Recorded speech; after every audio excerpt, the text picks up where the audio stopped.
407, Mao Xiaodong was going to the capital temple of the Great Sui Kingdom to ask for some luck. This involved Qin Pingan's foundation of cultivation. However, Mao Xiaodong did not rush Qin Pingan to the temple. Instead, he took Qin Pingan slowly and chatted with him. Along the way, Mao Xiaodong asked Qin Pingan about the many interesting things he had seen and heard during his travels. Qin Pingan had traveled far twice, but he had spent most of his time in the depths of the mountains, forests, and rivers. He had not encountered many martial temples. Qin Pingan casually talked about his good friend, the bearded hero Su Yuanxia, who looked boorish but was actually quite talented. This man, who had left the army, not only recorded the mountains and rivers of various places, but also painted the ancient buildings of various countries with fine brushwork. Mao Xiaodong said that Su Yuanxia could come to the academy as a nominal teacher and give lectures to the students of the academy. He could talk about the magnificence of the mountains and rivers and the gathering of people. The academy could even open up a room for him to hang his fine brushwork manuscripts. Qin Pingan promised Mao Xiaodong that he would send a letter to Su Yuanxia, who had returned to his hometown, and invite him to travel to the Cliff Academy of the Great Sui Kingdom.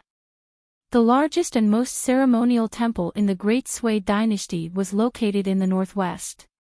Therefore, when the two of them set out from Donghua Mountain, they had to pass through half of the capital. During this time, Mao Xiaodong treated Qin Pingan to lunch. It was a small restaurant hidden in the depths of a shabby alley, but business was not bad.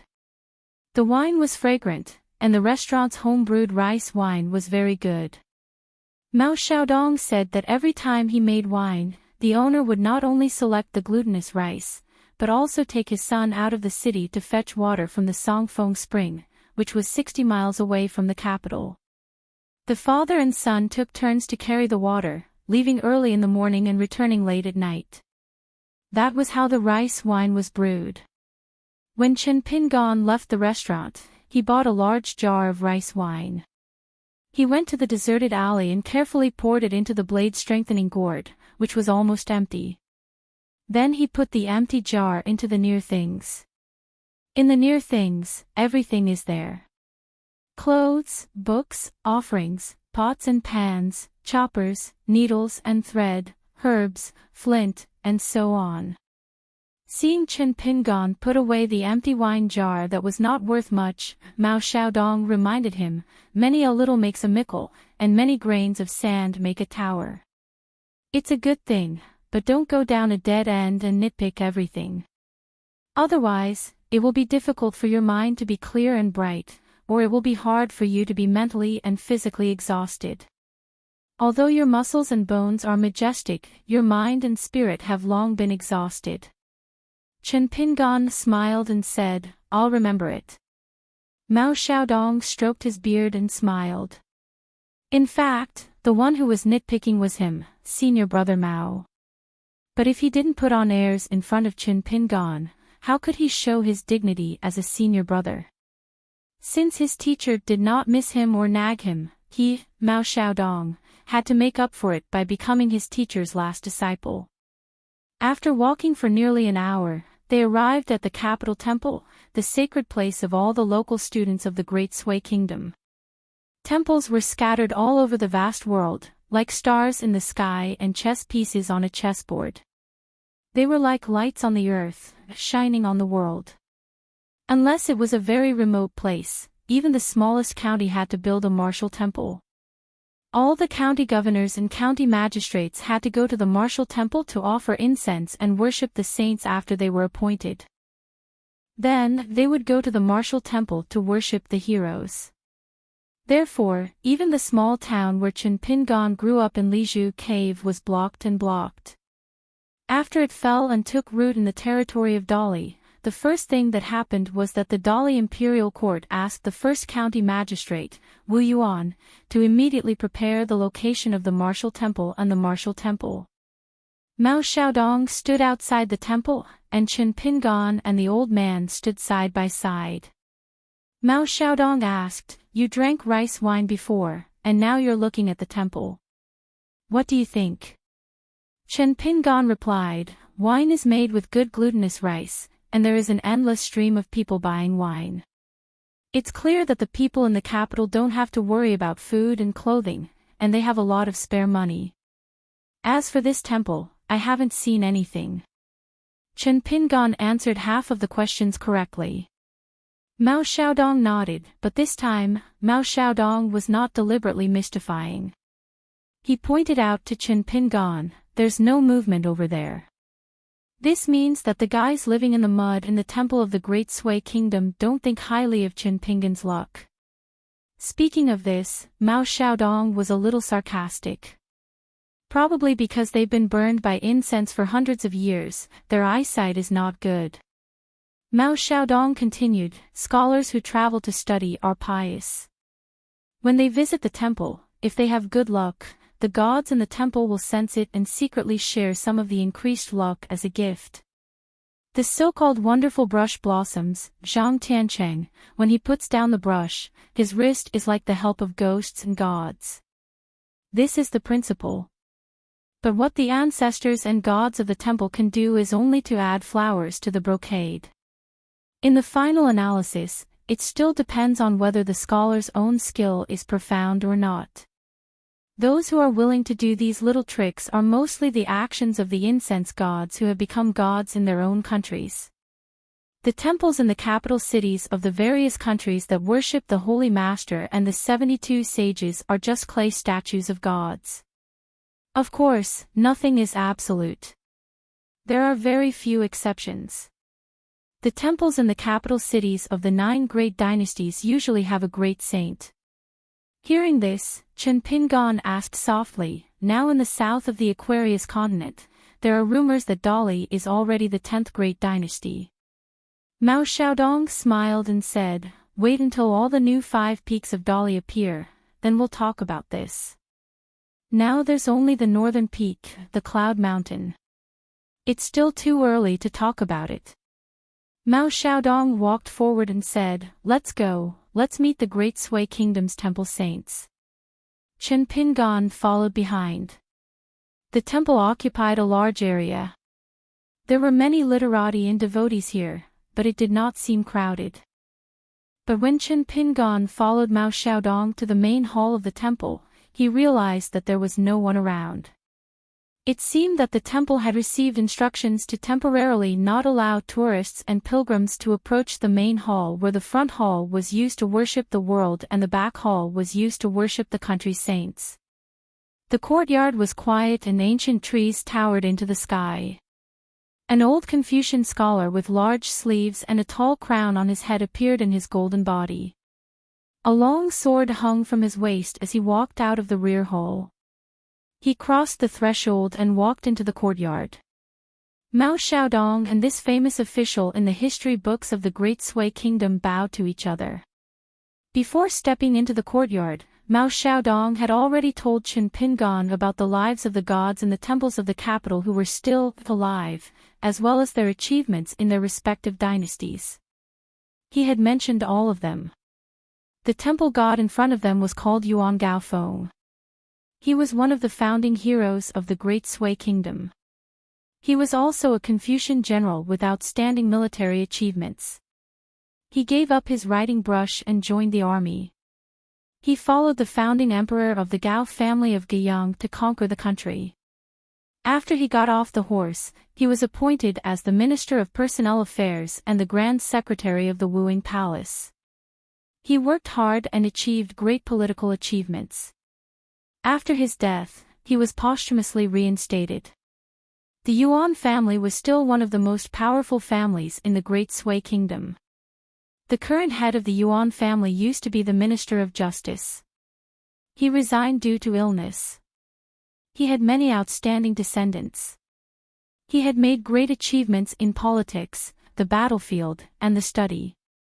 Yuan Gaofeng was also the first official to be posthumously reinstated by the emperor since the founding of the Great Sui Kingdom. Yuan Gaofeng asked, "What brings you here, Master Mao?" Mao Xiaodong asked back, "Why do you ask when you already know the answer?" Yuan Gaofeng's expression did not change. Master Mao, please speak clearly. Mao Xiaodong said slowly, I want to take a share of luck from your temple, and then I want to borrow another share. As for the ritual utensils of your temple, I want to temporarily take away a set of chimes and a set of chimes. In addition, there is a set of chimes and cauldrons, as well as 2 candlesticks. This is the share that our Cliff Academy should have. As for the blue and white porcelain jar that you later moved from the local temple and was funded by Censor Yan Qingguang, I will borrow it from your temple. In addition to the luck it contains, I will return the items to you. Yuan Gaofeng asked, why don't you rob them? He was indeed a Confucian general. He was straightforward and did not hesitate. Mao Xiaodong smiled and said, if I can rob them, I will not be polite to you. Yuan Gaofeng said sarcastically, you know it too. You are so straightforward and arrogant. I thought you were already a sage of the academy in the pure jade state. Yuan Gaofeng then said, but it seems that the pure jade state is not enough. You can only succeed if you can move the entire Donghua mountain to the temple, right? It is difficult to move the luck of Donghua mountain with the celestial skill of moving the mountain. It is even more difficult. I am sorry to trouble you, Master Mao. Mao Xiaodong looked around and laughed, how can I move it? The temple is big. Do you want to smash it all at once? Wouldn't the Great Sui dynasty's top temple be destroyed in a day? Yuan Gaofeng said sternly, Mao Xiaodong, don't try to play the tricks of a businessman. You want me, Yuan Gaofeng, to accompany you to bargain. You can be shameless, but I'm not afraid of humiliation. You know the bottom line of the temple. Mao Xiaodong did not notice. Chen Pingan, on the other hand, sensed a majestic aura of righteousness. Vaguely, streaks of 7-colored flowing lights appeared, gathering and dispersing as they wandered about. They almost seemed to be solidifying. The genuine qi in Chen Pingan's body stagnated. The gate of the water mansion, which contained the natal item of the water seal, closed involuntarily. The children in green who were born from the essence of water were trembling. Mao Xiaodong did not stop Yuan Gaofeng's deliberate demonstration. He let Chen Pingan bear the suppression of the rich luck alone. Mao Xiaodong stretched out his hand and pointed to the main hall, let's go to the back hall to talk. Yuan Gaofeng hesitated for a moment and agreed. Mao Xiaodong let Chen Pingan go to the front hall. As for the back hall, there was no need. After Mao Xiaodong and Yuan Gaofeng entered the back hall, a few more golden-bodied gods walked out of the clay statues. Chen Pingan walked slowly in the solemn front hall. This was the first time that Chen Pingan walked into the main hall of a temple in the capital of a country. When he was in Tongya continent, he did not follow Yao to the mirage city of the Great Quan dynasty. Otherwise, he would have gone to take a look. Later, when he was in the capital of Qingyuan Kingdom, Chen Pingan did not have the chance to visit because of the debate between Buddhism and Taoism. As for the capital of Nanyuan Kingdom in the Lotus Flower Blessed Land, there was no temple to worship the 72 sages. No matter how far he walked or how carefully he looked, he would miss something.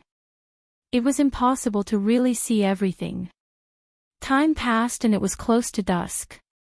Chen Pingan was alone and almost did not make any sound of footsteps. He had already looked at the statues in the front hall twice. Previously, in the immortal book, Annals of Mountains and Seas, the writings of people from different countries, and the scattered travel notes, he had more or less come into contact with the life stories of these sages in the sacrificial temple. This was something that was difficult for the common people to understand in the vast world of Confucianism. Even the masters of the 72 academies were used to calling them sages. Why were these great sages with great knowledge and merit called sages by the orthodox Confucianism? It should be known that in the major academies, there were many sages who were even rarer. Mao Xiaodong returned from the back hall. Chen Pingan found that the old man's face was not very good. Since they were in the temple, Chen Pingan did not ask much. After the two walked out of the temple, Mao Xiaodong took the initiative to say, "They are all stingy and stingy. It's really hard to talk to them." Chen Pingan nodded. Mao Xiaodong looked up at the sky and said, "After visiting the temple openly and having dinner later, we can take advantage of the darkness to go to the other places where luck gathers to try our luck. At that time, we won't dawdle on our way. Let's finish it quickly and try to get back to the academy before the rooster crows tomorrow morning. As for the temple, we can't let them be so stingy. In the future, we will come here every day." After crossing 2 streets, the two found a restaurant nearby. Before waiting for the table to be served, Mao Xiaodong told Chen Pingan telepathically, "The atmosphere in the temple is not right. I can understand why Yuan Gaofeng is so unreasonable. But the other 2 sages of the Great Sui Kingdom who came out today to cheer for Yuan Gaofeng have always been known for their gentle temperament. They should not be so tough." Chen Pingan poured 2 bowls of rice wine from the blade-strengthening gourd and asked, "Is it possible that Yuan Gaofeng is actually using this method to remind us? The gods in the capital temple must have seen the current undercurrent in the Great Sui Kingdom. However, they are all flesh and blood, and it is also related to the Great Sui Kingdom's national power and luck. It is difficult for them to make a decision, so they can only stand by and watch. But they are unwilling to see us being kept in the dark and destroy the Donghua Academy's bloodline. So they deliberately show a dark face and use illogical words and actions to warn us of the situation outside the temple." Mao Xiaodong was a little relieved and said with a smile, "That's right." Mao Xiaodong looked out of the window of the restaurant and clicked his tongue. "I thought that since we were baits, they would observe us more carefully or send some small fish and shrimps to take a bite out of us. Unexpectedly, it's not dark yet and we're not far from the temple. There are so many people on the street. They've directly used their trump card, which is a crazy move." Mao Xiaodong looked out of the window and clicked his tongue. When did the people of the Great Sui Kingdom become so decisive? Chen Pingan drank the bowl of mellow rice wine slowly. Mao Xiaodong asked with a smile, "Are you not nervous at all?" Chen Pingan put down his wine bowl and said, "To be honest, I've been through a lot of fighting and killing. I've seen a lot of the world." Mao Xiaodong asked again, "How much of the world?" Chen Pingan thought for a moment and said frankly, "I fought an old Yuaning realm dragon guarding a small world in the flood dragon ditch, carried the sword of the big boss of the Great Wall of Sword Qi, and was hit by the natal magic weapon of an ascendant realm cultivator, the sword-swallowing boat." Mao Xiaodong laughed heartily. Chen Pingan held back his laughter and added a flattering sentence, "I also drank with you at the same table." Mao Xiaodong quickly picked up the big white bowl and said, "Let's not talk about the first part, but the last part should drink a big bowl of wine." Chen Pingan finished the bowl of wine and suddenly asked, "Can you check the approximate number of people and cultivation level?" Mao Xiaodong nodded and said, "I seem to be wandering around with little treasure bottle for the past few years, but in fact, I have some plans. I have been trying to do something. Let's not talk about what it is first. Anyway, within 1,000 feet of me, I know all the Qi refinement warriors below the 5th level and pure martial artists below the 9th level. Among the 5 assassins, one is a 9th level golden core sword cultivator, one is a military dragon gate cultivator, one is a dragon gate formation master, one is a remote travel realm martial artist, and one is a golden body realm martial artist." Chen Pingan said helplessly, "I may not be of much help." Mao Xiaodong smiled and got up. He took out the true body talisman of the day and night wandering god from his sleeve and returned it to Chen Pingan. He laughed in his mind and said, "How can a senior brother squander his junior brother's belongings? Keep it." Chen Pingan hesitated. Mao Xiaodong smiled and asked, "Why? Do you think that I am too conceited because the enemy is so aggressive? Have you forgotten what I said before? As long as there is no Jade Pure Realm cultivator to help them, I can handle it. Chen Pingan frowned and said, what if there is? Mao Xiaodong smiled and said, then I am more relieved. They can't kill me if they appear here. At the same time, it proves that the academy has no backup plan or killing move. While Mao Xiaodong did not show any signs of attacking, Chen Pingan silently poured another bowl of wine. Mao Xiaodong asked curiously, what? Chen Pingan lowered his head and drank wine. Learn from Zhu Lian and drink forfeit wine. Mao Xiaodong scolded jokingly, good boy, you are waiting for a Jade Pure Realm cultivator to appear here, right? Chen Pingan smiled slightly. Mao Xiaodong glanced at the jade hairpin and did not speak. 14. 408. The fourth issue of the journal has been updated. 1. The average number of subscriptions has exceeded 30,000 a long time ago. 2. There are a lot of things happening this month, but I will try to update at least 150,000 words. It was strange. Mao Xiaodong had left, but the main hall of the Confucian Temple was still closed to the public. Instead, it seemed to be under martial law.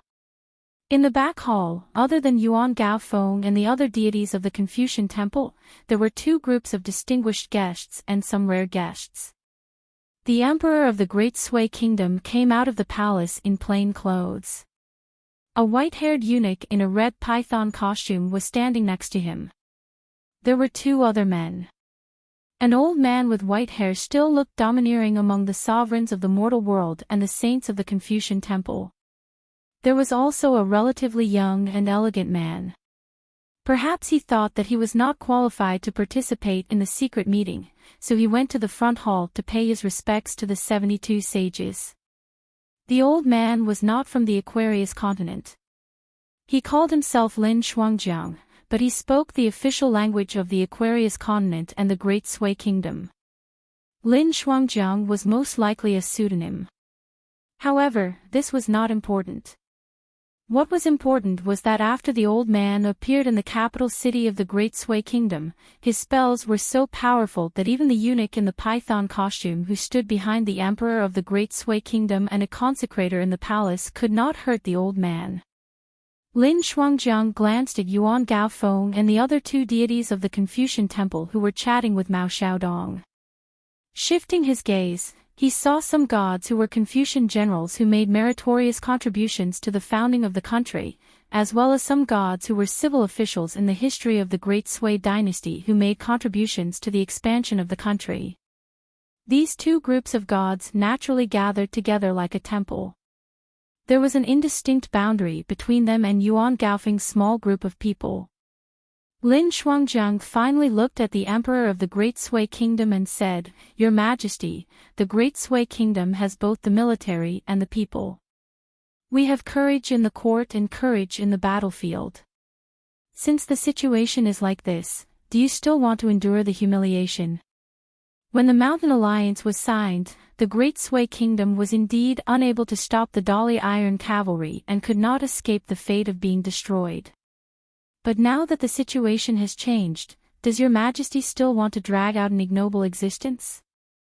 Lin Shuangjiang laughed coldly and said, Do you want me, a foreigner, to tell His Majesty exactly how many of the Great Sui Kingdom's officials in the capital and scholars who fled to the mountains and forests to escape Zen in the past few years?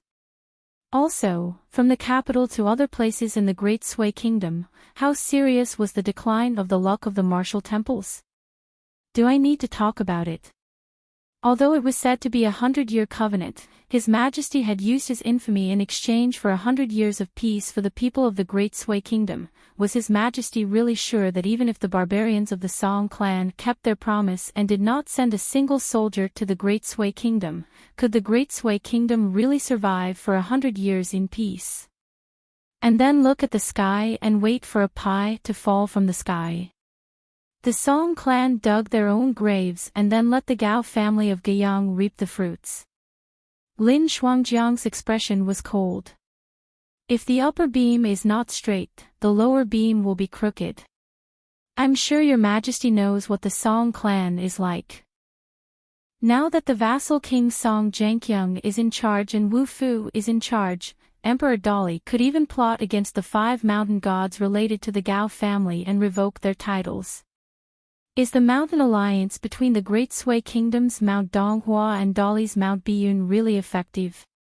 I dare say that in less than 50 years, at most 30 years, even if the Dali Iron Cavalry is blocked in the Zhuiying dynasty, the successor to the throne of Dali and that embroidered tiger can successfully digest the entire northern part of the Aquarius continent. After 30 years, the people of the Great Sui Kingdom, from the people of the Great Sui Kingdom to the border army, then to the petty officials, and finally to the important officials in the imperial court, will use the Dali dynasty as their dream home. Lin Shuangjiang said sternly, when the people of the Great Sui Kingdom think that a foreign country is better than their homeland, how can you, the emperor of the Great Sui Kingdom, who single-handedly caused the downfall of the country, face the ancestors of the Gao family of Guiyang? Yuan Gaofeng shouted angrily, Lin Shuangjiang, how dare you? The national affairs of the Great Sui Kingdom do not allow you to speak nonsense here. A civil official of the Great Sui Kingdom, who made the national policy and made the Huangting state a vassal state in one fell swoop, said softly, Your Majesty, please reconsider. Lin Shuangjiang did not say anything else. The art of political maneuvering was to open and speak at the same time. To close and speak at the same time. To leave a blank after speaking, those who did not speak bluntly were more skillful and more capable of bewitching people. While the back of the hall was silent, at the front of the hall, a young and handsome man in a long robe, like Chen Pingan, looked at the statues of the 72 sages. The emperor of the Great Sui Kingdom finally spoke, The death of Song Yongchen brought the two of you here today, am I right? Lin Shuangjiang nodded in acknowledgement. The emperor of the Great Sui Kingdom pointed at himself and said with a smile, What if I'm killed by a level 10 warrior one day, or stabbed to death by the Mahist paladin named Su Ruo with his flying sword? The emperor of the Great Sui Kingdom pointed at the top of his head and then at the front of the hall behind him. If Su Ruo kills the king, as a cultivator, he will most likely be punished by one of the sages over there. Su Ruo is an important figure in the Mahist family. Previously, the replica of the Beko Keikyung building built by the collateral branch of the Mahist family was destroyed. The main branch of the Mahist family in Central Land changed their mind and bet on the Song clan. Su Ruo is very likely to be a key figure. Therefore, Su Ruo may not be willing to kill me. If he kills me, he is a pure warrior. According to the rules of your mountain, the sages of the scholarly school will not care. Lin Shuangjiang said calmly, As long as Li Er has not reached the divine realm of level 10 warriors, I can make sure that he can't even enter the capital of the Great Sui Kingdom. The premise is that the Confucian Temple is willing to cooperate with me and activate the city defense formation. Even so, the emperor of the Great Sui Kingdom was still not convinced. He continued to ask, We are not afraid of thieves, but we are afraid of thieves. Can we guard against thieves for 1,000 days? Are you going to stay in the Great Sui Kingdom forever? Lin Shuangjiang frowned. At this moment, a gentle voice sounded in everyone's heart. If Li Er dares to come to the capital of the Great Sui Kingdom to kill someone, I will go out of the city and kill him. I can only guarantee this one thing. I will not interfere with anything else. Yuan Gaofeng sneered and said, Well, the Qi cultivators of the Central Divine Continent are indeed powerful. Killing a level 10 warrior is as easy as killing a chicken. Lin Shuangjiang did not say much. He said in a low voice, Mr. Fan said. If he can do it, he can do it. The emperor of the Great Sui Kingdom smiled and said, Really? The person in the front hall answered with a smile, The Shang family is passed down from generation to generation. Honesty is the foundation of success. Li Huai followed Pei Qian's instructions and played 5 pieces in a row. He lost miserably. After admitting defeat, He was so angry that he wiped the chessboard that was densely filled with chess pieces with his hands. I don't want to play anymore. This game is so boring. I feel dizzy and hungry. He listened to the crisp sounds of the chess pieces colliding with each other. Xia, who was cultivating at the end of the corridor with the green bamboo floor, felt his eyelashes trembling. He felt uneasy and had to open his eyes. He turned his head and glanced over. Pei Qian and Li Huai were picking the black and white chess pieces and throwing them back to the chess jar beside them. Although the chess jar was made in the official kiln of the Great Sui Kingdom and was worth a few dozen taels of silver, Xia knew that the chess pieces were priceless. If Cui Dongshan was still in this small courtyard, Xia would occasionally be dragged by him to play chess with him. Whenever she placed a chess piece with a little too much force, Cui Dongshan would slap her and send her flying into the wall. He said that if she broke one of the chess pieces, it would mean that his collection was incomplete. If it was damaged, Xia would not be able to pay for it with her life. In the world, chess pieces were only made of beautiful stones. In the rich, they were usually made of pottery or porcelain. In the immortals on the mountain, they were made of special jade. However, Cui Dongshan's 2 jars of chess pieces had an amazing origin. They were the Kaiyunzi that all chess players in the world were jealous of. 1,000 years ago, they were made by the junior brother of the city lord of White Emperor City, the owner of the lapis lazuli pavilion, with a secret technique. As the lapis lazuli pavilion collapsed, the owner disappeared for 1,000 years. The special technique of great refining Kaiyunzi had been cut off. There was once an immortal in the central region who loved chess as much as his life. He got 1.5 jars of Kaiyunzi. In order to make it complete, he asked for a chess piece at a sky-high price. However, at this moment, the Kaiyunzi in the hands of Pei Qian and Li Huai was no better than the stones on the ground. Xia sighed in his heart. Fortunately, the Kaiyunzi was worth the money. The strong young man used all his strength but still couldn't break it. Instead, it made more and more clanging sounds. Li Huai was unwilling to play consecutive chess, so Pei Qian suggested playing a rural game of catching stones. Li Huai was immediately filled with confidence. He was good at this. When he was in school, he often played this game with his classmates. The girl with ponytails called Shichuanjia often lost to him. Suddenly, he accurately poked the mountaineering staff into the gap between the tiles in the courtyard. Pei Qian's feet left the ground. The long pole bent in a big arc. As the mountaineering staff straightened, Pei Qian jumped up high. His petite body stretched in the air and stood firmly on the wall. He turned around and grinned at Li Baoping and Li Huai, "Watch." Li Huai was dumbstruck and shouted, "I want to give it a try too." Pei Qian's figure lightly jumped down from the top of the wall. Like a small wild cat, he landed silently. He generously threw the mountaineering staff to Li Huai. Li Huai also learned from Pei Qian. He retreated to the foot of the wall and ran forward with small hurried steps. He glanced at the ground and suddenly poked the mountaineering staff into the gap between the tiles.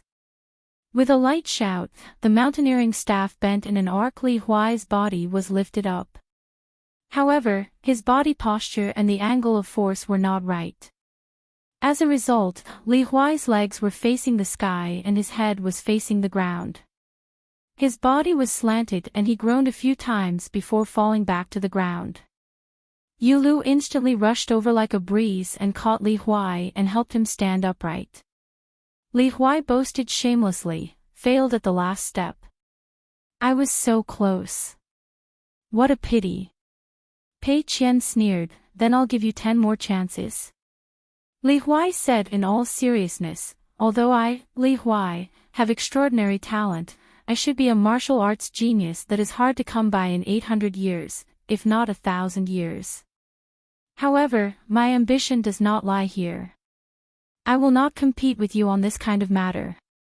Li Baoping took the mountaineering staff from Li Huai and tried once. In the end, this little girl in a red dress not only succeeded but was so successful that she directly flew over the wall. A slight sound came from outside the wall. Li Baoping, who was familiar with this kind of thing, was not injured. She just fell unsteadily and her knees gradually bent. After squatting on the ground, her body fell back and sat on the ground. Li Baoping stood up, completely unharmed. A stooped old man stood not far away with a smile. Are you okay? Li Baoping smiled and said, What can happen? Zhu Lian smiled and nodded. Li Baoping ran back to the courtyard. As a martial arts grandmaster in the far travel state, Zhu Lian had excellent foresight. Of course, he knew that Li Baoping would be fine, so he did not help. Zhu Lian continued to stroll around the courtyard. Before Chen Pingan left the academy, Zhu Lian had heard the conversation with Li Baoping not far away. Chen Pingan did not deliberately hide anything from him. Zhu Lian even felt sorry for Sui Yuyu that he could not hear the conversation. Before the four of them went their separate ways, the old man surnamed Sun, who had long taken a fancy to Sui Yuyu's sword immortal potential, liked to go to the medicine shop. One time, Sui Yuyu and Lu Baixiang were playing chess in the courtyard. The old man only said a few words, using the theory of chess to explain the way of the sword. Horizontal and vertical, the pieces were placed on points. The subtlety was in the word cut. This was swordsmanship. The quality of a chess style depended on the word define. Occupying a mountain as king, establishing a separate state, mountains and rivers as barriers, these were all sword intent. After the game ended and the game was replayed, Sui Yuyu remained indifferent. This made the old man surnamed Sun very embarrassed. He even laughed at Pei Qian for a long time, boasting and using empty words to scare people. No wonder Sister Sui did not appreciate it. But that night, Sui Yuyu went into seclusion to comprehend the sword. He did not leave the house for a day and 2 nights. Now, Sui Yuyu went to Tongye continent. He wanted to go to Yugue's sect, which had inexplicably become the leader of the immortals in the continent, to become a sword cultivator. 409. It was still noisy inside and outside the restaurant. The Great Sui dynasty had always been rich. The people were willing and dared to spend money. After all, the Gao family of Guiyang, who sat on the throne, had created an incomparably stable and peaceful grand event in the past few hundred years. On the second floor, Mao Xiaodong looked out of the window and reminded Chen Pingan behind him, Remember to protect yourself. Don't worry about me. Level 9 Golden Core Sword Cultivator, Dragon Gate Realm Military Cultivator, Dragon Gate Realm Array Master, Remote Wandering Realm Martial Artist, and Golden Body Martial Artist. 5 Assassins. Regardless of their identities or positions, they were all gathered together and hid within a radius of 1,000 feet around the restaurant. With such a lineup, they could even kill Jade unyielding realm cultivators, let alone earth immortals who were not sword cultivators. Chen Pingan remembered the girl with bells on her wrists and ankles in Sai Nation City God Pavilion. They met by chance at that time. As the daughter of the county governor, although her cultivation level was not high, every time she helped, she left a good impression on Chen Pingan. After that, when he traveled to 2 continents and the inverted mountain, it was always Chen Pingan who fought against the strong alone, or with the help of the 4 people in the painting scroll. The one who made the final decision was still Chen Pingan. This time in the capital of the Great Sui Kingdom, Chen Pingan only needed to stand behind Mao Xiaodong. This situation was a bit strange to Chen Pingan. But deep down, he still felt a bit regretful. After all, he was not in the lotus flower-blessed land, where there was a heavenly Tao above his head. Chen Pingan's cultivation level was still too low to return to the world. Mao Xiaodong smiled. When you reach my age, if you are still a useless nascent soul cultivator, I will scold you for master. Chen Pingon patted the blade-strengthening gourd on his waist and told Flying Sword 1 and Flying Sword 15 to be ready for the appearance of the assassins. Inside the sleeves of the golden gourd, there was a shrinking talisman on the fingertips of his right hand to prevent sneak attacks, and the true body talisman of the day and night wandering god. Mao Xiaodong was relieved. Little junior brother's long journey to Jianghu was not in vain. Mao Xiaodong's voice suddenly resounded in Chen Pingon's mind lake, asking, "Have you ever walked by the river of time before?" Compared to the suppression from the righteous qi at the Confucian temple, it's even worse. On the other hand, Chen Pingon used his voice to form a line and replied, "I've been there twice. The first time, I didn't practice martial arts and I walked through the small town of Lizhu Grotto Heaven. The second time I was at Lotus Flower Blessed Land, I was dragged by the old master of the Taoist temple. I probably saw at least 200 years of time flow, and the order was often reversed, so even though I was already a Realm 5 martial artist, I still felt that it was abnormally unbearable. It was no worse than when I was punching people at Luopa Mountain." Mao Xiaodong asked with a smile, "Why didn't you tell me earlier when we were chatting about our journey in the study? It's such a great feat to be proud of, why didn't you share it with others?" Even a nascent soul cultivator like me had never seen the scenery of the River of Time before I became the overseer of the Cliff Academy. It's a scroll that only cultivators at the Jade Unyielding state can come into contact with. Chen Pingon had a sudden idea, and his words hit the nail on the head. Does Mount Mao really have the ability to move mountains and temporarily turn this place into a small world of the Academy? Mao Xiaodong nodded. "That's right, I've been using the protection of the little bottle to travel around the capital of the Great Sui Kingdom for the past few years. I've been deceiving everyone to complete this secret. I have to be wary of the people around me since I'm carrying the legacy of an academy on my shoulders." Chen Pingon nodded. "I understand." Mao Xiaodong laughed angrily. "You didn't even call me senior brother Mao, why do I need you to understand?" Chen Pingon admitted that he was in the wrong, so he stopped talking. With one hand behind his back, Mao Xiaodong raised his other arm and used his finger as a pen. In the blink of an eye, he wrote the words Cliff Academy. With each stroke, a golden light flowed out of his fingers and did not dissipate. After he finished writing, Mao Xiaodong shook his sleeves and smiled, "Heaven and earth in 4 directions." The 4 golden words flashed and disappeared in 4 directions. Mao Xiaodong turned his head and said, "Just sit and drink." As soon as he finished speaking, Mao Xiaodong had already disappeared. Chen Pingon took a deep breath. The familiar feeling that was engraved in his heart surged like a river. Chen Pingon was like a person who was not good at swimming, and he was instantly submerged in the water. The world was silent. Not a single sound could be heard from the restaurant.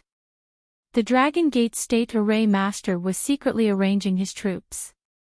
When his spiritual chi suddenly stagnated, he raised his head and saw that the pedestrians on the road had stopped moving. The birds in the sky from the corner of his eyes were only hovering in the air. The Array Master did not care about being discovered by Mao Xiaodong of the Cliff Academy. He immediately stopped hiding his aura and poured out majestically. He held a golden talisman between his fingers and was about to move. A hand pressed on the man's shoulder and said with a smile, "This array of yours is derived from the Dragon Gate array passed down by Ning Chuanjin, the Taoist of the Central Plains, right?" The Array Master was stunned. He actually could not break free from the big hand of the person behind him on his shoulder. The man's face was red, and he hoped that one of the other 4 could help him in time and help him escape. An Array Master needed to borrow the power of heaven and earth drawn by the array to temper his body. Compared to sword cultivators, military cultivators, and pure martial artists, there was a huge gap. Fortunately, the Array Master did not completely despair. A dazzling sword light that originated from the northeast flew over like a white line. The tip of the sword was pointing at the center of Mao Xiaodong's eyebrows behind the array master. The sword light was not completely straight in the small world. The tip of the sword trembled subtly, and the body of the natal flying sword was undulating. Wherever the flying sword went, a series of sparks and sparks would fly out from the friction. It was extremely eye-catching. It was the sharp flying sword that had a conflict with the small world. The old Realm 8 martial artist rushed forward with large strides, and his momentum was unstoppable. The other Golden Body Realm martial artist who had leapt onto the roof, like a dragonfly skimming the water, did not have the speed of the remote traversing realm old man. His golden body stellar energy collided with the flowing water of time of the small world, and the Golden Body Realm martial artist's body seemed to ignite with a large ball of flame. In the end, he leapt down, and directly pounced on Mao Xiaodong, who was standing on the street. Mao Xiaodong, who had tiny cuts on his fingers, threw the flying sword trapped in his fingertips at the Golden Body Realm martial artist. Mao Xiaodong stretched out his palm, and blocked the fist of the remote traversing realm martial artist. Mao Xiaodong's large sleeves billowed violently, and his beard fluttered. The Golden Body Realm martial artist was most likely close friends with the Golden Core Sword cultivator, and ignored the flying sword that was aimed at his heart, and continued to attack Mao Xiaodong. As expected, the sword cultivator's heart lake moved slightly, and with all his strength, he slightly shifted the tip of the sword, and only pierced through the martial artist's shoulder. Mao Xiaodong was punched in the back by the Realm 7 martial artist who should have been the weakest. The small world shook as a result. The remote traversing realm martial artist, whose fist had been blocked, but whose momentum and will were still strong, used this opportunity to smoothly punch like a drum. Like a flash of light, Mao Xiaodong retreated step by step. The remote traversing realm martial artist's arm muscles bulged, and blood seeped out, soaking his clothes, but each punch was more valiant than the last. The Golden Body Realm martial artist did not take advantage of the situation to fight Mao Xiaodong in close combat with the remote traversing realm martial artist, and instead did his best to keep up with the two. It was not that he did not want to heavily injure Mao Xiaodong in one go, but that he knew the severity of the situation. Chen Pingan did not stand where he was, and instead leapt out of the window, and onto the roof of the restaurant that had a wide view. He also did not interfere in this battle. The remote traversing realm martial artist's final punch sent Mao Xiaodong flying back dozens of meters. The elder immediately stopped and flew backwards. He wanted to catch a breath of fresh air. The Golden Body Realm martial artist immediately took a few steps to the side, and stood in front of the remote traversing realm martial artist, standing in the line between the latter and Mao Xiaodong. Even so, it was not safe enough. The Realm 9 sword cultivator took advantage of every opening. The flying sword swept forward. It went straight for Mao Xiaodong. It was so fast that it had exceeded the first time the intrinsic flying sword had appeared. Mao Xiaodong's qi was unstable, and the rules of the world were not strict enough. As for that Dragon's Gate Realm military cultivator, his armor was constantly being struck by the ruler like raindrops. The small world returned to normal. Mao Xiaodong held the shoulder of the headless body, not letting the corpse fall to the ground. He looked at the red-eyed Realm 9 sword cultivator and asked, "Not avenging your friend?" Mao Xiaodong suddenly shook his wrist. The corpse flew out and hit the wall of a shop, turning into a big pile of flesh. The Realm 9 sword Xiao and the far-traversing realm martial practitioners saw countless tiny golden characters surging into the Qi palace of the tall old man from all directions. Their expressions were solemn and stirring, and their hearts were desolate. How could they fight? The two looked at each other. They could see the determination in each other's eyes. Mao Xiaodong looked around. From beginning to end, there were no traces. There should be no jade uncut state cultivator hiding here. In other words, these 5 assassins who were determined to die did not have any backup plans. Mao Xiaodong lifted the tattered sleeve and looked at it. He looked up and said, "You sword cultivators, earth immortals, martial arts grandmasters, don't you always say that the academy cultivators are just embroidered pillows that only know how to talk?" Mao Xiaodong smiled. "Yes, you are right." The sword cultivator and far-travel state martial artist felt their hearts tighten. Mao Xiaodong strolled leisurely like a scholar in his study. At the border of this small world, flying swords that looked like natal objects of sword cultivators flew up. Flying swords were not of high quality, roughly equivalent to the natal flying swords of sword cultivators in the Sea Observation State and Dragon Gate State. But there were so many of them, who dared to be careless? Not only that, but there were also green-robed Confucians of different ages on the roofs. Some held books, some carried swords. Their cultivation was not high. They won with numbers. Groups of burly soldiers in metal armor rushed out of the streets and alleys. Those flying swords of different shapes and sizes flew towards the golden core sword cultivators. The Confucians on the roofs and the armored soldiers on the ground rushed towards the far-travel state martial artists.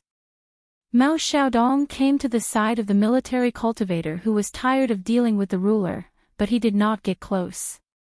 He said, "You are the real death warrior. You use the military pill as a cover and have an earth immortal cultivator's golden core. As long as you get close to me, you will die with me. Even if you can't kill me, you will lose half your life and leave it for the other assassins. That will be enough to keep me here." The Dragon Gate State cultivator of the military school had a determined look in his eyes. He ignored Mao Xiaodong's words and only blocked the ruler with his fists to prevent the armor pill from shattering. When Mao Xiaodong hurriedly withdrew his supernatural power for some unknown reason, he might have a chance of winning as long as he cooperated with the golden core sword cultivator. But just as the situation took a turn for the better and he was no longer in a situation of certain death, the remote traversing state martial artist hesitated for a moment before rising from the ground and fleeing far away. The sword cultivator was slightly surprised at first, but then he also rushed away without a word. Mao Xiaodong said, "Since you don't have the upper hand, don't chase a cornered enemy." But he found that Chen Pingan had already stopped and had no intention of chasing at all. But he didn't immediately put away the 2-day cruising gods either, letting the immortal money slip out of the money bag. Mao Xiaodong came to Chen Pingan's side. "Wait for me to rest for a while, then I will bring you back to the academy." Chen Pingan nodded, still looking and listening in all directions. He didn't even loosen his grip on the sword hilt behind his shoulder. He let his palm burn and turn into a bloody mess. He was experienced at such a young age. That Realm 9 sword cultivator had lost a close friend here, and his killing intent was even stronger. So Chen Pingan chose this person as his target at the first moment. No one could predict that the remote traversing state old martial artist would definitely retreat when he had a way out. But at least compared to the golden core sword cultivator, this person was more likely to abandon his allies and leave the danger zone, retreating on his own. Mao Xiaodong withdrew his little heaven and earth in an instant. Chen Pingan also made this decision in an instant. Because of this action would make a remote traversing state martial artist feel fear and speculate. For example, why did the other choose the more dangerous sword cultivator to attack? Was he really planning to pull in the net? Or was there another trap waiting for them? Chen Pingan loosened his grip on the sword, and at the same time, put the 2 gods' will back into the true body talisman. After the world returned to normal, the surrounding screams of terror rose and fell. Chen Pingan glanced at the head of the golden body state martial artist that rolled on the ground not far away. 3 were dead, and 2 had escaped. Get ready to leave. Zhu Lian came to Zhao Shi's side and reached out to support him. Hill Master Zhao, I'll help you to the courtyard to heal. Zhao Shi allowed Zhu Lian to hold his arm and sighed, "How can there be such a careless and impatient martial artist like you? Since you have learned some martial arts, you should restrain yourself even more. How can a child throwing a tantrum and rolling on the ground and fighting with a strong young man be the same? Chivalrous people use martial arts to restrain others. It's referring to people like you." Zhu Lian nodded repeatedly in agreement. In the blink of an eye, Zhu Lian, who was already used to bending over, suddenly shrank his body like an old ape. He turned sideways and stomped heavily on the ground, fiercely crashing into Zhao Shi's arms. A natal flying sword that should have pierced between Zhu Lian's eyebrows only pierced through his shoulder after Zhu Lian turned into an ape. Zhao Shi was knocked back by Zhu Lian's powerful impact and flew backward, directly knocking the white deer behind him away. Zhao Shi's body floated and landed firmly on the ground. He was in a bad mood. Why was there a martial artist of the distant travel state hiding in the academy? Zhu Lian ignored the wound on his shoulder that was soaked with blood. His eyes were burning and he grinned. "I've finally learned the ability of an Earth Immortal sword cultivator. Awesome!" In the courtyard, Yu Lu leaped onto the high wall and said in a low voice, "They're here." He reminded them, "Bao Ping, Li Huai, Pei Qian, the three of you retreat to the study in the main room. Remember to close the door. Unless I open it, none of you can take a single step out." The three children did not ask any more questions and ran into the house. Lin Shi said softly, "I may not be able to help now." Yu Lu stared at Zhu Lian and old Master Zhao Shi who were confronting each other on the road. "Find your own chance." Xia Lian came to the courtyard and silently chanted incantations in her heart. Her hands formed a seal and her feet moved. According to the secret technique taught by Cui Dongshan, she began to control the small courtyard's spiritual qi and temporarily turned it into an exquisite pocket world. She would have a chance to taste the feeling of a sage controlling the river of time. If the time controlled by Mao Xiaodong was a river, then Xia Lian could only control a stream. Fortunately, the courtyard did not occupy a large area and it was not easy to have too many loopholes. The old master who had mysteriously become an assassin did not use his natal flying sword to fight to the death with Zhu Lian. The flying sword drew a long rainbow in the air and swept into the courtyard again and again. Every time the flying sword tried to break into the courtyard, it was blocked by the canopy of the small world and exploded into a ball of brilliant light, like pieces of glass shattering. Yu Lu had already retreated into the courtyard and asked softly, "How long can you last?" Xia Lian's forehead was covered in sweat and her voice trembled.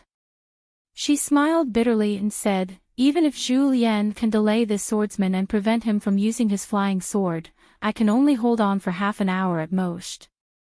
The flying sword's attacks are too fierce and the spiritual qi stored in the courtyard is too quickly consumed." Swordsmen were the best at breaking through all kinds of barriers in the world. It was not a boast that swordsmen in the world could break everything with one sword. Xia Lian said helplessly, "It's a pity that Mountain Master Mao has left Mount Donghua." Yu Lu shook his head and said, "If Mountain Master Mao does not leave Mount Donghua, the enemy will have other countermeasures.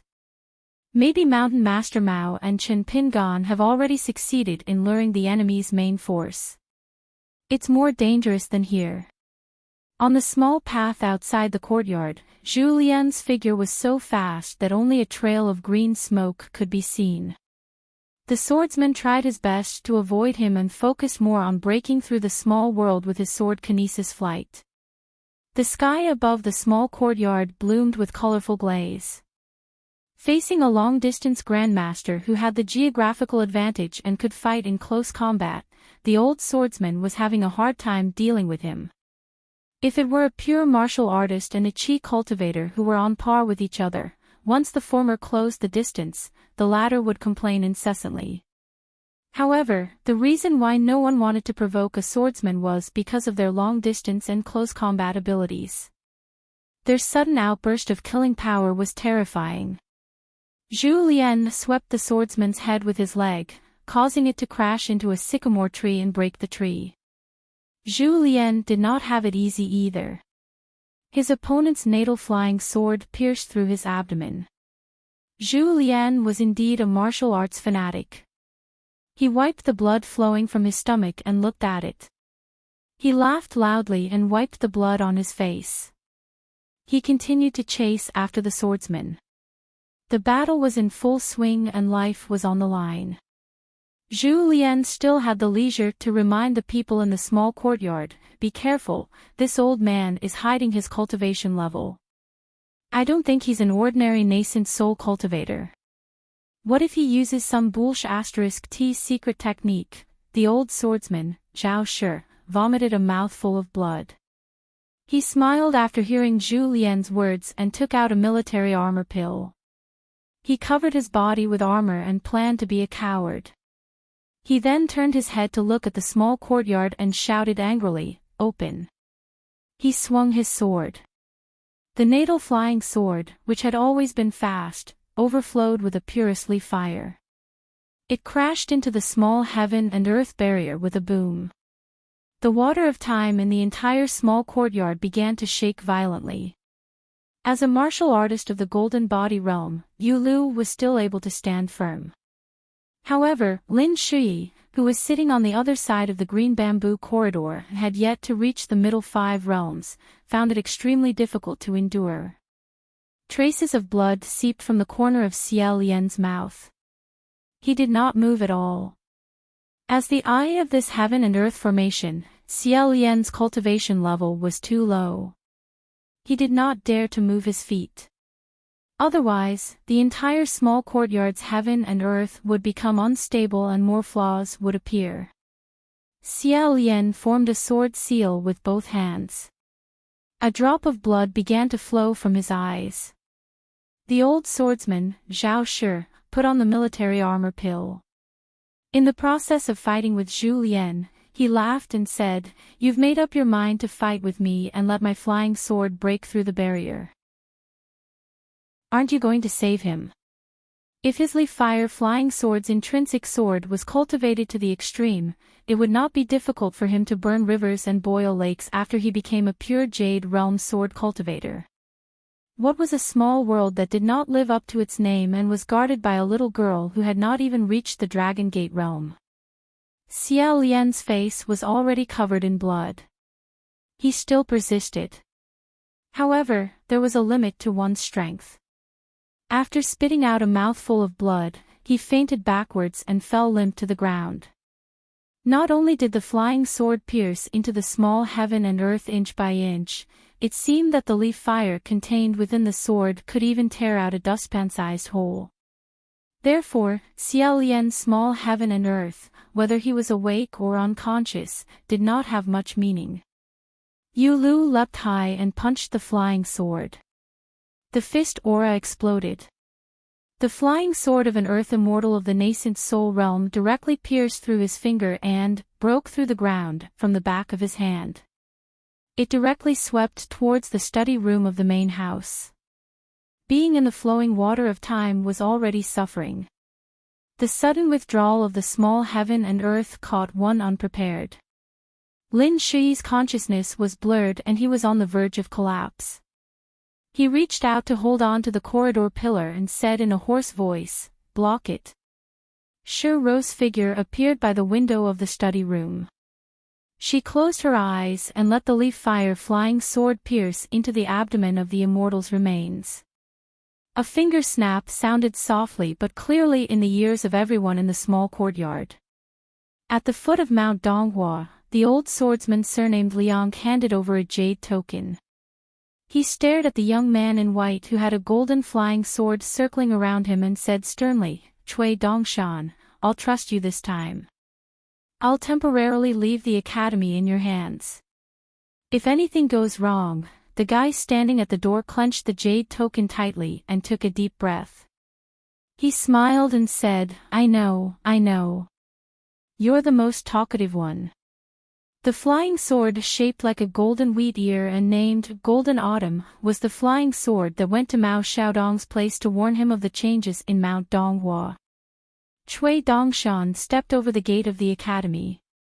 He closed his eyes and looked up with an intoxicated expression. How many years has it been since I breathed in the great righteous qi as an immortal of the upper 5 realms? Cui Dongshan opened his eyes and snapped his fingers. Mount Donghua instantly became a world of its own. First, close the door and beat the dog. Then he took a step forward and came to his own small courtyard. He rubbed his hands and laughed. Next, beat the dog. Senior sister's words are indeed wise. If you want to beat the wildest dog. Xia Rou had already fainted. Lin Shui, who was suddenly thrown into the small heaven and earth, also fainted. Even though Yu Lu was in the golden body realm, he could not move. Shi Rou's current situation was the most comical. Because she had an immortal shed skin, it was relatively difficult for her soul to receive the cleansing of the river of time in the small heaven and earth. However, after eating the leaf fire flying sword in her stomach, the flying sword seemed to have entered a lightning cage. It flew around crazily like a headless fly. It caused Shi Rou, who was blocking outside the window, to fall back and forth in the air, tossing and turning. Seeing Shi Rou's behavior, Cui Dongshan rolled his eyes. He felt that it was too embarrassing for him. He stretched out a palm and gently patted the void. Shi Rou's entire immortal's shed skin was slapped into the green bamboo corridor. The floor shattered into countless pieces. The seemingly casual slap directly knocked out Shi Rou's spirit and consciousness, who were hiding in the remains. Cui Dongshan stepped on Shi Rou's abdomen. The leaf fire flying sword, which was accidentally knocked into by Shi Rou, immediately stopped and quieted down. Cui Dongshan squatted down and was about to use a secret technique to pick up the flying sword of good quality from Shi Rou's abdomen. On the road outside the small courtyard, the nascent soul sword cultivator drew a long rainbow and fled towards the west of Mount Donghua. He actually saw that the situation was not good. After confirming that killing anyone had become an extravagant hope, he was even willing to abandon his natal flying sword. Cui Dongshan yawned and stood up. Fortunately, Mao Xiaodong is not in the academy. Otherwise, if he saw the next scene, he, as the saint of the academy, would be so ashamed that he would dig a hole and bury himself in it. At the edge of the small heaven and earth of the academy to the west of Mount Donghua, a golden body statue of a Confucian saint appeared. The sword cultivator was so frightened that he immediately flew towards the north. Another golden body Dharma idol that accompanied the saint stood between heaven and earth. Probably because Cui Dongshan's patience was not good today and did not want to play cat and mouse with the sword cultivator.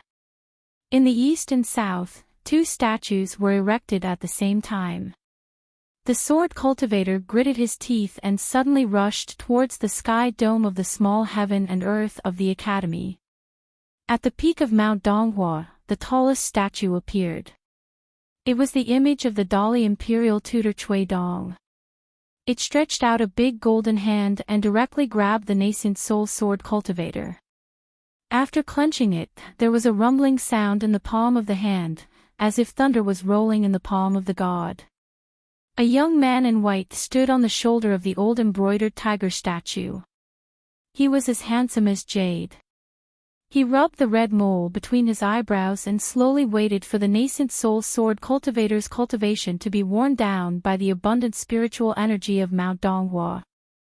Of course, if the old man was willing to go all out and explode his golden core and nascent soul, Cui Dongshan would not stop him. After all, only the literary luck and spiritual energy of Mount Donghua would be damaged. However, Cui Dongshan still hoped to squeeze something out of the hands of this nascent soul cultivator, such as the natal flying sword that was temporarily isolated in the abdomen of the immortal's remains. Cui Dongshan turned his head and looked at the small courtyard. The white deer was indeed the spiritual object of the sour scholar, Zhao Shi. It was just that an expert had used a secret technique on it. As for the old man that was caught in the palm of the golden body, naturally, it was not Zhao Shi. Although Zhao Shi was the mountain master of a secular academy, his body did not have the aptitude for cultivation, and his knowledge had not reached the level of heaven's perception. One day, when he read to the point where he could connect with the saint, he could suddenly form a small cave. Therefore, how could he suddenly become an extremely rare nascent soul stage sword cultivator? In the Aquarius continent, there were only a few nascent soul sword cultivators. This poor earth immortal who failed the assassination, even if Cui Dongshan used his buttocks and knees to guess, he would know that he was not a native cultivator of the Aquarius continent. He was most likely the follower of the Great Sui Kingdom's new champion, Zhang Dai. The direct descendants of the House of Zongheng traveled the world secretly with various identities. They usually had one or two great cultivators as their follower. Cui Dongshan sat down cross-legged and said, "You ran fast, killing two birds with one stone." It was a good plan. The Song clan and the Great Sui Kingdom's Gao clan were both tricked by you. You have my style back then. We should really have a good chat. Think about it, you almost ruined my big plan. If I don't stuff your spirit into a woman's body, I won't take your surname. Yes, and it has to be a virgin. I want you to know that a man who bleeds but does not cry is not a hero at all. Cui Dongshan seemed to be rambling, but in fact, half of his attention was on the palm of the golden body and the other half was on Shi Ro's stomach. For this kind of follower, there was no need to torture them. They would definitely not carry anything that could give them away. Cui Dongshan had to carefully keep an eye on the leaf-fire flying sword. Although he had countless magic weapons, who in the world would complain about having more money? Even if the sword cultivator's nascent soul did not have a natal flying sword to control, his combat power was still very good. He used his yang spirit to break the golden body's fist and then used his yin spirit to escape. The three of them each chose a direction to escape. Among them, the body of the real body, which was seriously injured and seemed to be the slowest, suddenly drew an arc of lightning and hurriedly fell and landed in the small courtyard. He still did not give up on the assassination. Cui Dongshan, who was still sitting on the shoulder of the Dharma form, sighed. You want to compete with me in scheming? This good grandson of yours has met his ancestor and will kowtow to me. The wandering yin spirit was slapped into powder by a scholarly sage's Dharma form in the opposite direction. The surging spiritual energy was a compensation for Mount Donghua. The yang spirit's body was thrown into the lake of the academy by another golden body of the sage. The Dharma form stepped down and splashed a huge wave, crushing the body into pieces. The old nascent soul, whose soul was incomplete and without a flying sword to control, was about to explode a golden elixir, wanting to drag the whole courtyard down with him. However, the old man suddenly froze. The immortal's flying sword, Golden Autumn, that Cui Dongshan won from a chess bet years ago was nailed into the old man's golden elixir and smashed. Then, the old man's body was covered with strange black and gold characters. They were slightly different from the golden characters that were full of righteousness when Mao Xiaodong was in charge of the small world. Cui Dongshan stood in front of this Zhao Shi and wiped the old man's face. He took off a bloody face made by the school of Moism and peeled off the layer of flesh that originally belonged to the old man's original face with his fingertips. He shook it a few times to shake off the blood and pieces of flesh and put them into his sleeve. He looked up at the terrifying face with white bones visible and smiled. Thank you for helping me make a small fortune. The old man could no longer speak. Not only was his skin broken like porcelain, even his eyeballs were full of cracks and broken. Only the depths of the old man's soul were violently agitated, full of hatred and unwillingness. Cui Dongshan widened his eyes and took a step forward, staring at the man. "What, do you want to kill me with your eyes? Come, I'll give you a chance." After a moment, Cui Dongshan flicked his finger on the man's forehead. The old man, who had completely lost his life, flew backward and turned into a rain of blood in the air. Cui Dongshan stood in the courtyard and walked to the main house. He passed by the unconscious Xie and said angrily, "Useless thing." He kicked Xie into the wall. Yu Lu stood where he was and smiled bitterly. Cui Dongshan brushed past him and said angrily, "I don't even want to talk about you." He approached the steps. Cui Dongshan slapped his head and remembered that his master was about to come with Mao Xiaodong. He quickly grabbed and placed Xie's body on the other side of the green bamboo corridor. Cui Dongshan even ran over, squatted in front of her and touched her face. In the end, it became a "thank you," sitting and smiling. Cui Dongshan looked and was satisfied with his handiwork. However, the more he looked, the angrier he became. He slapped Xie's face and woke her up. Before Xie could speak in a daze, he knocked her out again. The smiling face just now is more pleasing to the eye. He fiddled with her again. Xie continued to sit with a smile. Cui Dongshan confirmed that the unconscious Shi Ro and the fleeting fire-flying sword in her stomach were crying sadly. There was no possibility of it breaking free for the time being. He raised his hands and clapped heavily. He withdrew from the small world of the academy on Donghua Mountain. Zhu Lian returned to the courtyard and sat beside the stone bench. He looked down at his stomach and felt a little regretful. The nascent soul sword cultivator was restrained and he was not injured enough. He guessed that both sides did not fight to their heart's content. Cui Dongshan ran into the main house and knocked on the door of the study. He said flatteringly, "Little treasure bottle, guess who I am?" Not to mention Kai Feng and Miao Ren, even the emperor of the Great Sui Kingdom was kept in the dark about the insidious assassination. After Mao Xiaodong told the deputy headmasters and the headmaster of the academy, everyone in the academy began to clean up the mess in an orderly manner.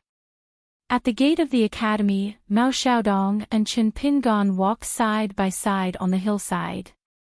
Mao Xiaodong smiled and said, "One day, you will be able to protect the people you care about and protect them in that courtyard. The wind and rain outside and the changes of the mountains and rivers will not hurt them at all. Of course, when they grow up and walk out of that courtyard, unless someone is too unreasonable, the younger generation will suffer by themselves. If they have to cry and bleed, then they will bleed. Otherwise, no matter how old they are, they will never truly grow up." Mao Xiaodong sighed and said, "As a parent and a teacher, I can take care of someone for a lifetime. Can someone as knowledgeable as the Holy Master take care of all the sentient beings in the world?" "He can't." Chen Pingan nodded and said, "That's true." Mao Xiaodong was furious at the thought of seeing Cui Dongshan soon. Mao Xiaodong was silent for a long time. As he walked on the broken road outside the courtyard, he suddenly said something that surprised Chen Pingan. "I think the most safe place in the world is not on the dragon throne or even on the mountain. It is in the classrooms of all the schools in the world. If there is a problem here, it will be difficult to save. Those poor scholars and teachers who have no hope of becoming scholars and who may hear the sound of chickens and dogs barking every day decide the future of the country." Cui Dong, or Cui Dongshan, did countless powerful and dirty things in the Dali dynasty.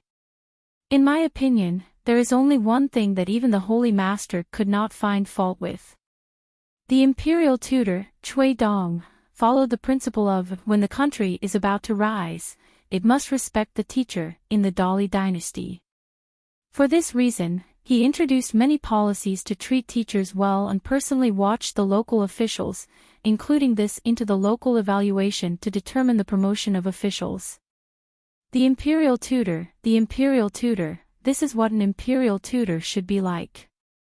The Great Sui Kingdom lost because most of the scholars were relatively empty. The so-called barbarian Dali was not only strong, but even the scholars were pragmatic. Finally, Mao Xiaodong stopped and said, "Although I am suspicious, I still have to say something. Cui Dongshan is now tied to your Dao, but who in the world would harm themselves? In the end, he wants to be closer to Cui Dong. Although it is destined that the two will not become one in the future, you still have to be careful. This old bastard and little brat are full of evil tricks. They are the kind that will feel uncomfortable if they don't scheme against others for a day." At the entrance of the courtyard, Cui Dongshan, who still had a red seal on his forehead, jumped and cursed, "Mao Xiaodong, did I dig up your ancestral grave or kidnap your wife? How can you drive a wedge between our teacher and his student?" Mao Xiaodong waved his sleeve and took the jade pendant that Cui Dongshan had hidden back into his hand. "Make the best use of it.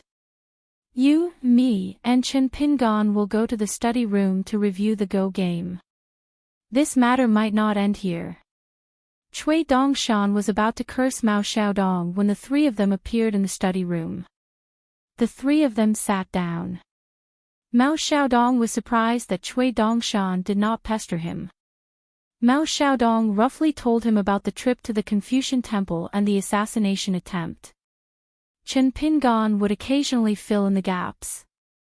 After listening to the story, Cui Dongshan stared at Mao Xiaodong in a daze. Mao Xiaodong glared at him and said, "Watch your dog eyes." Cui Dongshan sighed. "Didn't Yuan Gaofeng tell you all the answers? It's just that you, Mao Xiaodong, are too narrow-minded. You're not much better than Wei Xian. Yuan Gaofeng has put in a lot of effort and is also very brave. He's only one step away from telling you the truth. How did Yuan Gaofeng scold you? Haggling is a businessman's trick. It's a disgrace to the educated."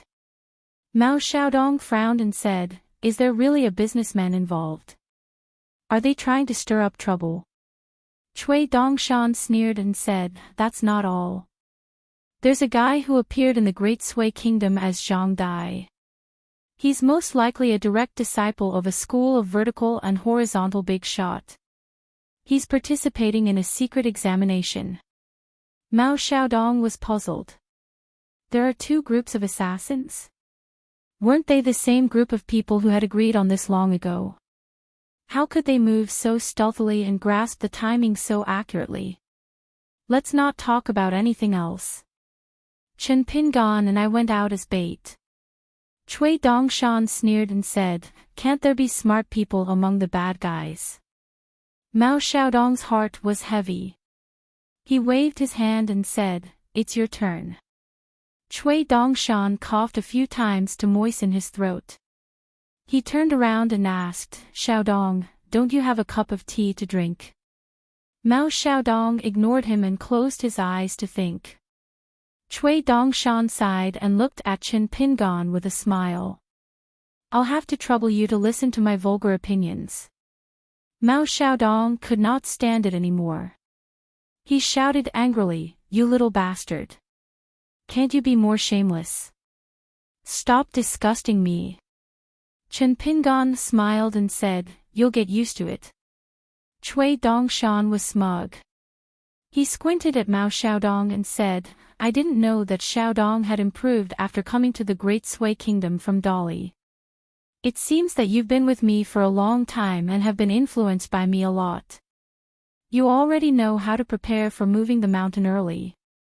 Not only do you have the advantage of time, place, and opportunity, but you also know that you should be the first to kill the most important array master. Otherwise, you would have been killed by the explosion of the hidden gene den of that military cultivator in that sneak attack.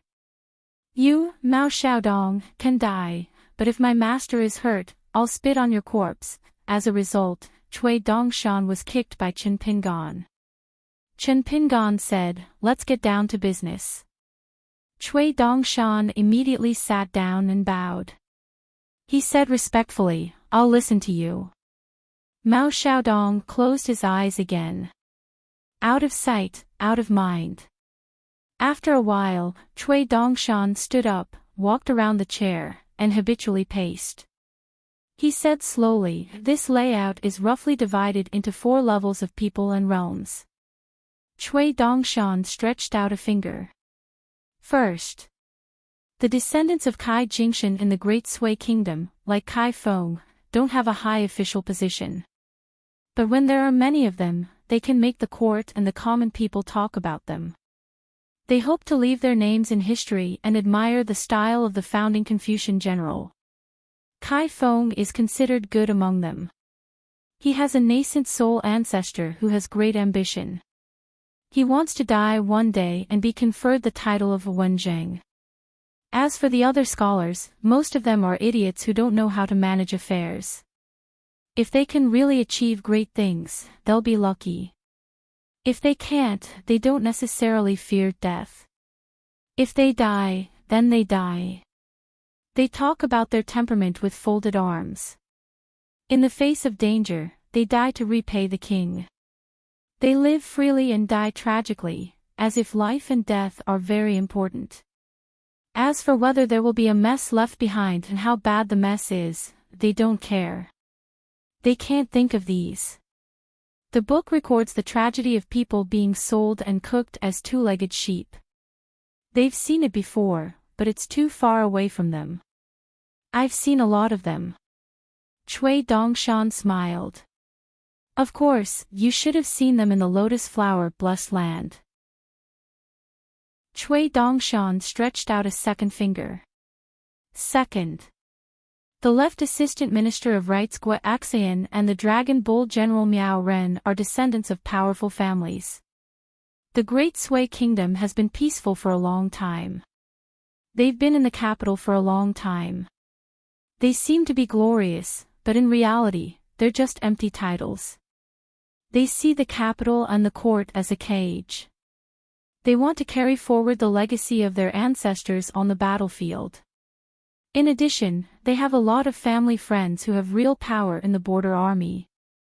They work together with people like Miao Ren, the right assistant minister of the Ministry of War Tao Jiu and the deputy commander of the infantry Yamen, Song Shan. They're relatively pragmatic and are more familiar with military affairs. After the sudden death of the Emperor Dali, Song Yongchen, it's a once-in-a-lifetime opportunity. It's fleeting and can't be missed. At this time, they're tearing up the alliance and taking advantage of the resentment of the Great Sui Kingdom. They're planning to follow the people's wishes and use the powerful border army of the Great Sui Kingdom to gamble. They're not willing to sit still and wait for death to come. They're going to be replaced by the rising Dali and become the vassal of the Great Sui Kingdom. These kinds of people are the ones who come to the conclusion after weighing the pros and cons. They're a little better than Gua Axian and Miao Ren, but they're still on the same level. The foundation of the Great Sui Kingdom lies in these kinds of people. There are many of them in the court and at the border. They can barely be considered the strength of a country. Cui Dongshan stretched out his third finger. Third, the next one is the pitiful emperor of the Great Sui Kingdom. This person's situation is the most awkward. He was prepared to bear the infamy. He stood his ground against the opinions of the masses and signed a shameful alliance. He even sent Prince Gao Xian, whom he had high hopes for, to the Deer Academy in the Cloud Forest as a hostage. In the end, he still underestimated the turbulent situation in the court. Kai Feng and his group assassinated Mao Xiaodong behind his back.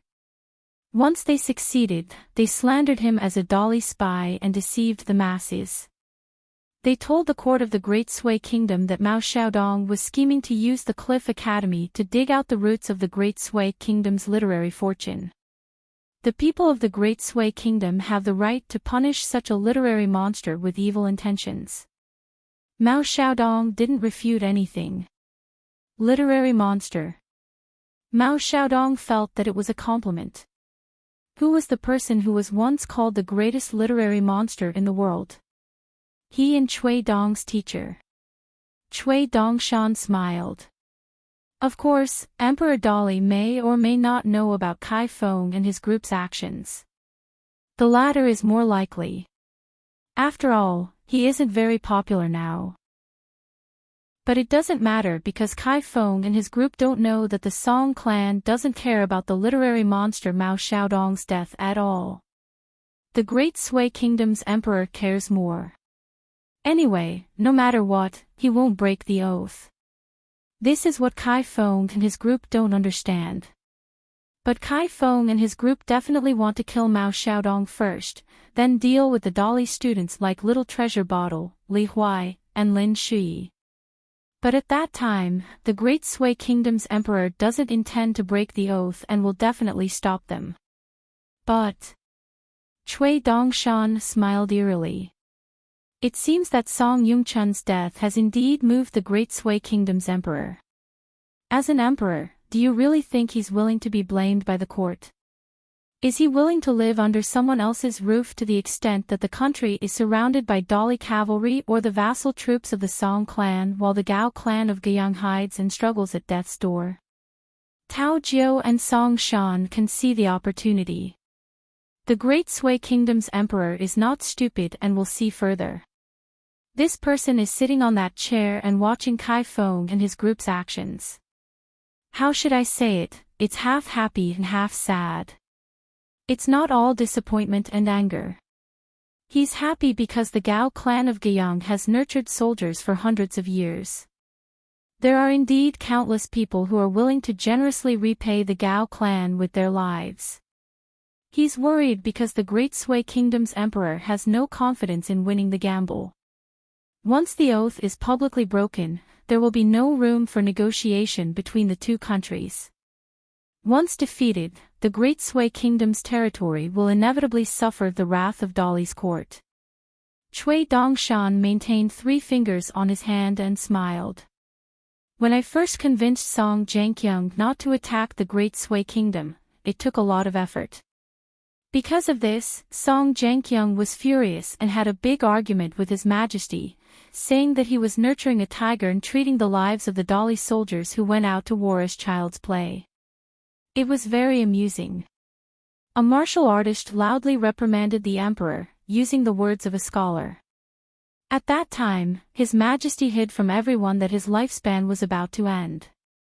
Not 10 years, but 3 years. He was probably worried about the 2 cultivators from the school of Moism and the school of Yin Yang. At that time, even the old bastard was fooled. Facts have proven that His Majesty was right. That Yin Yang cultivator from the school of Yin Yang did indeed have bad intentions. He wanted to slowly turn him into a puppet.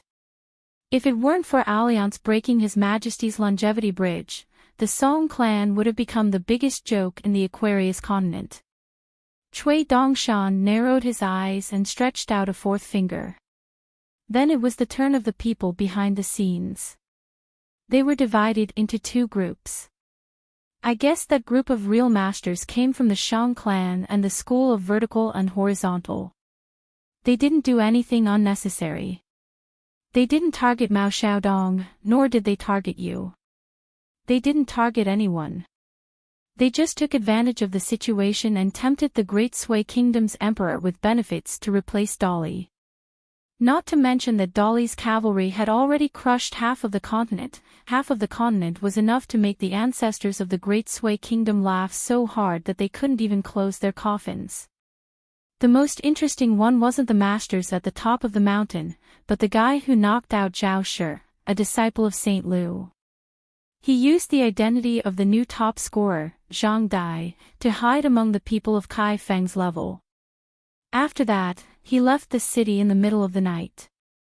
The Great Sui Kingdom and Dali couldn't wait to scour the ground, but no one could find him. Don't show off your old age in front of me. How could you have the face to reminisce about the past years of study? Hovering in the air, Cui Dongshan circled around Mao Xiaodong's chair, who was sitting upright. Xiaodong, you have a good heart.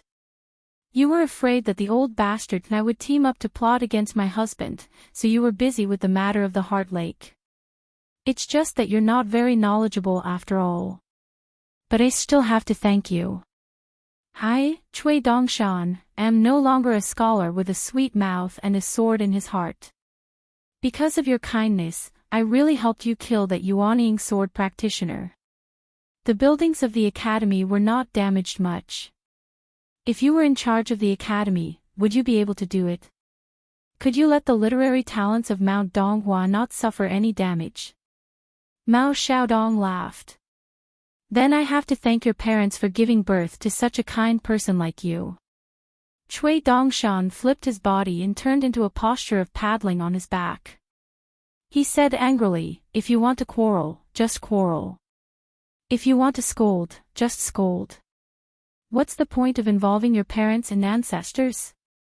Mao Xiaodong clicked his tongue and said, after you betrayed your master, Cui Dongshan, you traveled alone in the central divine continent.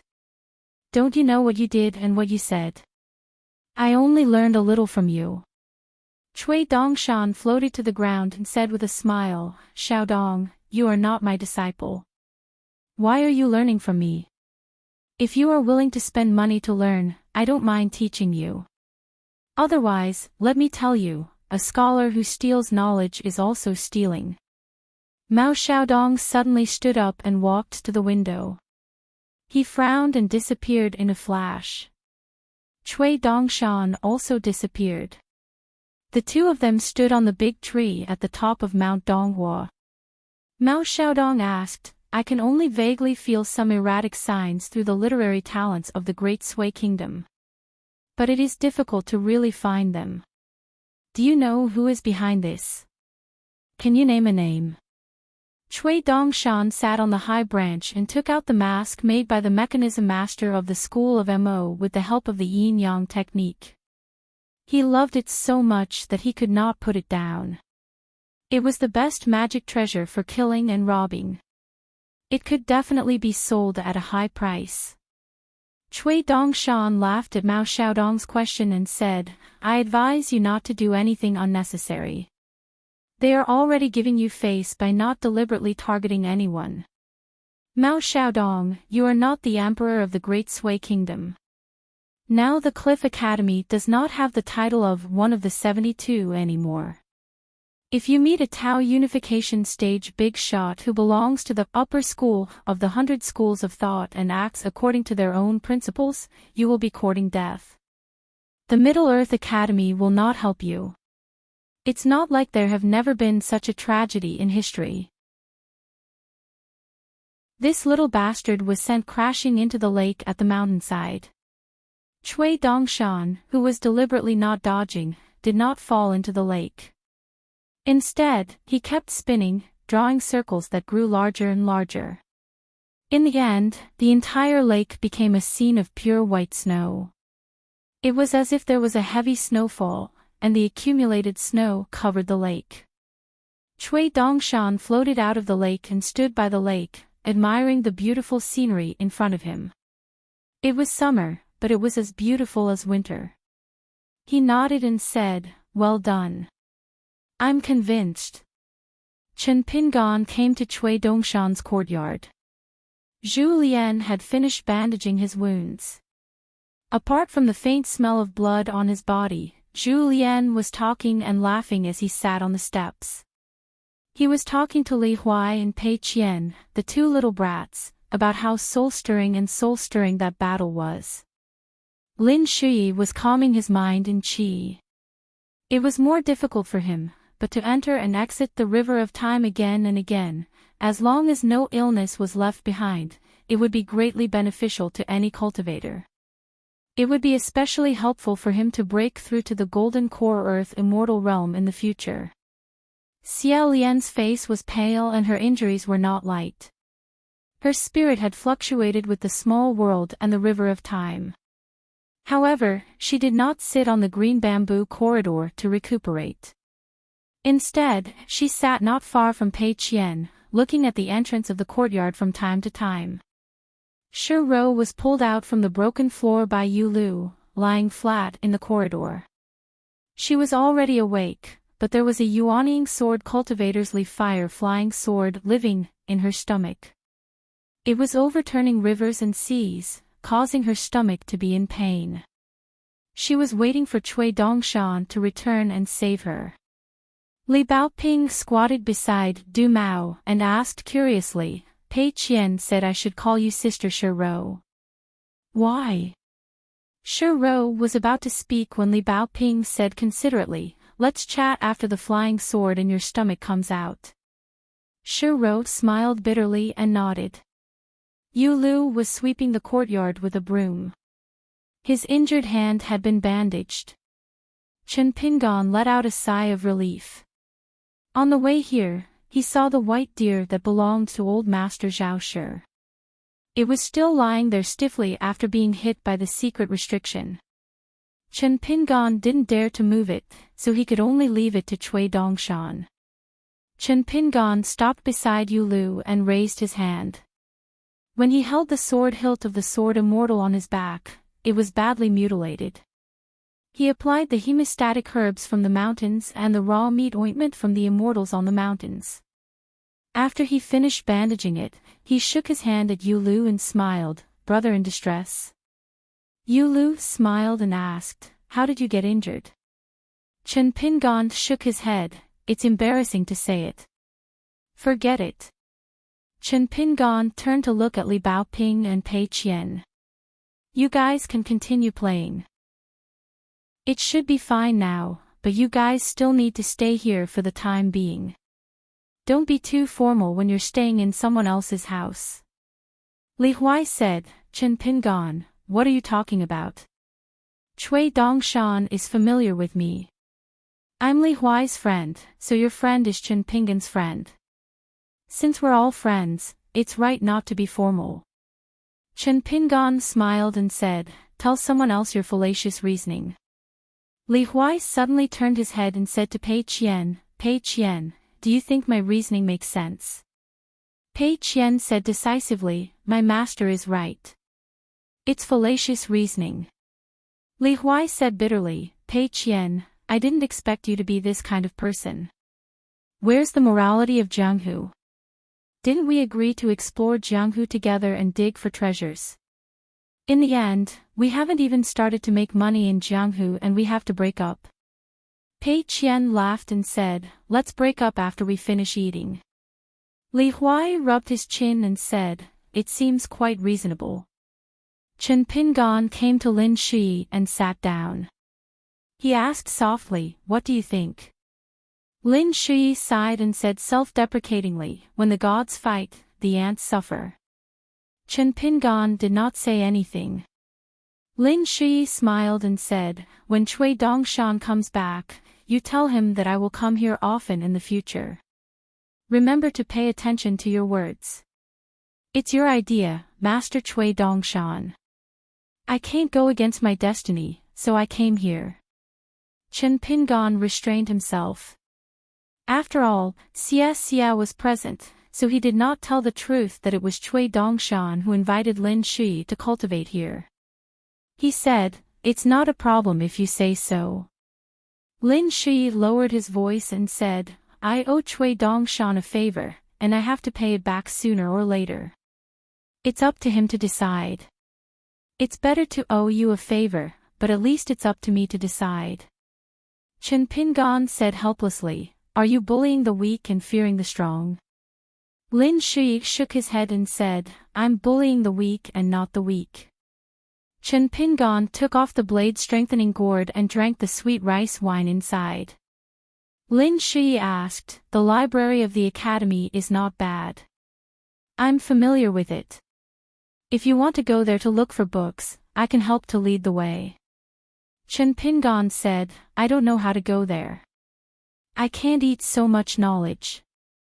Lin Shi laughed angrily and said, at least you agreed to let me return a small favor. Why are you so ignorant of the ways of the world? Chen Pingon coughed and wiped the corner of his mouth.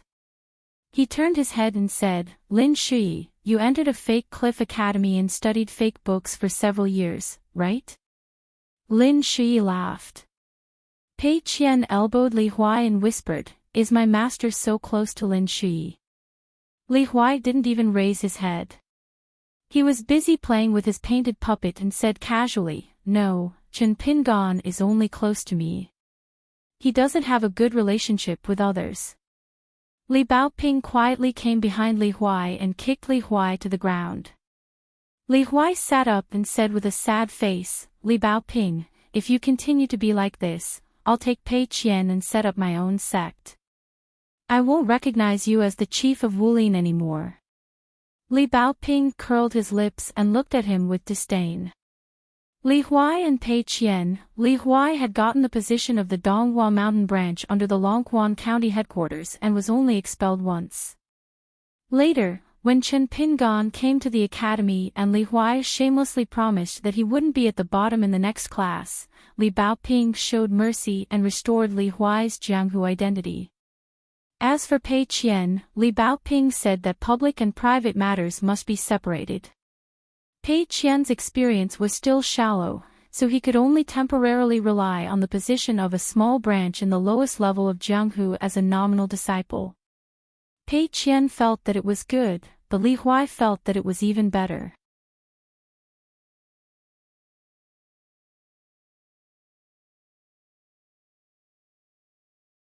Cui Dongshan stared at Shi Rou's pleading eyes. He asked softly, "Do you need me to tell you what to do?" Shi Rou's consciousness was waning. If Cui Dongshan continued, her soul might be destroyed. There would be no more Shi Rou in the world. The golden seed of the Tao Meridian's last bit of spiritual light would probably wither along with Shi Rou's heart and completely disappear. Cui Dongshan snorted coldly. He gently pressed down and threw Shi Rou onto the green bamboo corridor. "If you dare to tell others, your future will be 1,000 times worse than this." Shi Rou's body trembled and convulsed on the corridor. Xie didn't know what was going on, but he didn't dare to probe. Cui Dongshan kicked Shi Rou into the main room. He then turned to Xie and said, "Prepare to receive the guests." Not long after, Li Huai and an old teacher appeared at the door of the courtyard. Behind them was the white deer. It was the great Confucian Zhao Shi. However, the person in front of him was the true master of the private academy. He was a disciple of the Goose Lake Academy of the great sage Lu of the South Saw continent. Cui Dongshan stood barefoot on the steps. He gloated, "Zhao Shi, you didn't look at the almanac this time, did you?" Not only was he knocked unconscious with a stick and put into a gunny sack, he even lost the treasures that he used to look after in the scholarly circles and fish for fame. Zhao Shi, whose forehead was still red and swollen, smiled and said, "It was my fortune to get it, but it was my fate to lose it." Cui Dongshan pretended to be surprised. "Why? Are you really willing to give this white deer to Li Huai?" Zhao Shi nodded and said, "No matter what, this time, someone used me to pave the way for the assassination. It is my dereliction of duty, and I should apologize. Since Bailu has already taken a fancy to Li Huai, I will not hold Bailu back no matter what." Cui Dongshan dragged out the last syllable. He smiled and said, "I'm curious. Where did you get knocked out and thrown away? How did the authorities of the Great Sui Kingdom find you? Don't hit people in the face, and don't expose people's shortcomings when scolding them." Although Zhao Shi was good at maintaining his composure, or else he would not have been able to become the hill master of a private academy highly respected by the Zhuang dynasty. However, Cui Dongshan had touched on his sore spot. He looked a little unnatural. Cui Dongshan laughed and said, "One who survives a great disaster is bound to have good fortune in the future. Zhao Shi, you are indeed a lucky man." Li Huai could not bear to listen anymore. He stared and said, "Cui Dongshan, how can you talk to Hill Master Zhao like that? How can you call him by his name? Do you believe that I will complain to Chen Pingan later?" Cui Dongshan laughed angrily and said, "Li Huai, your conscience must have been eaten by a dog. Who helped you find this fortune? Besides, who are you closer to? Why are you siding with an outsider? Do you believe that I will ask Li Baoping to remove you from the list? Li Huai secretly winked at Cui Dongshan, indicating that he was afraid that the old master would go back on his word and take the white deer away. Cui Dongshan should cooperate. Then I will invite Hill Master Zhao to have some tea. Cui Dongshan walked down the steps and immediately moved the tea set to the stone table. Cui Dongshan looked up at the sky. Su Ruo should have seen the mastermind by now. If the conversation went well, everything could be discussed. If the conversation went badly, the capital of the Great Sui Kingdom could be saved. It would be the good fortune of the Gao family of Guiyang. However, whether it went well or not, it had little to do with the Cliff Academy. Cui Dongshan was no longer Cui. He would want a piece of pure land, a paradise in his heart. While Cui Dongshan was drinking tea with the old master, Zhao Shi, a tall old man finished talking with someone and went to Mr. Fan's side. They left the city together. Looking at the young Mr. Fan, he smiled and asked, "Is it done?" The old man nodded and said, "It's mostly done. It's just that personal matters are convenient, and some things are not very pleasant." Mr. Fan asked curiously, "What do you mean?" The old man smiled and said, "It's just a muddled account of old sesame seeds. I dare not dirty your ears." Mr. Fan smiled and said nothing. Swear words. He had been scolded for so many years, and the people who scolded him were either the scholarly sage or the other ancestors of the 100 schools of thought. If it were an ordinary person, he would have been scolded to death. The old man probably realized this and stopped hiding. He smiled and said, "Mr. Fan, you should know that Su Ruo has a personal relationship with that person, right?" Mr. Fan nodded and said, "I've heard that Su Ruo admires that person very much." The old man laughed and said, "I will say in front of Su Ruo that Alliance is not that great. He is not as exaggerated as the rumors say." Mr. Fan was puzzled and asked, "Why do you say that?" The old man seemed to have thought of a feat that was worth bragging about. He smiled proudly and said, "Back then, 10 of us set up a trap to kill him. Didn't I escape alone?" Mr. Fan was stunned and said helplessly, "I have nothing to say."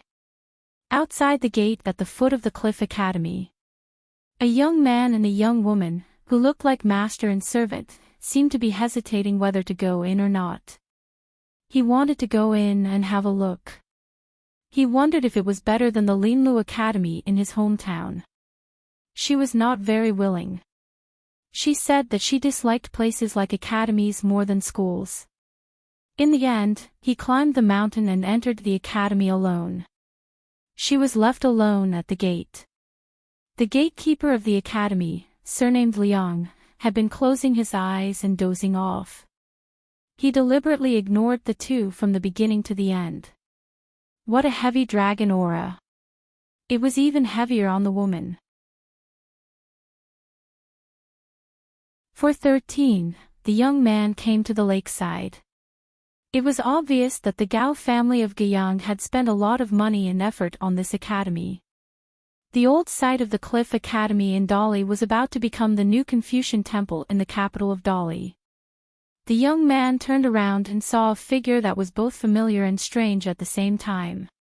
It was strange because the man's appearance, height, and clothes had changed a lot. The reason why it was familiar was because of the man's eyes.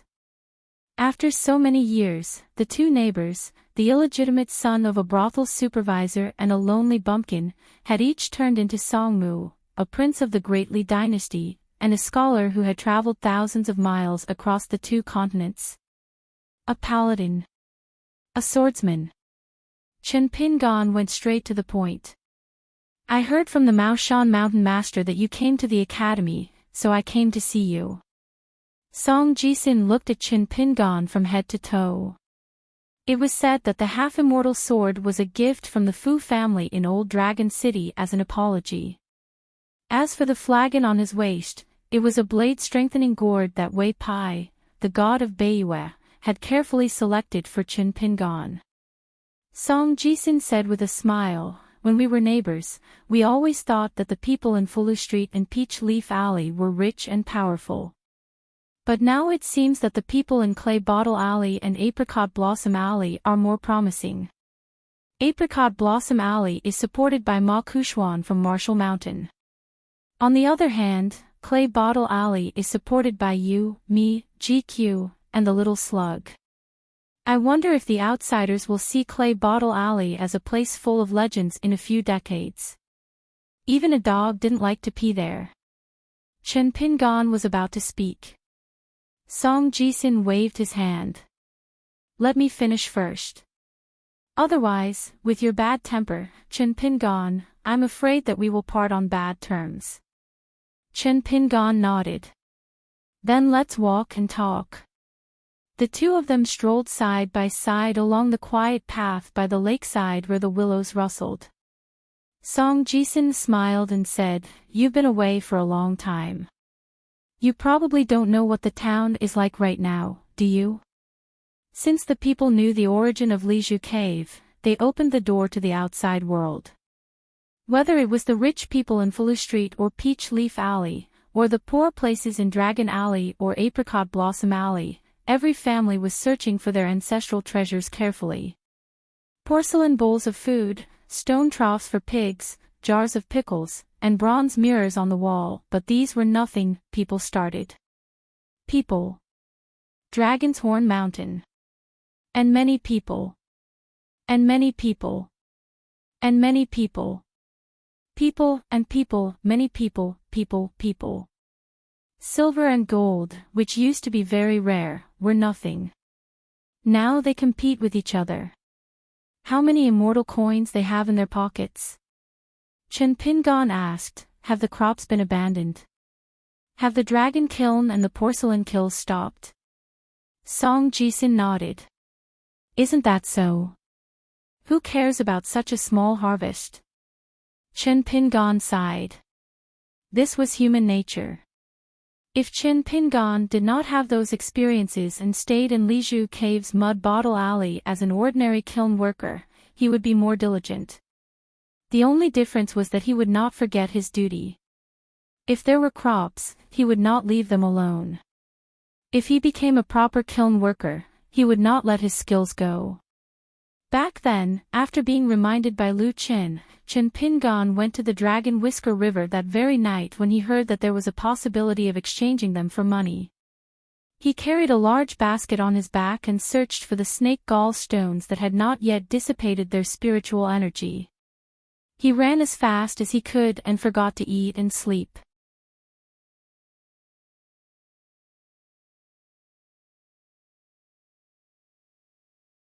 On the path of cultivation, one step slower would lead to another step slower.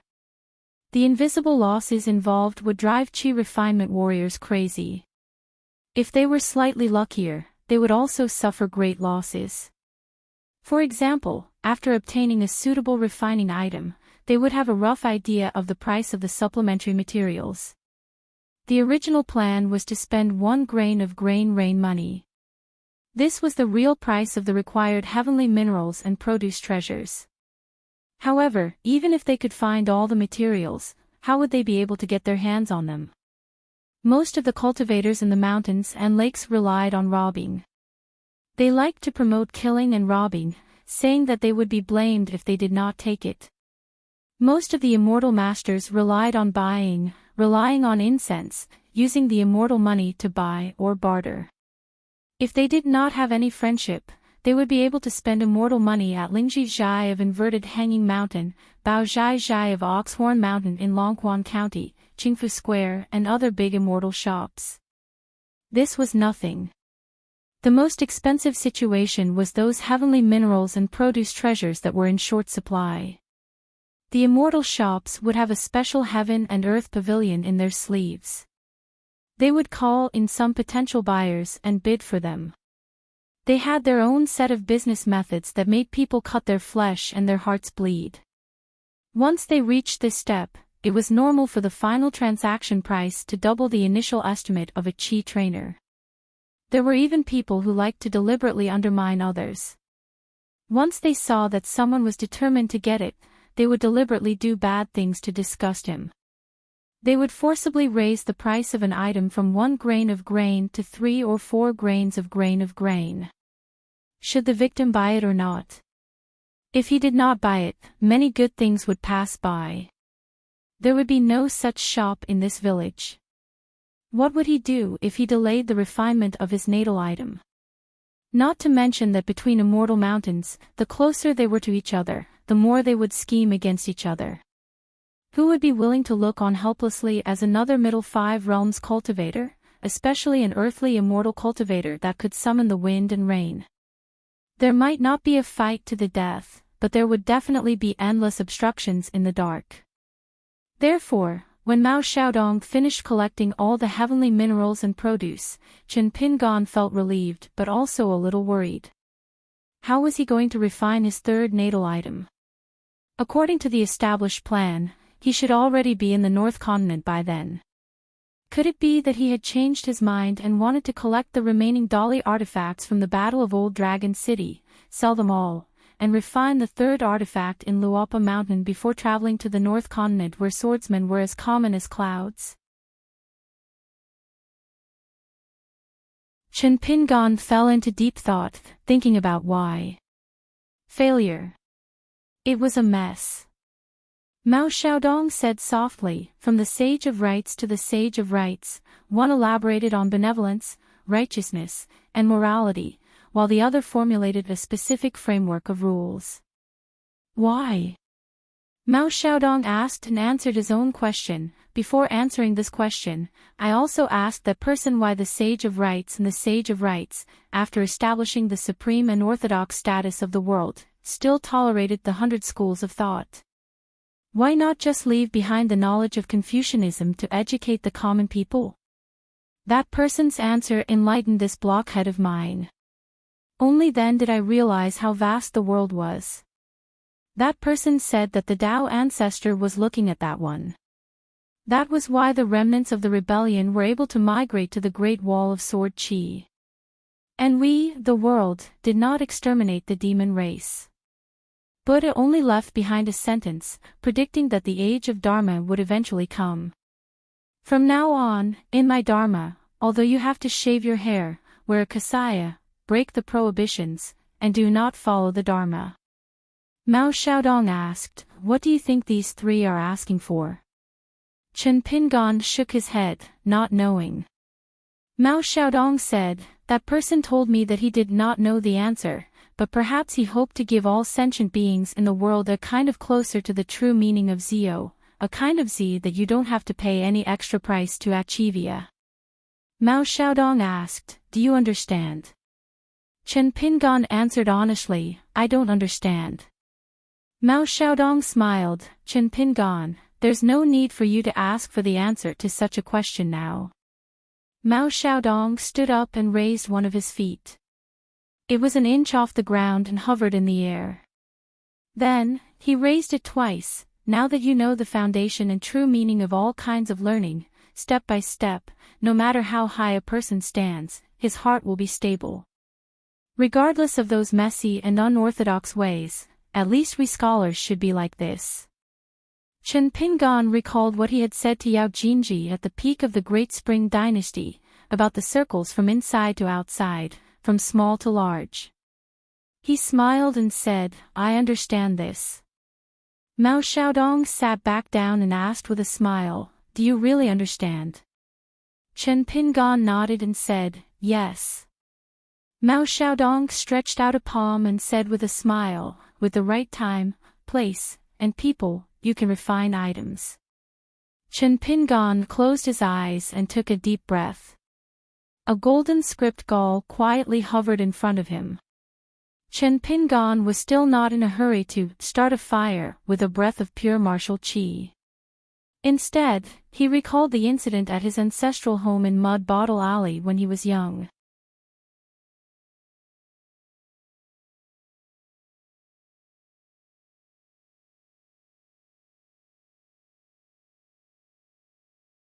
The golden words that were closest to the ground were bigger, and the light they emitted was purer and brighter. Many of the founding ancestors of the 100 schools of thought, as well as some of the rising stars of the later generations, had come here to pay their respects, allowing them to display their divine abilities. Some of the higher-up had already been able to write down their works of art.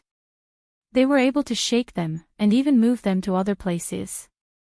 But to this day, no one had been able to move the golden characters that were as large as grains of rice on the ground.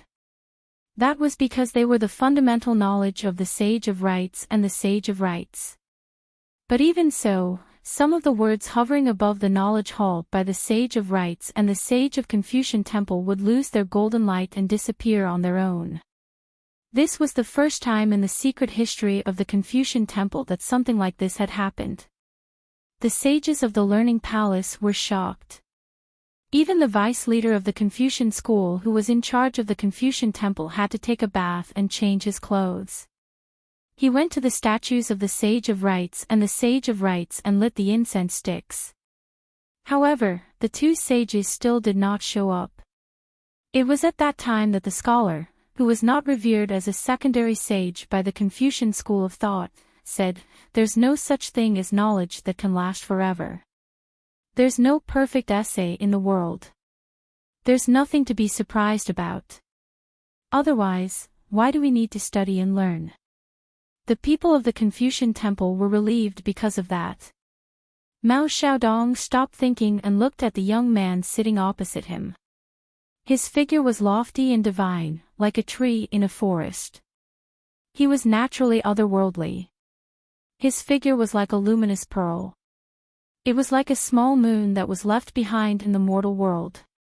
The gods of the Moon Palace did not take it back to the heavenly court. Countless fragments were like the bright stars surrounding the moon. Mao Xiaodong had such a junior brother. As his senior brother, how could he not be proud of him? This had nothing to do with one's background or cultivation level. Mao Xiaodong's teacher was the Sage of Thought. His senior brothers were Qi Jingchen, Zhua Zhua, and the others. He had known Alliance for a long time and was favored by the Li Ji school. He had even asked the scholar from the central region who opened the Yellow River Grotto heaven with a sword.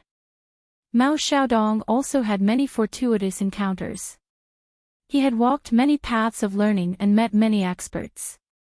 He had even drunk with the ancestors of the school of thought and traveled for thousands of miles. However, Mao Xiaodong still felt that he was not as good as Chen Pingan. That was because Mao Xiaodong had missed too many opportunities. Cui Dongshan once mentioned that Chen Pingan went through the most dangerous path after he left the Lizhu Grotto heaven. It was not about fighting or killing. It was about Alliance finding him. That test seemed to only be about luck and no risk. If Chen Pingan's temperament had changed, he would have ended up like Xiao Yao. Perhaps in the future, he would have another fortuitous encounter like Xiao Yao. However, Chen Pingan would have missed out on Alliance, Qi Jingchen, the biggest fortuitous encounter that Qi Jingchen had painstakingly obtained for him, the old scholar, and finally the woman he liked. One wrong step led to many wrong steps and he lost everything. Mao Xiaodong could not help but ask at that time, how did Chen Pingan get through the danger? Cui Dongshan gave a very indecent answer at that time. My teacher knows that he is stupid. Of course, he is also lucky. Mao Xiaodong wanted to get to the bottom of it, but Cui Dongshan was unwilling to talk about it. In the end, the ritual utensils that Mao Xiaodong brought from the capital's Confucian temple were not of great help. They were just icing on the cake. But of course, Mao Xiaodong was even happier about this. This meant that the quality of the life item refined from the golden script would be even higher. Of course, it would be inferior to the water word seal. But where in the world could he find another seal that Qi Jingchen had carved with his own mental energy? Even Mao Xiaodong felt sorry for Chen Pingan. He had actually destroyed the mountain word seal at the Flood Dragon Gully. Otherwise, he could have created the grand layout of mountains and rivers interdependent. It would not be as simple as breaking through the bottleneck of the second realm and reaching the peak of the second realm of Chi Refinement Warrior after successfully forging 2 life items. He would definitely reach the peak of the third realm. No matter how low the quality of the remaining 3 life items were, as long as he gathered enough of the 5 elements, he would definitely break through the first major threshold of Chi Refinement Warrior and reach the middle 5 realms. But Mao Xiaodong was also clear that if he brought Qi Jingxuan's mountain word seal to the inverted hanging mountain, it was very likely that there would be a lot of twists and turns. These seemingly untraceable gains and losses were probably the fundamental knowledge that Qin Pingan had compared fist techniques, swordsmanship, reading, and even compared to some of the principles that he had already comprehended. Regarding this matter, Cui Dongshan was actually the most knowledgeable. The difference between gods and humans was deep in the soul. Cui Dongshan and Cui Dongshan. On this subtle and deep path, the person who walked the furthest might be the person who walked the furthest in the world. It was rumored that back then, Cui Dongshan, before he decided to betray the lineage of the literary sage, he went to the learning hall of the Confucian Temple in the Central Plains. He did not say a word and looked at the golden script on the ground for a full 3 days and 3 nights. He only looked at the words at the bottom and slightly higher parts of the script. Mao Xiaodong sighed softly. No matter what, being able to successfully refine this golden script into a life item was already an extremely good opportunity. One should not be too ambitious if one did not ask for perfection. Mao Xiaodong no longer let his mind wander. He poured the script from the sacrificial instruments one by one into the elixir furnace. His technique was extremely ingenious. Only then did he thank Shi Ro for the beautiful scene of the mountain peak being dyed with a layer of golden luster by the flowing water of time. The elixir furnace that was filled with colorful mist suddenly became silent and the smoke dispersed. The golden script gallbladder lying quietly at the bottom of the 5-colored gold stove turned into a golden liquid, and then slowly grew into a 1-finger-tall scholar with a sword on his back and a scholarly robe. It was just that it was completely golden.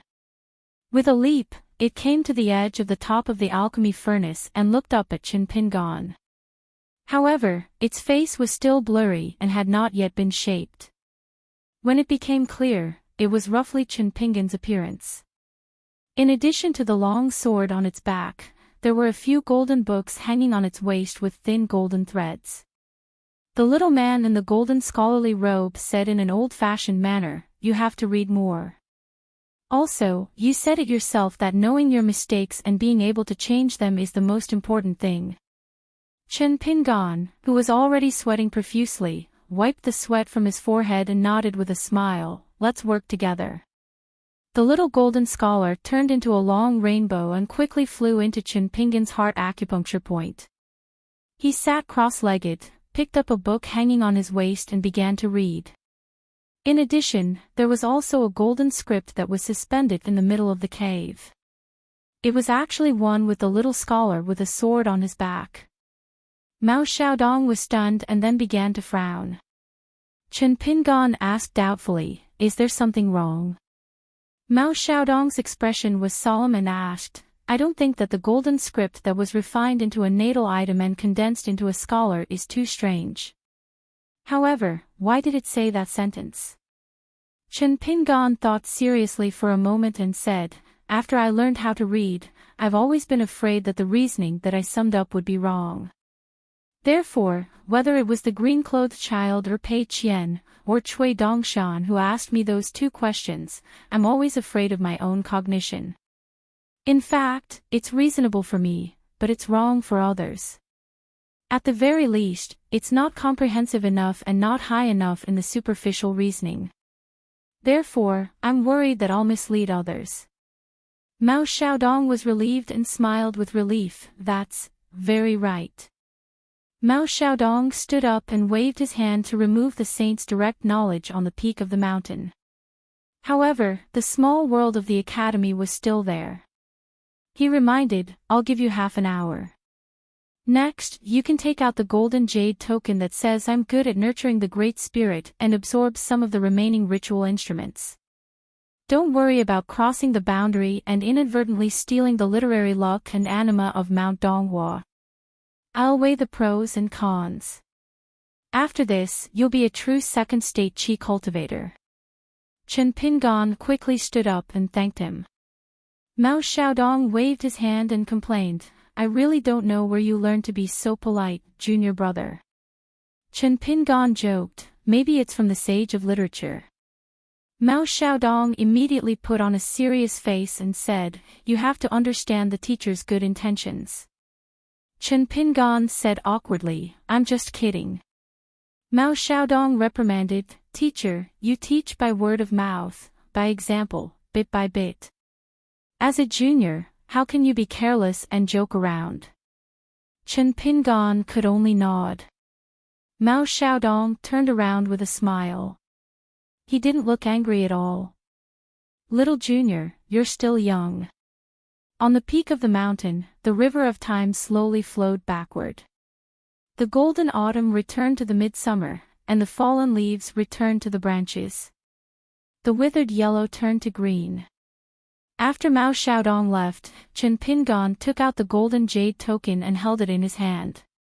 He began to absorb the remaining literary luck on the peak of Mount Donghua that hadn't been refined by the alchemy furnace.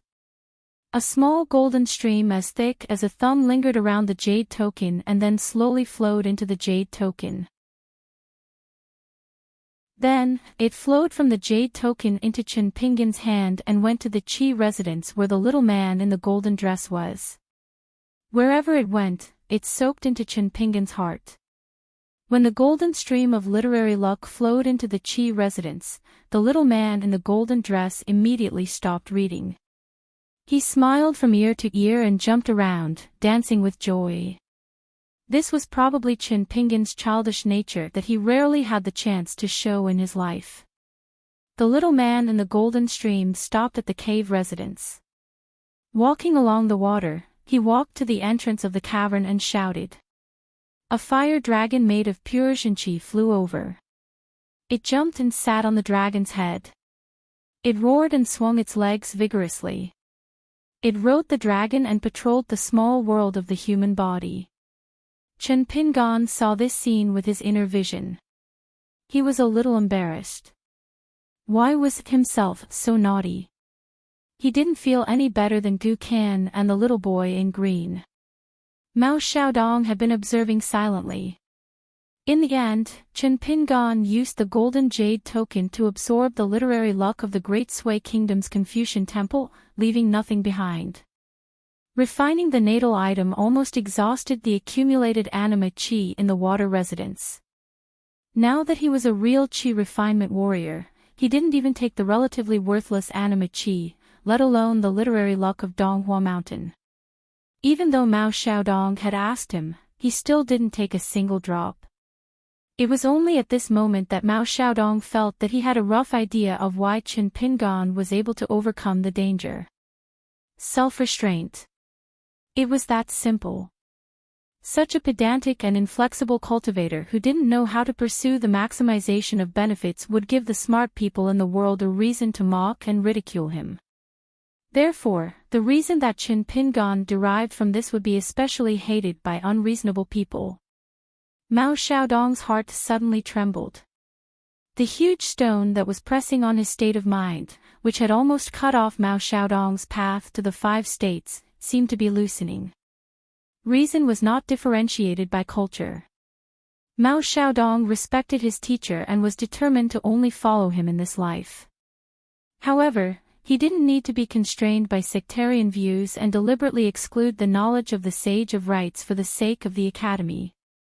Some principles in the world were interconnected and complemented each other. Mao Xiaodong sat in the study room and gently took off the ruler. He placed it on the desk and began to close his eyes to rest. Once he was enlightened, the world changed, and the wind and the moon were bright. Cui Dongshan sat up in the corridor of the small courtyard and said in surprise, Mao Xiaodong, this blockhead, is about to merge with the Tao.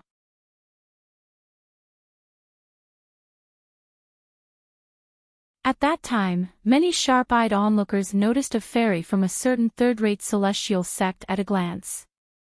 Their facial expression changed greatly, and for a time, they mocked and ridiculed her. That fairy was ashamed and resentful, but she did not dare to say anything back. She just apologized and kept apologizing. As a result, there was more and more ridicule and abuse, and they became unscrupulous. Who would have thought that jade-faced young master would suddenly throw money and speak up for justice? He scolded those onlookers, and the 1-foot spear followed suit. For the first time ever, these two sworn enemies had a common enemy. In the end, after the Lang Jun threw away all his immortal money, he continued to scold, "It's not easy to earn money and cultivate. Does the little girl have a Tao competition with you, or does she want to kill your whole family? Why do you have to insult her endlessly? You bunch of little bastards shouldn't have given birth to your parents. If I had such a great ability, I would have gone upstream along the river of time. When your parents were fighting on their beds, I would have smashed the bed with one slap." In the end, the Lang Jun said to 1-foot spear, "You are a capable guy, but your taste is a little bad. You actually like He Xiaoyang more than Su Jia. At first glance, I can tell that you are not a promising cultivator." After that, 1-foot spear became jade-faced Lang Jun's sidekick. Whenever they met, 1-foot spear would be very obedient. Before Gao Mian and Sun Yuan threw in money, there were already people who began to flirt with the fairy. In the mirror's image, no one knew who the other was, so they were often unscrupulous. They were used to walking down the street. Often, there would be people admiring the scrolls and water bowls, and there would be a few erotic novels that were popular in the world beside them. Probably because they were implicated, the maidservant who was grinding for the fairy was also implicated. The maidservant's name was Shi Qiu. She was a new registered disciple of the Mountain Gate.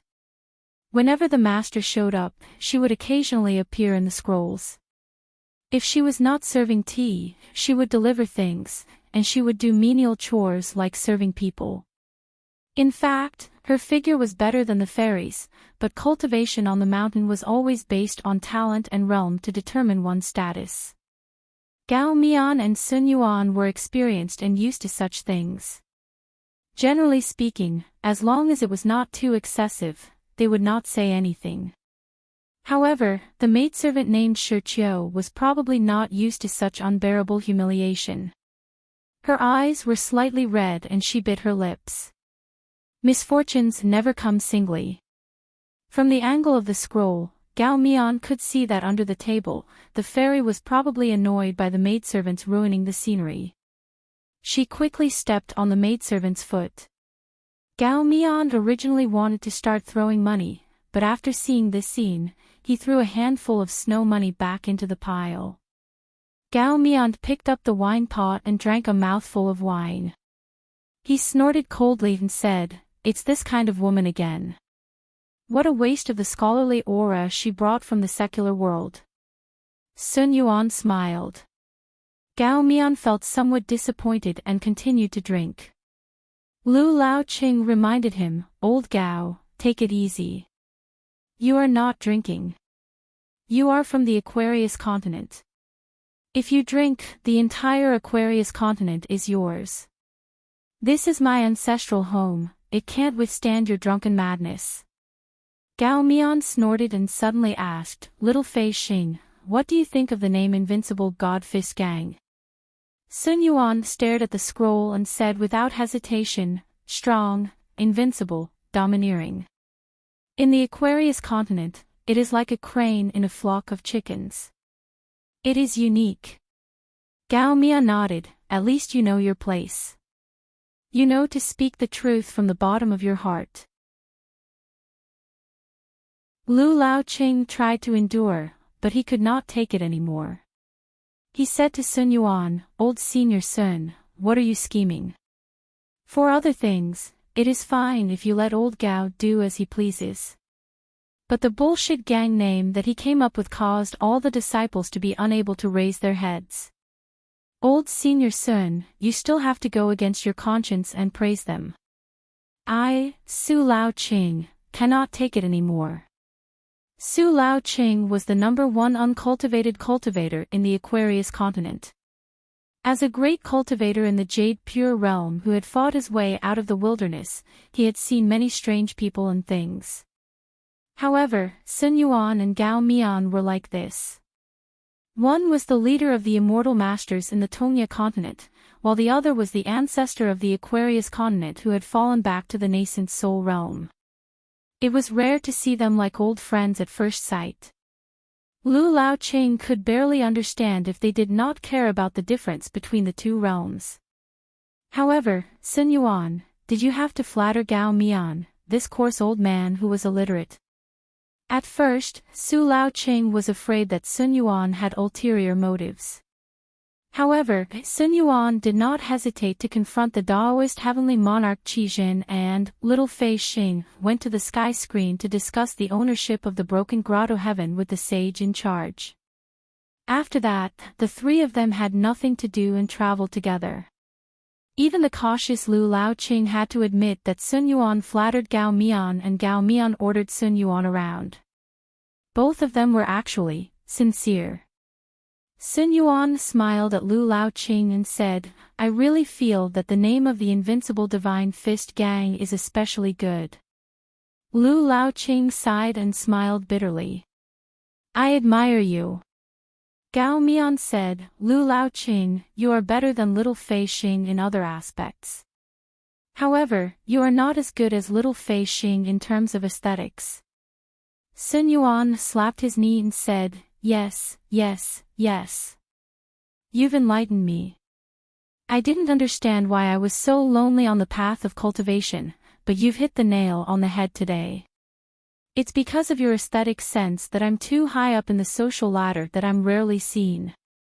If I did not meet you. Gao Mian slapped the table. Do I need you to flatter me? In the invincible Divine Fist Gang, I have heard so much about it that my ears have grown calluses. Sun Yuan could only shut up. There was no other catoptric deflection to watch today. Gao Mian purposely removed the Qi refinement divine ability and drank himself to sleep. Only then did Sun Yuan dare to throw a few small coins into the painting. He said that if Miss Shi Qiu could appear in the painting alone in the future, his 1-foot spear would be willing to support her every time. Then, Sun Yuan kept the painting. There were many joys and sorrows in the world. Sun Yuan was not willing to get involved in the mud of the secular world.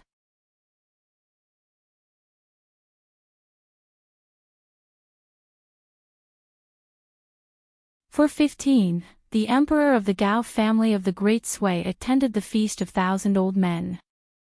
The Great Li's envoy was the assistant minister of the Ministry of Rites who visited Longquan County that year. If Qin Pingan saw him, he would definitely recognize him at a glance.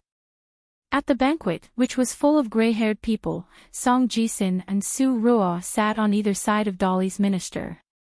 They both used aliases. GQ did not show up. Su Ruo was still dressed as a paladin with a sword behind her back. Except for the young embroidered tiger, no one knew how big of a deal Su Ruo had done. She directly faced Mr. Fan and promised one of the branches of the Song clan that the Shang clan could intervene in the grand banquet that swept across the whole continent. The Song clan would not interfere in the grand banquet for the next 30 years. Su Ruo drank wine. She was not thinking about these big events. Instead, she was thinking about how to cultivate Dong Shui Jing, who still bought wontons every day, into a real person who could buy them on credit. Song Jisin looked at the Great Sui Kingdom's emperor and then looked around. He only felt that the whole Great Sui Kingdom was gloomy. GQ, or Wang Zhu, stayed alone in the deserted post house. A tall and thin middle-aged Taoist priest cast a camouflage spell to hide his true appearance. He led 2 cultivators from Marshall Mountain to the post house quietly. They found GQ leaning against the railing under the eaves, listening to the wind chime. The middle-aged Taoist priest withdrew his spell and revealed his true appearance. He was surrounded by immortal qi and had a fishtail crown on his head. Just by standing in the yard, he exuded the aura of the great Tao that coexisted with the world. He stood between heaven and earth like a great mountain. GQ just glanced at the Taoist priest of the Divine Advice sect, Qi Xin, the master of the orthodoxy of the Aquarius continent. As for the cultivator with a sword on his back, she did not even look at him. She paid more attention to the young man with a black cat on his shoulder. He was quiet and gentle, similar to the fool in Apricot Blossom Lane in her memory. He was more delicate. His face was slightly pale. He looked at her with a warm smile and a burning possessiveness hidden in the depths of his eyes. Goodbye. Ji Gui didn't like this guy very much. It wasn't that she had any prejudice against him, but that Ma Kuxuan's grandmother really made her loathe him too much. All the bad habits that common women in the world should not have seemed to have all been taken up by that old woman. Every time she went to the Iron Lock well to fetch water, as long as she ran into that old woman, she would inevitably have to listen to some sarcastic remarks. If Shi Gui hadn't been completely suppressed by the rules of Black Pearl Grotto Heaven back then, she would have 100 ways to make that long-tongued old woman wish she was dead. Later, Old Man Yang lost his mind and actually gave the old woman a good fortune, turning her into the river granny of the Dragon Whisker River in the small town. Ji Gui could only continue to wait for an opportunity. One day, she would let that old woman, whose real name was Malanhua, taste the taste of purgatory on earth. As for what would happen to Ma Kuxuan, did she care? He didn't care at all. Qi Xin smiled and said, Miss GQ, I've already done what Chief Lu asked me to do. Now that the Shinho sect has just obtained a brand new broken blessed land, I welcome Miss GQ to enter and seek opportunities. I'm willing to escort you all the way. Although Qi Xin was from the second Taoist branch, Lu Chen was originally one of the 3 chiefs. Now, he was even in charge of overseeing the Beko Keikyung building. Qi Zhen was naturally overjoyed to be able to do this for Lu Qin.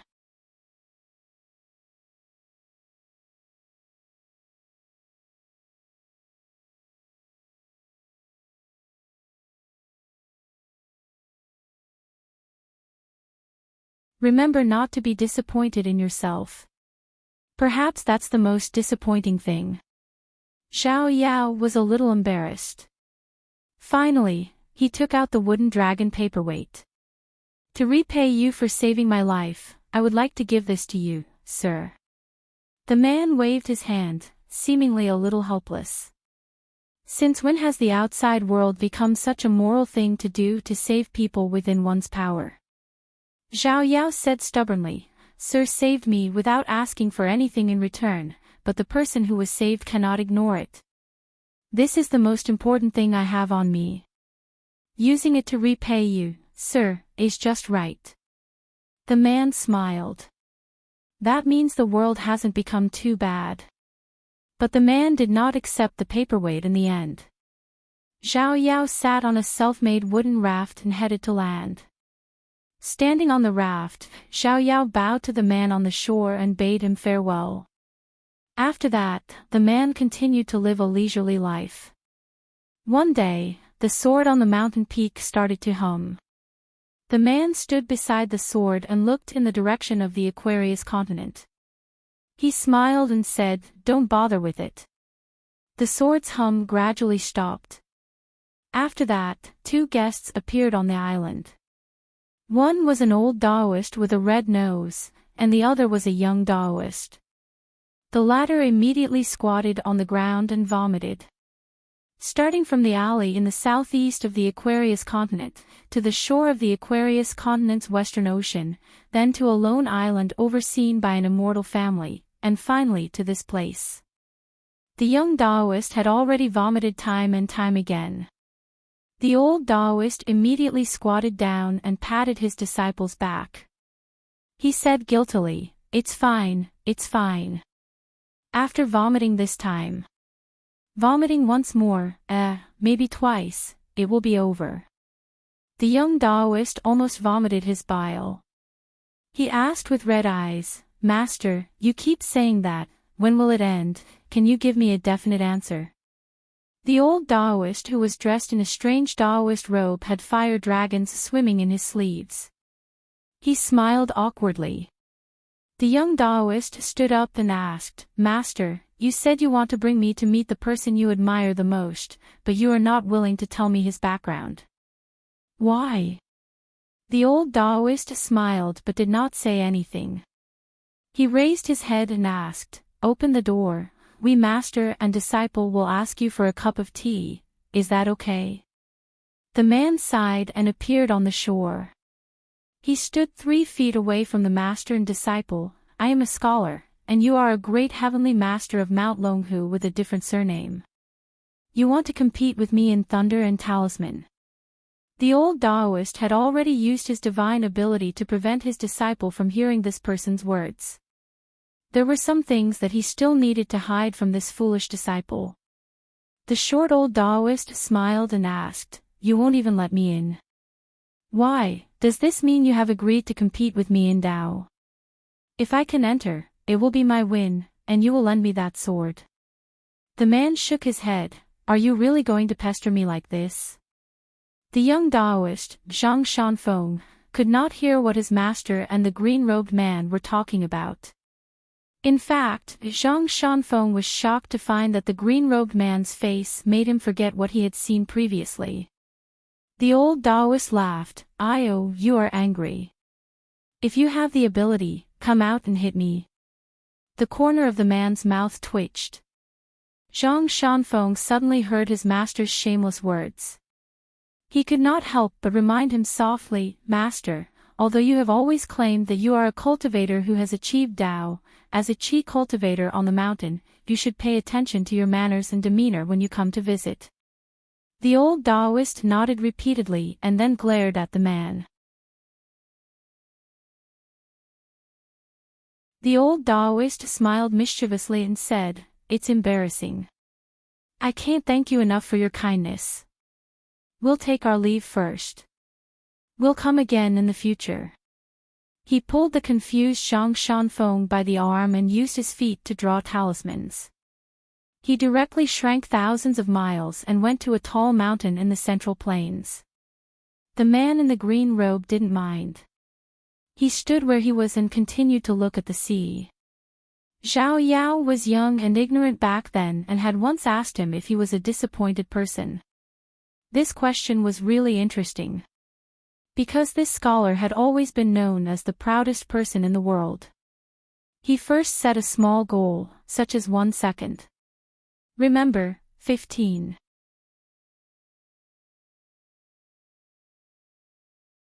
For 16, Chapter 2, there were 3 moons hanging in the sky. This was a scene that could never be seen in the vast world. The pure moonlight shone freely between heaven and earth, illuminating the 100,000 mountains as if they were covered with thick snow. Rustling sounds could be heard in the endless mountains, and the sound could easily spread for hundreds of miles. If there were immortals who could freely ride the wind in the sea of clouds and look down, they would see golden-armored puppets as tall as mountains moving mountains and slowly trudging. There were also some ancient fierce beasts that were thousands of feet long and covered in scars. Without exception, they were ordered by the golden-armored puppets with long whips to do hard labor and drag the mountains without complaint. Occasionally, there would be some savage beasts that were able to rest for a short while, and they would use some mountain peaks as pillows in exhaustion as they slept soundly. Their bodies didn't have the slightest innate ferocious aura since a long time ago, and it had been completely worn away by the endless years of hardship. This scene could only be passed down by word of mouth in this world. It was far from the truth. Because no one dared to fly over the 100,000 mountains without permission. In the long history, there were indeed some great demons of the upper 5 realms who didn't believe in heresy. Then, they were dragged down by countless golden-armored puppets and eventually became one of those great demons who worked hard. They became huge skeletons that slept forever in the mountains and couldn't even be reincarnated. At the top of the mountains, there was a dilapidated thatched cottage. Behind the cottage was a vegetable garden with rare greenery. The thatched cottage was surrounded by a crooked wooden fence, and a skinny watchdog was lying at the door, panting slightly. A thin old man stood in the open space outside the door. Facing the mountain, he stretched out his hand and scratched his cheek. No one knew what he was thinking. The skinny dog suddenly got up and flew out, roaring toward a direction. A majestic wind in the shape of a tornado swept out in a mighty manner, directly blowing up a large sea of dark clouds that covered one of the bright moons. The old man was still indifferent. When the sea of clouds was broken, golden armored puppets stood on the ground around the mountain, holding all kinds of exaggerated weapons that matched their bodies. Among them, there was no lack of snow-white skeletons of ancient fierce beasts as long spears. One of the golden-armored puppets threw the white bone spear in its hand into the sky. Thunder rumbled, as if it had the might to split the heavens and earth apart. The spear was aimed at the two grain-sized figures in the sky. The two visitors who had come from afar were in human form. One of them was a tall old man dressed in a bright red robe. The surface of his robe rippled, and a sea of blood surged. Vicious-looking faces vaguely appeared on the robe, and they attempted to reach out of the sea. However, they were quickly drowned by the blood. This tall and sturdy old man was wearing a black belt made of an unknown material. Pieces of sword fragments were embedded in it. Beside the old man was a young-looking junior with a long sword hanging from each side of his waist. On his back was a snow-white sword case, revealing the hilts of 3 long swords. Seeing that the spear was about to pierce through the air, the young man's eyes were burning. However, it was not directed at the spear, but at the old man on the peak of the mountain whose back was facing them. With just a glance from the red-robed old man, the spear turned into dust and scattered in all directions. The other sharp weapons that were thrown were the same. They all shattered before they could get close to the old man. The red-robed old man was a little annoyed. It was not because he was stopped by this wave of attacks, but because he was angry at the way the old man treated his guests. He looked down on them too much. He only let the golden-armored puppets attack. In any case, it was better to release the old fellows in the underground prison. The red-robed old man sneered, "Old blind, have you really forgotten who your master is after living in someone else's territory for so long? Are you using these to scratch my itch?" With a slap, one of the golden-armored puppets on the ground was instantly smashed into the ground. Dust flew everywhere. After that, he did not stop attacking. A series of firecrackers sounded on the ground. The golden-armored puppets that were as tall as mountains were all smashed into nothingness. The short old man on the peak of the mountain turned his head and looked at the 2 great demons that stood at the top of the world. His eye sockets were empty, like 2 bottomless abysses.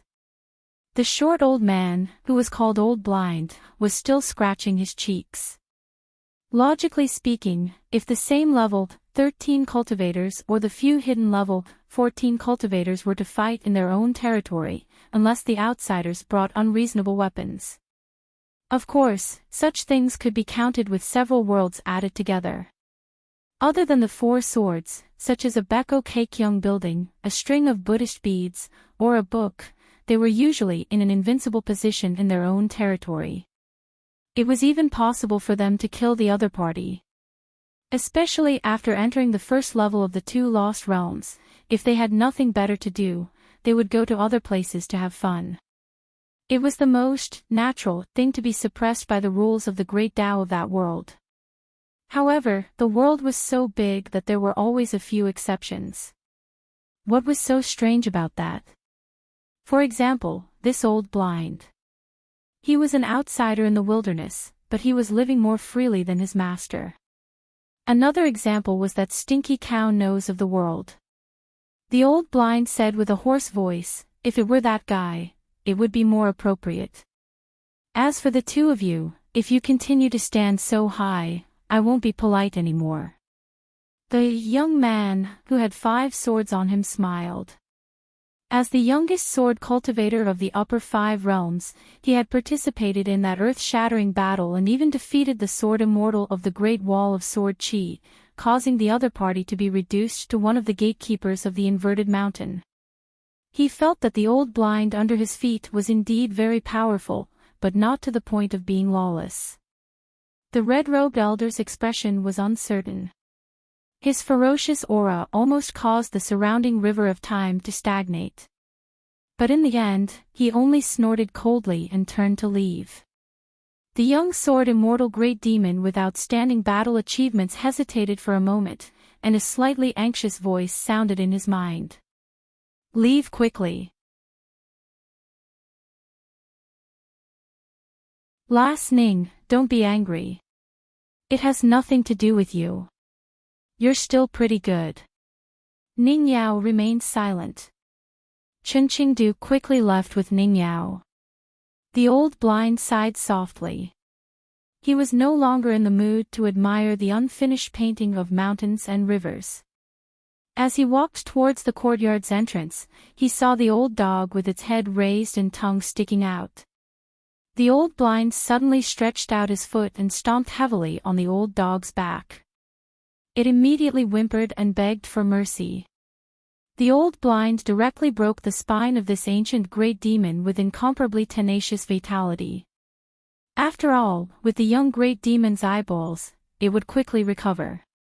The old blind muttered to himself as he walked into the courtyard. On the wall of the Great Wall of Sword Chi, eldest sword immortal was sitting cross-legged while Ning Yao was drinking. Chen Qingdu said indifferently, "There's no need to stand up for me." The old blind was the one who was hurt the most back then.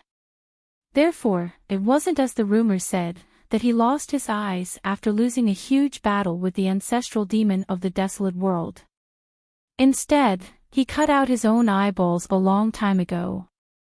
He threw one of them into the vast world and the other into the firmament world. I went to look for him this time because I wanted to hear him say, "I won't help anyone," with my own ears. It's already very good. Ning Yao nodded. Ning Yao finished half a flask of wine and turned to look at eldest sword immortal. Chen Qingdu laughed angrily. "Lass Ning, I'm not criticizing you. Why don't you return to your own home? This is Grandpa Chen's territory. How can I be chased away by you?" Although he said that, the old man still jumped off the wall and walked back to his thatched cottage. In fact, he knew the reason. That punk had once punched on the wall. Ning Yao took out a scroll from her sleeve and placed the flask of wine to the side. Then, she leaned against the wall and unfolded the carousel of the river of time. Was this the 3rd or 4th time? On the scroll, the scene was the immortal tomb that she had been to before. A group of children were flying kites. There was a skinny, dark-skinned child who was sitting far away, looking lonely. A peer of the same age who was flying kites passed by that kid and tugged at the kite. Then, he squatted down, picked up a piece of mud, and threw it over. Seeing the figure turn and run, the tall child with the kite in his hand laughed out loud. Ning Yao extended a finger and knocked on the scroll. It happened to poke the tall child's head. She muttered a few words. Then, she retracted her hand and quietly finished looking at the scroll. There were actually many other scrolls in front of her, but she would only look at one each time. She turned around and placed her hands behind her head. Then, she gently swung one leg. Liking him had nothing to do with the scroll. After looking at each scroll, her liking changed to liking him even more. Who she, Ning Yao, liked had nothing to do with heaven and earth. Chen Pingon could stupidly practice 1,000,000 punches for her. But was this a big deal? Ning Yao opened her eyes.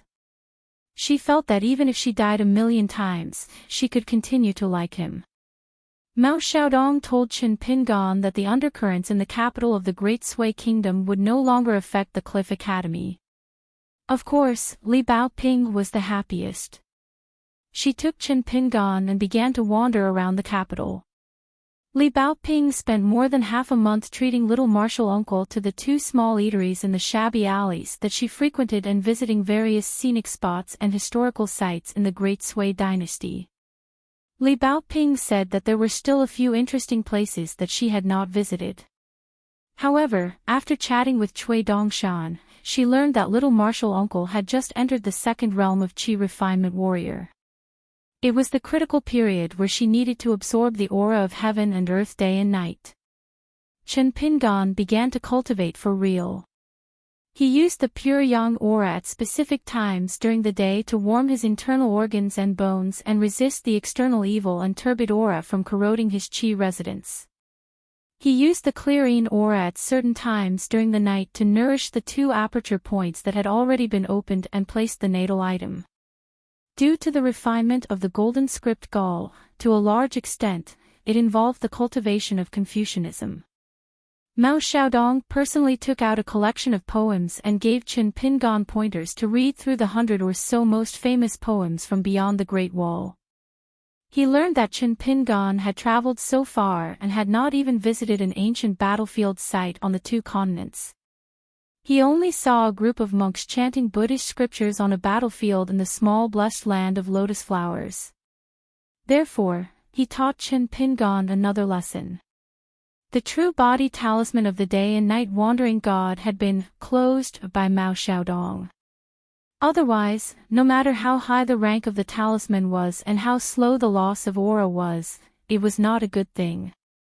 As for the method of opening the true body talisman, Cui Dongshan went back to ponder and tinker with it after Qin Pingan explained in detail the origin of the talisman of the true body talisman. Cui Dongshan licked his face and said that he wanted to flip through the true works of alchemy. He was willing to pay him a small sum of money for every page he turned. Qin Pingan did not agree.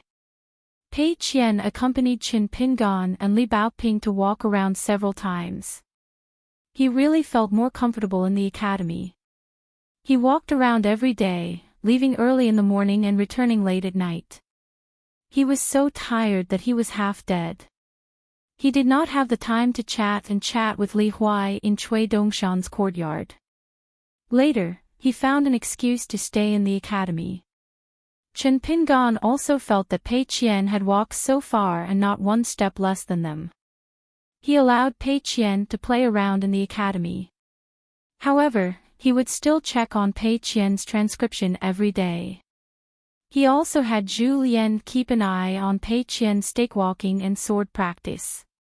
When it came to martial arts, it was not important whether Pei Qian was diligent or not. Qin Pingan did not particularly care about it, but he would not miss an incense stick's worth of time. Mao Xiaodong would often chat with Qin Pingan. One of them said, "Decrees are only tools for governing a country, not the source of its cleanliness." Mao Xiaodong was probably worried that Qin Pingan, his junior, would accidentally walk further and further down the path of legalism. He had no choice but to remind him. At the time, Mao Xiaodong laughed and said, "These words were not said by us Confucians. Sir, you grew up in the countryside, so you should have seen quite a lot." Qin Pingan nodded. Li Baoping, Pei Qian, and Li Huai also nodded. Cui Dongshan said with a smile, "If one's soul is the foundation, and the rest of the skin, bones, and flesh are the clothes, then take a guess. How many clothes made of human skin will a mortal change in his life when he is 60 years old?" Pei Qian felt that this saying made her hair stand on end. Cui Dongshan smiled and stretched out a finger. Pei Qian's eyes widened. 10. Li Baoping frowned and said, 100. Li Huai was purely trying to undermine him. He liked to bicker with Li Baoping and Pei Qian. He said casually, 1,000. Cui Dongshan nodded and said, in this life, a person will unknowingly change into 1,000 human skin clothes. Cui Dongshan continued, in addition to those inexplicable Qi mansion acupoints that are incomparably compatible with heaven and earth, all sentient beings in the world are willing to transform into human form after becoming spirits. The imperial porcelain of your hometown's dragon kiln is clearly so fragile and can't even withstand a single blow. The worst thing is to be knocked. Why did His Majesty still order people to burn it? Why didn't he directly ask for the mud on the mountain or the clay pots with a stronger physique? Li Huai chuckled and said, "It looks good, and it's worth money." Cui Dongshan, why are you asking such a brainless question? Cui Dongshan scolded, yes, you're the only one with a brain. You look like a tiger with a tiger's head. Li Huai made a face and said cheekily, I'm not listening. Chen Pingan smiled knowingly. One day, Chen Pingan sat in the corridor of Cui Dongshan's courtyard. He took out the blade-strengthening gourd but did not drink. His palm pressed against the opening of the gourd and gently shook the wine pot. There was no one in the small courtyard for the time being. It was rare to have a moment of peace. After refining the 2 natal items of water and metal, refining the 3rd natal item of the 5 elements had become an unavoidable hurdle.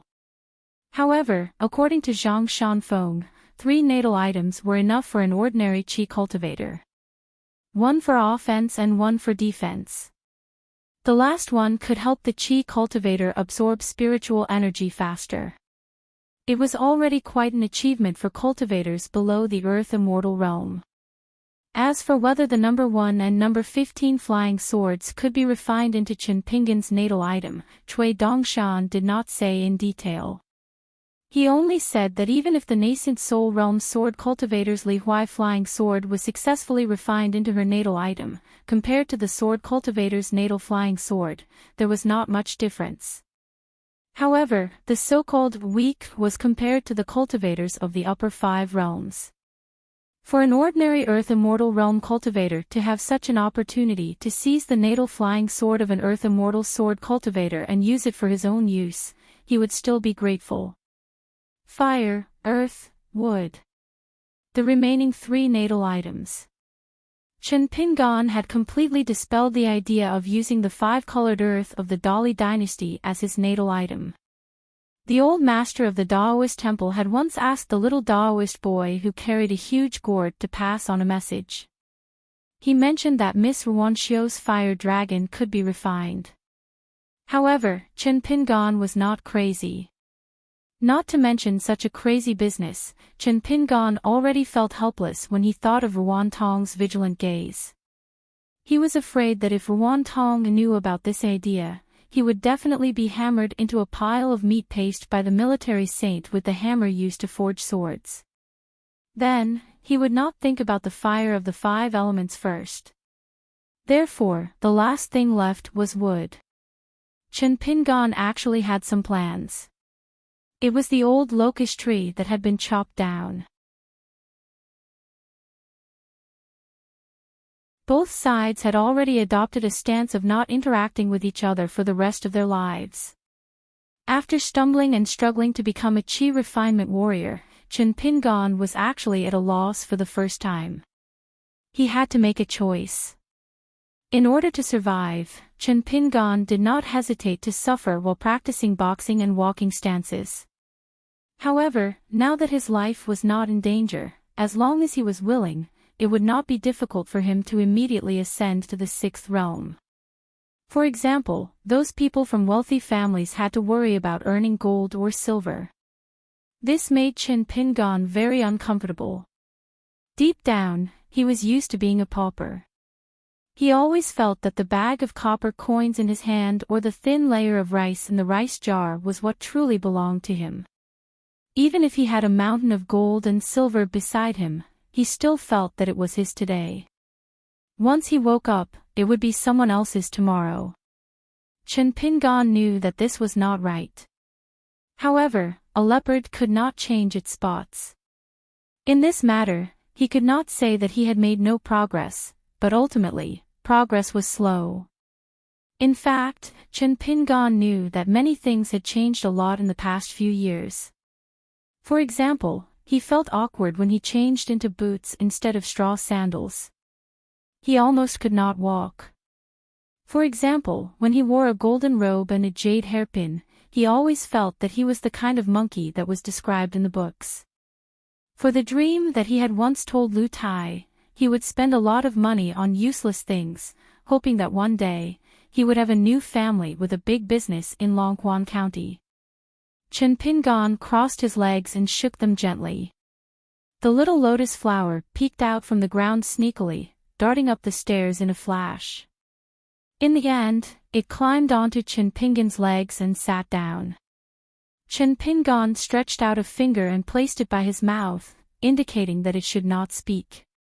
Ever since Cui Dongshan first appeared in that village in Qinghuan country, the little lotus flower peeked out almost no more. This was what Chen Pingan wanted it to do. Although it did not understand, it still did as it was told. The little lotus flower peeked out with only one arm and covered its mouth, nodding vigorously with a smile. Chen Pingan swung his legs. The little fellow looked like it was on a swing. If it was not for the fact that it was covering its mouth, it would have already giggled out loud. As soon as he saw the cheerful little lotus flower peeked out, Chen Pingan's state of mind became much more peaceful. All the distracting thoughts and worries were swept away. Chen Pingan closed his eyes. Not long after, he realized that the back of his feet was light. He turned his head and opened his eyes to look. The little fellow was imitating him and lying down with its legs crossed. After being discovered by Chen Pingan, it smiled and squinted its eyes. Chen Pingan lay down on his side, and it followed suit. Chen Pingan began to shake its head. It seemed to be muttering something, but it did not make a sound. The little fellow followed suit, imitating Chen Pingan. One big and one small, actually, neither of them knew what they were muttering. Chen Pingan did not know. Cui Dongshan was just outside the walls of the small courtyard. His head was leaning against the wall, and his body was like a slope. Cui Dongshan knew why Chen Pingan deliberately let the little lotus flower peeking out from him. Because in Chen Pingan's eyes, the carefree little lotus flower peeking out was already the best. He didn't even want to know, nor was he willing to know, whether or not the little lotus figure was actually very rare, whether or not it was priceless, and whether or not it was of great use. Therefore, Cui Dongshan felt a little uncomfortable holding it in. Because he really wanted to tell Chen Pingan that that little fellow was really not simple. But for some reason, Cui Dongshan pondered over it. Although he knew that whether he told Chen Pingan or not, the end result would be the same, Cui Dongshan thought about it and suddenly felt that it was not a bad idea to not tell him. After Cui Dongshan thought of this, his face was full of smiles. He returned to his normal state, gently knocked his head back, stood up straight, and quietly floated forward. If there is unhappiness in life, it is only because you do not know my husband. Cui Dongshan was very happy at that moment. Because as long as he took this sentence to Little Treasure Bottle to claim credit, he might be able to avoid being slapped in the future. Hence, Cui Dongshan ran away and arrived outside the window of the school. He winked at the little girl in the red dress. In the end, he was shouted at by the teacher. First set a small goal, such as 1 second. Remember, book guest house, 8.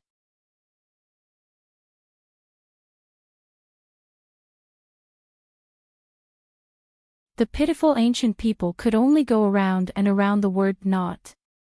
According to Cui Dongshan's words, this is also called the vain barrier. If you do not understand this, no matter how many words there are, it is useless. For example, if someone says a correct thing, and another person uses another correct thing to deny the previous correct thing, the other person is not willing to get to the bottom of it. When the other person hears it, they are not willing to get to the bottom of it. They will subconsciously think that the former is wrong. This is considered a vain barrier. There are many generalizations, confusing the order, and they do not understand the ins and outs. Cui Dongshan was quite angry about this. He said that scholars, even sages, gentlemen, and sages, could not escape this disaster. He also said that everyone in the world should learn this when they are young. This is the foundation of standing, and it is more effective than any high or low principle. Cui Dongshan also said that at least half of the sage's writings are unclear. Only by understanding this can one be qualified to comprehend the fundamental knowledge of the sage ancestor and the sage of rites. Otherwise, ordinary scholars may seem to be diligently studying the sage's writings, but in the end, they can only build a pavilion in the sky. At most, they can only float in the white emperor city amidst the colorful clouds. Mao Xiaodong thought carefully and said with a smile, "It's not all that little bastard's words to vent his anger. It's still a bit chewy." Chen Pingan said with a smile, "If Cui Dongshan is willing to say it, I will just listen." After all, the sage of literature once said that it is always good to think more about everything. Even if the final conclusion is negative, it is not a waste of time. Mao Xiaodong clapped and laughed, "Teacher is brilliant." Then, Mao Xiaodong looked expectant, hoping that this little junior brother of his had some understanding. Chen Pingan held back his laughter and understood. He said, "If I can see the sage of literature next time, I will talk more about Mountain Master Mao." Mao Xiaodong said softly, remember, don't be reserved. My husband doesn't buy it. For example, if I say, my husband is brilliant, you can say it exactly as it is. Even if you add some details, it's okay, but you can't play tricks. Chen Pingan said that he would remember. In the end, Mao Xiaodong gave Chen Pingan a flying sword message from the cloud-splitting mountain in Dali's Longquan County. Mao Xiaodong left. Some of the people in charge of Cliff Academy were shaken and needed him to calm them down. From time to time, he would chat with Chen Pingan. Not only was it to put on the airs of a senior brother, but it was also a way for him to take a break from his busy schedule. Of course, it was also his duty as a senior brother to check on Chen Pingan's state of mind. Chen Pingan opened it and saw the familiar handwriting of the Northern Mountain principal god, Wei Pai. Previously, Chen Pingan had sent a letter to Wei Pai, asking about the sale of the mountain in the west. Chen Pingan had a natural trust in Wei Pai, the earliest and only surviving mountain principal god of divine water nation. In the letter, Wei Pai told Chen Pingan that there were a total of 9 mountains, including the Su family in Clear Wind City, looking for a buyer. Ruanteng, the Li family in Fulu Street, and a few other families had taken over. For now, there were only 2 mountains left. If Chen Pingan wanted them, he could help negotiate the price. Moreover, Wei Pai suggested that although the remaining 2 mountains were leftovers, Chen Pingan would not suffer a loss if he bought them. He also complained that Chen Pingan did not send the letter earlier. Otherwise, he could have bought the entire Oxhorn Mountain. Even if Chen Pingan did not have enough money in his pocket, he, Wei Pai, could pay for it first. The 2 of them would divide the Oxhorn Mountain. Oxhorn Mountain had a bundle shop, which was equivalent to a half-sold, half-given immortal fairy. Chen Pingan read the letter again. After ensuring that he did not miss any hidden secrets, he kept it in his fangsuan object. In the mountains to the west of Longquan County, there were many top immortal residences with abundant spiritual energy that did not lose out to the Aquarius continent. This was true, but the fate of the mountains and rivers were severely divided. Moreover, the territory was still too small. For those immortal sects and clans that could easily cover a radius of 100 miles, or even 1,000 miles, those Longquan mountains that covered a radius of more than 10 miles were difficult to achieve. Of course, it was more than enough to worship a golden core earth immortal. Chen Pingan felt that buying the mountain was feasible. He went to Mao Xiaodong's study and wrote a letter, asking Wei Pai to discuss the price first. He asked Pei Qian to run an errand and pass it to an old teacher in the academy who was in charge of this matter. Sitting in the antique study, Chen Pingan thought of a recent chat, where Cui Dongshan casually talked about the debate between Buddhism and Taoism in Qinghuan country. Previously, he mentioned to Chen Pingan that there were not many proper books about the 100 schools of thought. Therefore, he casually asked Chen Pingan to go to the academy's library to find the few classics of Buddhism and Taoism.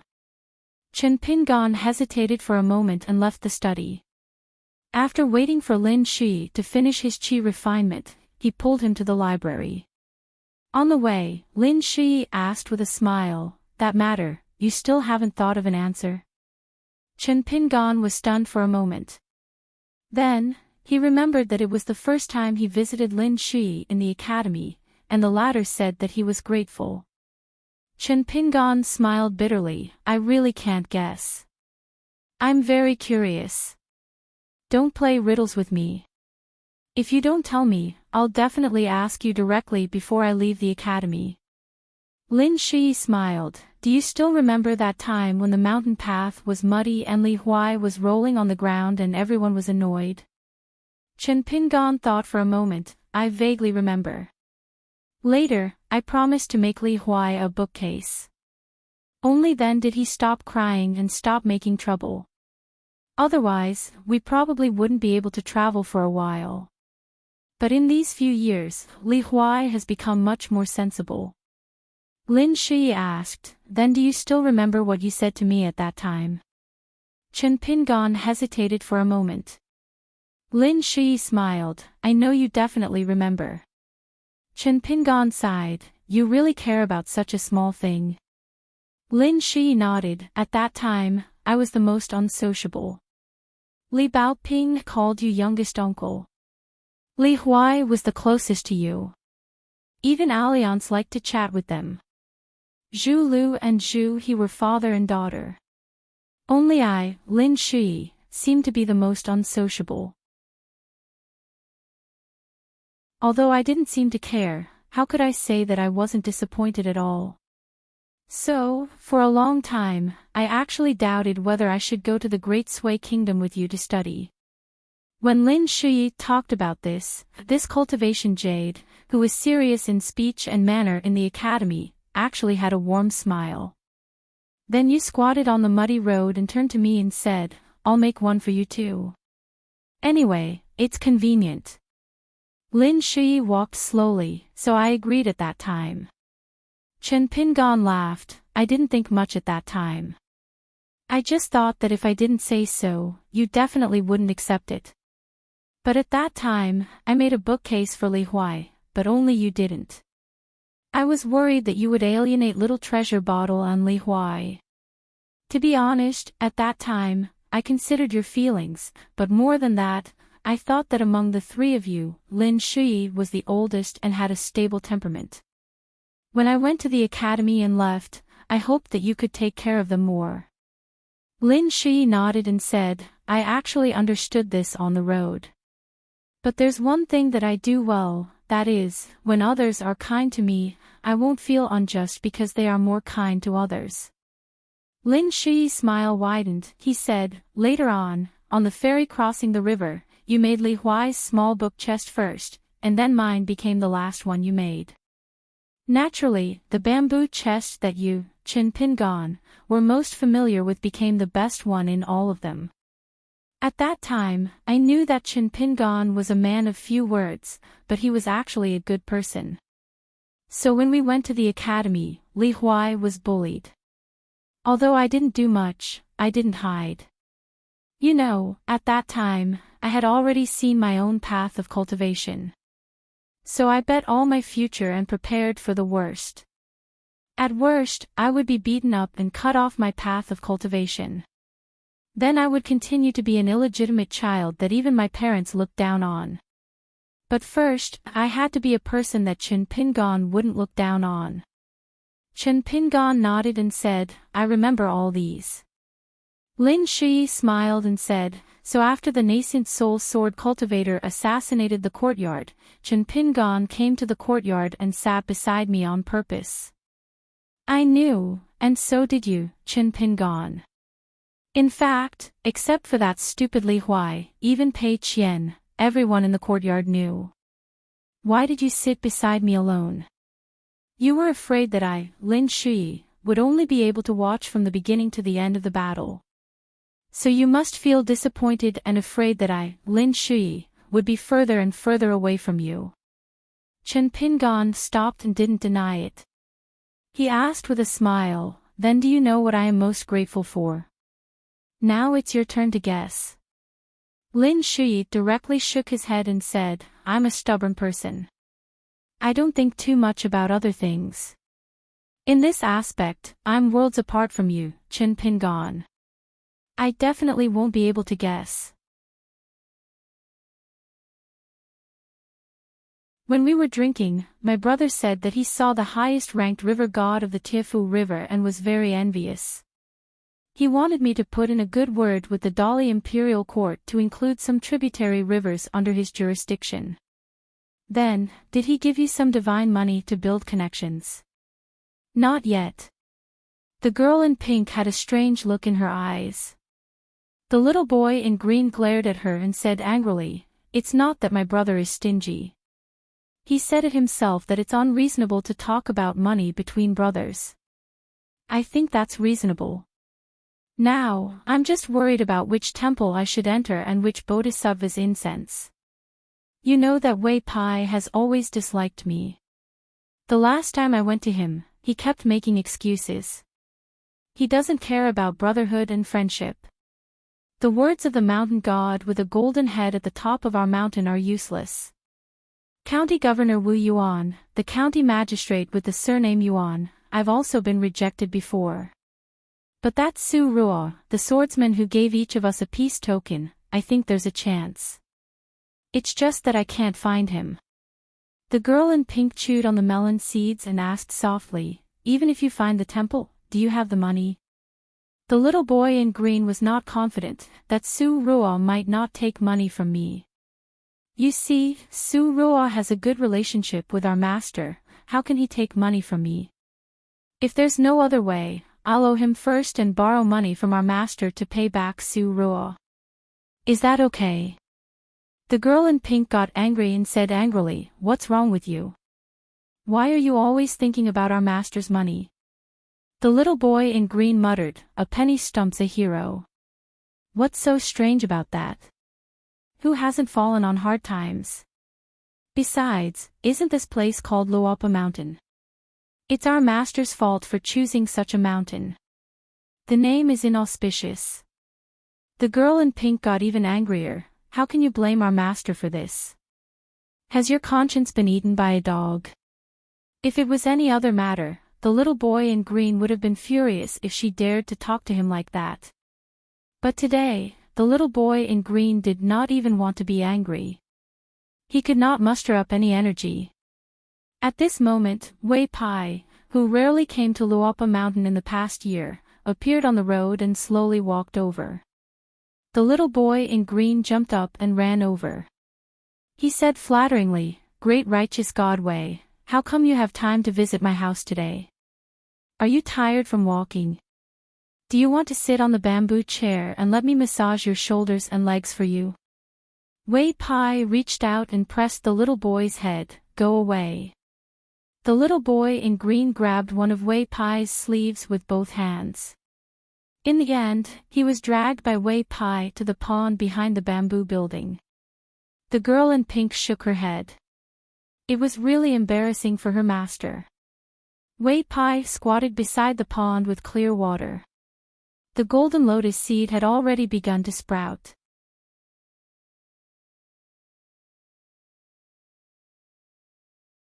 He asked, then Qi Jingchen, are you not afraid that Zhao Yao will not know your thoughts even when he dies? Zhao Yao's talent is not bad. It won't be difficult for him to establish a sect in the central divine continent. You have stripped away the literary chi from your life-bound characters and only used the purest chi of heaven and earth to hide it in the wooden dragon paperweight. You are waiting for the day when Zhao Yao's heart will blossom again. Are you not afraid that Zhao Yao will benefit other literary lineages, or even Taoism? Qi Jingchen replied, "It doesn't matter. It's fine as long as this student of mine is alive. Whether or not he inherits my literary lineage is not that important compared to Zhao Yao being able to peacefully pursue his studies for the rest of his life." He sighed, "Qi Jingchen, it's a pity for you." Qi Jingchen only smiled at that time and did not say anything. At this moment, this scholar of the central divine continent who had once split open the Yellow River paradise with a single sword felt that there was one less close friend in life. Aquarius continent, Mount Yunxia. Kai Qinqian, who had already occupied a mountain residence by himself, was cultivating on the Pu. After opening her eyes, she stood up and walked to the viewing platform with a wide view. Fairy Kai, who had been progressing triumphantly on the path of cultivation and whose temperament had become colder and colder, seemed to have thought of something and smiled. Back then, there was a scholar whom she admired and respected the most. When he gave her the first painting of the River of Time, he did something that made Kai Qinqian feel like the world had turned upside down. Mr. Qi, who was perfect in her heart, actually asked a student for advice. He asked her sincerely, "If you send this painting to the Great Wall of Sword Qi, will it be superfluous? Will it not be beautiful?" Kai Qinqian could still remember clearly how she felt at that time. It was almost like a nascent soul cultivator going through a tribulation. She was struck by lightning. After Mr. Qi saw her dazed expression, he laughed and said, "When it comes to the matters between men and women in the world, I really know 6 out of 7 orifices, but I know none of them." Kai Qinqian kept a straight face and tried her best to keep it straight. Qi Jingchen said helplessly, "If you want to laugh, just laugh." In the end, Kai Qinqian didn't laugh. Deep in her heart, she was a little sad. She looked at Mr. Qi in a daze. After coming back to her senses, Kai Qinqian gave her answer. "If you don't like it, doing this may not be useful. It doesn't matter whether it's superfluous or not. If you already like it a little, you might like it even more after seeing it." At that time, after hearing Kai Qinqian's words, Mr. Qi seemed to have a lot of burden on his shoulders. He immediately smiled. Mr. Qi's smile at that time made Kai Qinqian feel that no matter how knowledgeable this man was, he was still in the human world. Kai Qinqian leaned on the railing and smiled. She was looking into the distance, but in fact, the spectacular scenery outside the viewing platform was not in her eyes. Secretly liking such a man, even if she knew that he wouldn't like her, Kai Qinqian felt that it was the most beautiful thing. On the path of cultivation, no matter if it was 100 years or 1,000 years in the future, Kai Qinqian was willing to think of him in the quiet moments when there was no one around. In the middle of the Aquarius continent, there was an immortal fairy that connected to the southern border of the Zhuiying dynasty. Lu Qingshan bought a big pot of wine and sat by the river. He drank big mouthfuls after mouthfuls. Lu Boqi knew that this day would come sooner or later, but she didn't expect it to come so soon. First, there was a conflict with a Qi cultivator, which was a small matter.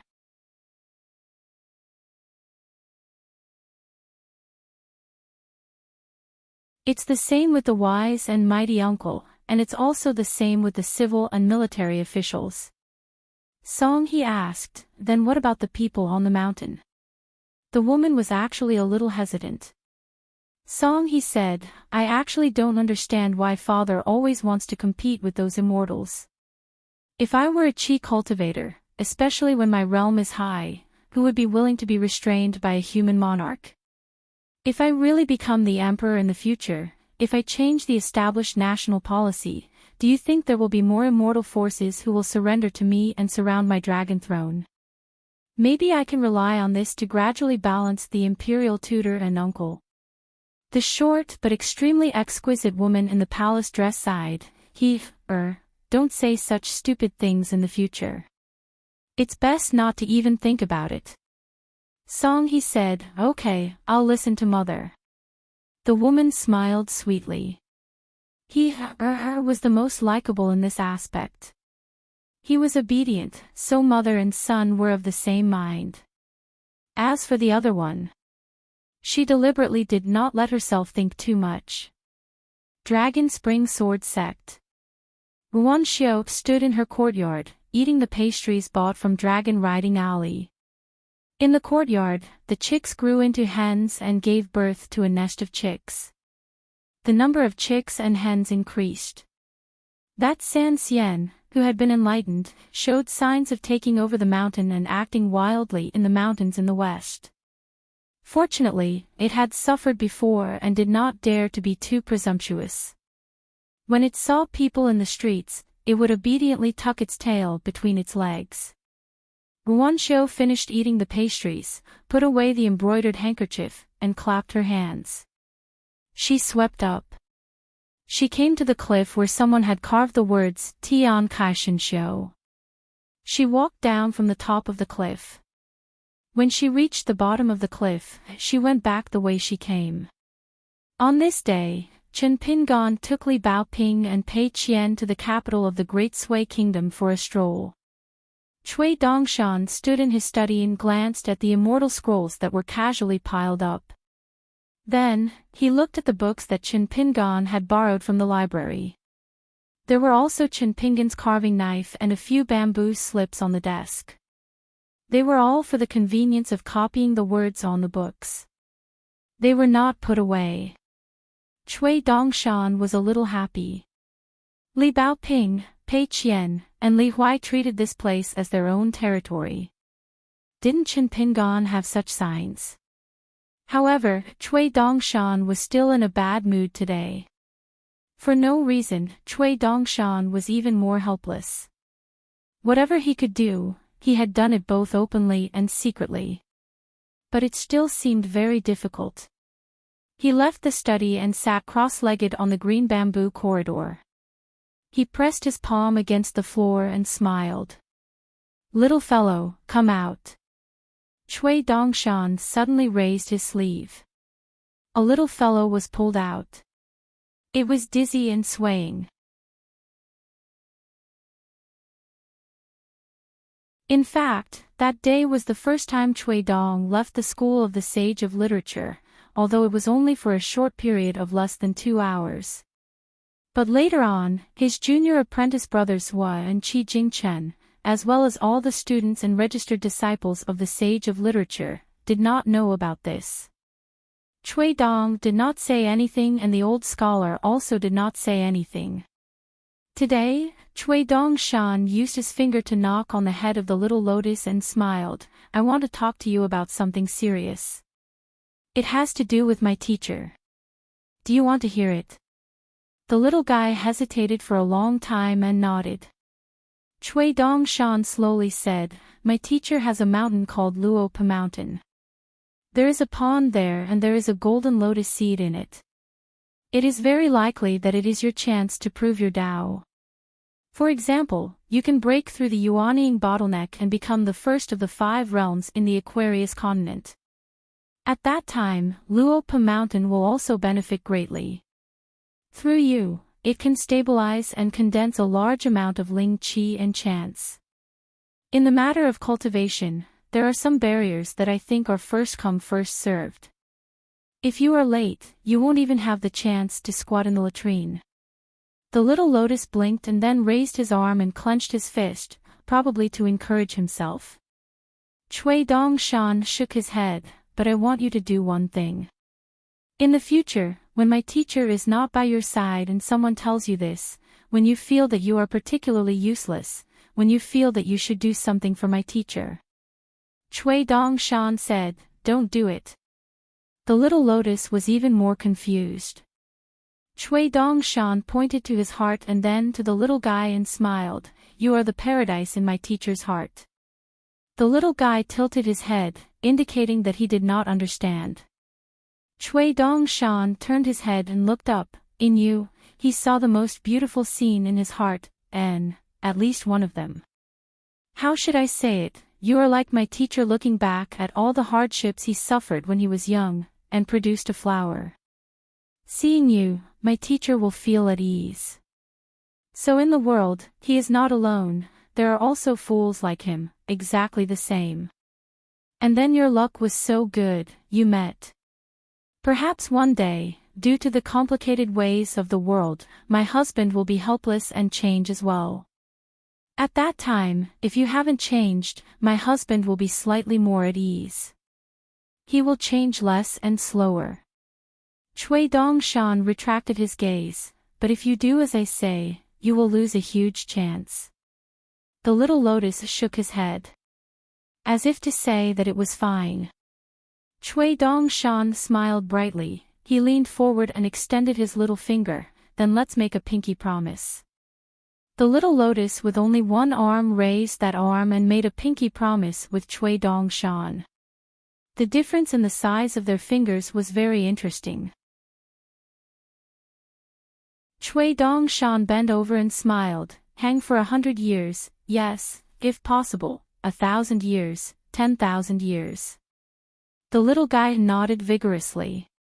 Cui Dongshan suddenly said fiercely, if you go back on your word one day, I will beat you to death, put you on the chopping board, kacha, cut you into 8 pieces, boil soup, add onions and garlic, sprinkle oil and salt. Halfway through, Cui Dongshan laughed to himself and made a funny face. As if he was not satisfied, he stretched out his hands, opened his mouth, and made a strange face. The little lotus chuckled and simply lay on the ground, dancing with joy. Cui Dongshan also laughed heartily. In the long years after, there had always been such a little demon in Luopa Mountain. It was carefree, naive, and innocent. No matter how high Chen Pingin's achievements were in the future, every time he went out to travel and returned to his hometown, he would spend some time alone with the little guy, simply and confide in him.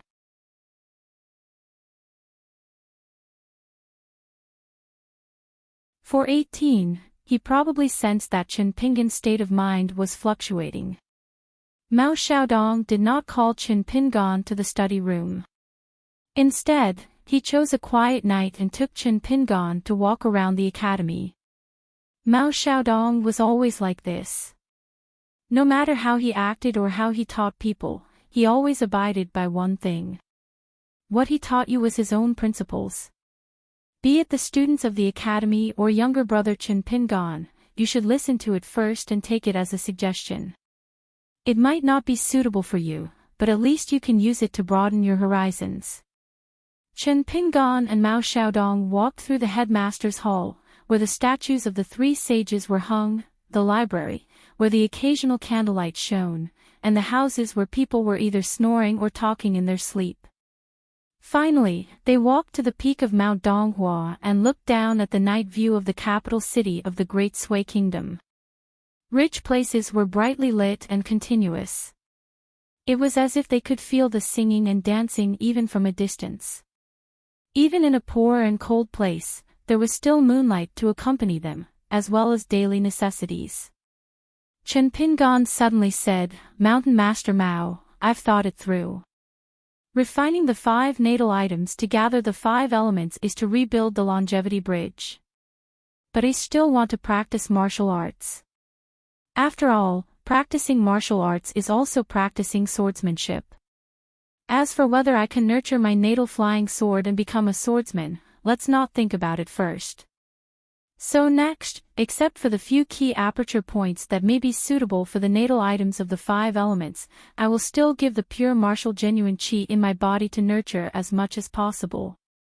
Mao Xiaodong nodded and said, I think this plan is feasible. As for whether the final result is good or bad, don't ask about the harvest first. Just ask about the cultivation. Chen Pingan nodded. Actually, Mao Xiaodong did not say it clearly. The reason why he approved of Qin Pinggan's action was that Qin Pinggan only opened up 5 mansions and gave the rest of the territory to Wu Fu with both hands. It was not a dead end. The human body was a small world. In fact, there was also a saying that it was a paradise. Below the level of Jindan, all the acupoints and mansions, no matter how well you managed them, were still in the category of a paradise. Only after forming the Jindan could one have a preliminary understanding of the mysteries of the paradise. A certain Taoist classic had already stated clearly, revealing the mysteries of heaven. The cave in the mountain is connected to the heavens, connecting all the mountains, resonating with each other from afar. The qi of heaven and earth is one. Only by becoming a Jindan expert can one be considered a member of my generation. Naturally, there was a reason why this saying was so popular in the world and was regarded as a standard by all qi refinement warriors.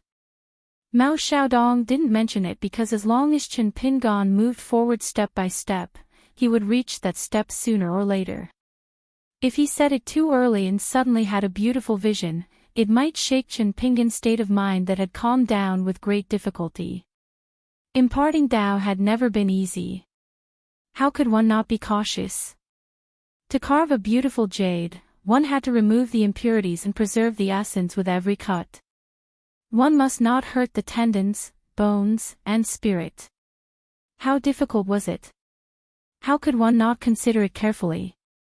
Taking a step back, wasn't Qin Pinggan the same way when he treated the young lady named Pei Qian? It was just that Qin Pinggan might not be aware of it for the time being. Mao Xiaodong said softly, regarding the evil of human nature that teacher mentioned, all of us disciples had our own understanding in our early years. Some of us were silent like teacher, denying themselves and changing their tune. Some were hesitant and self-doubting. Some used this to fish for compliments and flaunted their own mavericks. They claimed that they wanted to go against the trend and never wallow in the mire, inheriting teacher's literary vein. With all these, the human heart is changeable. Our branch's literary vein has almost been cut off. Internally, it is already a chaotic scene with all kinds of living beings. Think about it, how complicated would it be if the sage of rites and the secondary sage had their own literary vein and truly had disciples all over the world? Qin Pinggan's shoulder was lightly patted by Mao Xiaodong. There's still a long way to go. Qin Pinggan smiled bitterly. There are only 2 shoulders. Mao Xiaodong laughed and said, this is called watching people carry a burden without difficulty and watching the tide from the shore find the water too small. Qin Pinggan smiled knowingly. The first half of the sentence was an old saying from his hometown. That night, Pei Qian and Li Huai hid outside the small courtyard. The 2 of them agreed to put on black scarves and pretend to be assassins to secretly assassinate Cui Dongshan, who liked to sleep in the green bamboo corridor. They couldn't read so many Jianghu novels for nothing. They had to apply what they had learned. Pei Qian generously lent a bamboo sword to Li Huai. The 2 of them discussed at Li Huai's school and felt that they had to climb over the wall instead of through the gate. Otherwise, they couldn't show the demeanor of a master and the danger of Jianghu. Lu Guan and Ma Lian wanted to join and be the lackeys of Princess Pei Qian. Unfortunately, they were firmly rejected by Pei Qian, who said that they were just inexperienced young heroes and couldn't kill the big devil. They would only be courting death. The 2 of them arrived at the quiet path outside the wall of the small courtyard. Using the same path as before, Pei Qian leaped onto the top of the wall first. Then, he tossed the mountaineering staff, which had made a great contribution, to Li Huai, who was anxiously standing below. Li Huai didn't make any mistakes when he jumped on the wall. Pei Qian looked at him with admiration. Li Huai straightened his chest and stroked his hair like someone else. When the 2 of them landed, Pei Qian was as silent as a cat while Li Huai made a big noise in the middle of winter. Pei Qian said angrily, Li Huai, what's wrong with you? Why are you making such a big noise? That's called fighting on the battlefield, not sneaking into the tiger's den to assassinate the big devil. Again. Li Huai admitted that he was in the wrong and didn't talk back. He asked in a low voice, "Then how do we leave the courtyard?" Pei Qian stared at him and said, "Go through the gate." "Anyway, we've failed this time." The two of them left the courtyard through the unlocked gate and came to the path outside the courtyard wall. Cui Dongshan, who was lying on the other side of the corridor, rolled his eyes. Pei Qian held the mountain walking stick and said, "I'm an iron-blooded and cruel man in Jianghu." Li Huai imitated him and said, "I'm a merciful killer. I kill without blinking. I set off a bloody storm in Jianghu." Pei Qian was a little dissatisfied. "Why are you talking so much? You're losing momentum. Look at the most famous heroes in books. Their nicknames are at most 4 or 5 words. Do you think it's reasonable to have more?" Li Huai felt that it made sense. He pretended to wear a bamboo hat and imitated a certain someone. He reached out his hand to adjust the bamboo hat and held the bamboo sword at his waist with one hand. "I am a merciful killer and swordsman." The two of them climbed up the wall one after another. This time, they didn't make any mistakes. Then, Pei Qian and Li Huai did a roll in the courtyard one after the other. This was a premeditated step. Otherwise, they would find it too boring to just run up the steps and give Cui Dongshan a knife and a sword. After getting up from the ground, the two of them tiptoed up the stairs and stretched out their hands to hold down the bamboo blade and bamboo sword. Pei Qian was about to slash the notorious great devil of the Jianghu to death when Li Huai suddenly shouted, "Devil, die!" Pei Qian suddenly stopped and turned to glare at Li Huai. Li Huai was stunned. "What's wrong?" Pei Qian asked, "Aren't you an assassin who comes and goes without a trace? Why would an assassin yell before killing someone?" Li Huai suddenly understood. Pei Qian stomped his foot. "We have to do it again." Li Huai apologized profusely. The two of them didn't care about the devil at all. The two of them ran to the courtyard gate again. Cui Dongshan sat up and said helplessly, "I'm a big devil waiting for death. I'm even more tired than you." After leaving the courtyard, Pei Qian scolded, "Li Huai, if you mess around again, I won't take you to Jianghu anymore." Li Huai promised, "It won't go wrong." Pei Qian suddenly asked, "I'm just a nominal disciple now. My position in the gang is even lower than yours. After making this contribution, do you think Bao Ping Jijie will promote me to be a small branch leader?" Li Huai nodded. "Definitely. If Li Baoping doesn't know how to reward or punish, it doesn't matter. I can give you the position of a small branch leader. I'll just be an assistant." Pei Qian said like an old man, "I didn't expect Li Huai to be such a warm-hearted true swordsman even though your martial arts are ordinary." Li Huai retorted, "Assassin, swordsman."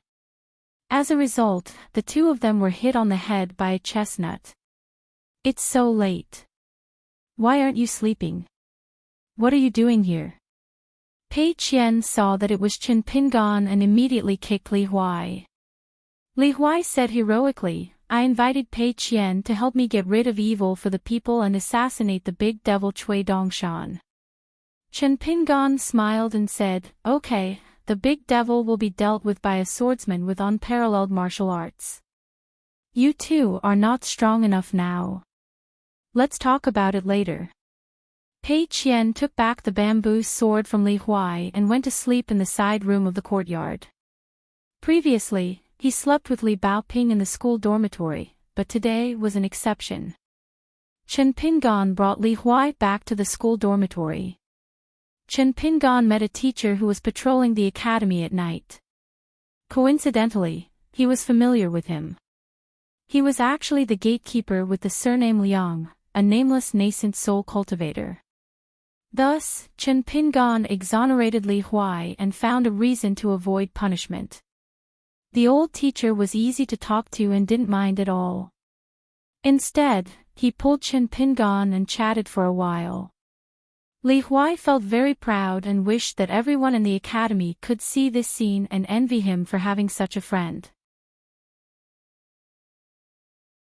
After Chen Pingan said goodbye to the old teacher, he touched Li Huai's head and said something that Li Huai didn't understand at that time. I can do this kind of thing, but you can't think that you can do it often. Li Huai said, don't worry, I will study hard in the future. Chen Pingan said, whether you study well or not and whether you have the ability to understand are one thing, but the attitude toward studying is, to a large extent, another thing than the achievement of studying. It is often more important on the road of life. So, it is not a bad thing to study hard when you are young. In the future, even if you don't study and don't deal with the books of sages, when you do other things that you like, you will get used to working hard. Li Huai didn't quite understand. As Chen Pingan walked, he casually drew a line in front of him. For example, this is a line in everyone's road of life. All of our temperament, state of mind, reason, and cognition will involuntarily move closer to this line. Other than the teachers and teachers of the academy, most people will one day move further and further away from reading books and sages on the surface. But our attitude towards life and context may have long existed a line. In the future, our life will move forward along this line. Even we don't know about it, but the influence of this line on us will be with us for life. Then Chen Pingan drew a circle around the front of the line. I have walked a long road and know many people. I also understand your temperament, so I can plead with the old teacher to let you not follow the curfew tonight and be exempted from punishment. But you can't do it yourself because you are younger than me. You're much younger than me. You can't compete with the rules because you don't know the real rules. Li Huai stared blankly at Chen Pingan. Suddenly, he pulled a long face and said, I don't really understand what you're saying. I can only barely remember it. Chen Pingan, why do I feel like you're leaving the academy? It sounds like you are saying your last words. The two of them had already walked near Li Huai's school. Chen Pingan kicked Li Huai's butt and laughed angrily, get lost. Li Huai rubbed his butt and walked to the door of the school. He turned his head to look. Chen Pingan was still standing at the same spot and waved at him. It was always like this. Chen Pingan returned to Cui Dongshan's courtyard. Lin Shi and Xia Xia were cultivating. Once a qi cultivator embarked on the path of cultivation, before becoming an earth immortal of golden core, they would not differentiate between day and night. A cultivator could not help but cut off the mortal world and be pure of heart and few desires. Chen Pingan sighed softly. He began to practice the heaven and earth pillar and walking upside down in the courtyard. He used a breath of pure vital qi to nourish his internal organs, meridians, and bones. Legend had it that after becoming the seventh golden body of a martial artist, one's qi would be channeled to the 9th level and could reach the perfect state where no qi could enter or exit the nose. When one reached the 10th level of a martial artist, which was the final stage of the level of the old man surnamed Shui, Li Er, and Song Zhangqiang, one could truly form a small world of their own, like an ancient god descending to the mortal world. Those who were good at using qi could make the river flow against the current. They could burn the lake and boil the sea. They could also be in the midst of a great plague and remain untainted. That was the principle. Chen Pingan suddenly remembered the trip to the inverted mountain and the tall woman he met on the street. At that time, Chen Pingan's eyesight was shallow and he could not see much. Now that he thought about it, she was most likely a 10th level martial artist. Martial artist Dao, heaven and earth as one. Cui Dongshan was not in the courtyard. He appeared at the peak of Mount Donghua. He stood together with Mao Xiaodong. Cui Dongshan said some words that were not very polite. When it comes to teaching and preaching, you are far inferior to Qi Jingchen. You are only mending the walls and windows of the house, but Qi Jingchen is helping the students build houses. It was rare that Mao Xiaodong did not argue with Cui Dongshan. Cui Dongshan said slowly, Xiao Yao has never had to worry about food and clothing since he was young. He is naturally intelligent and has a gentle temperament. We have to teach him to give up some things and understand the difficulties and hardships of this world.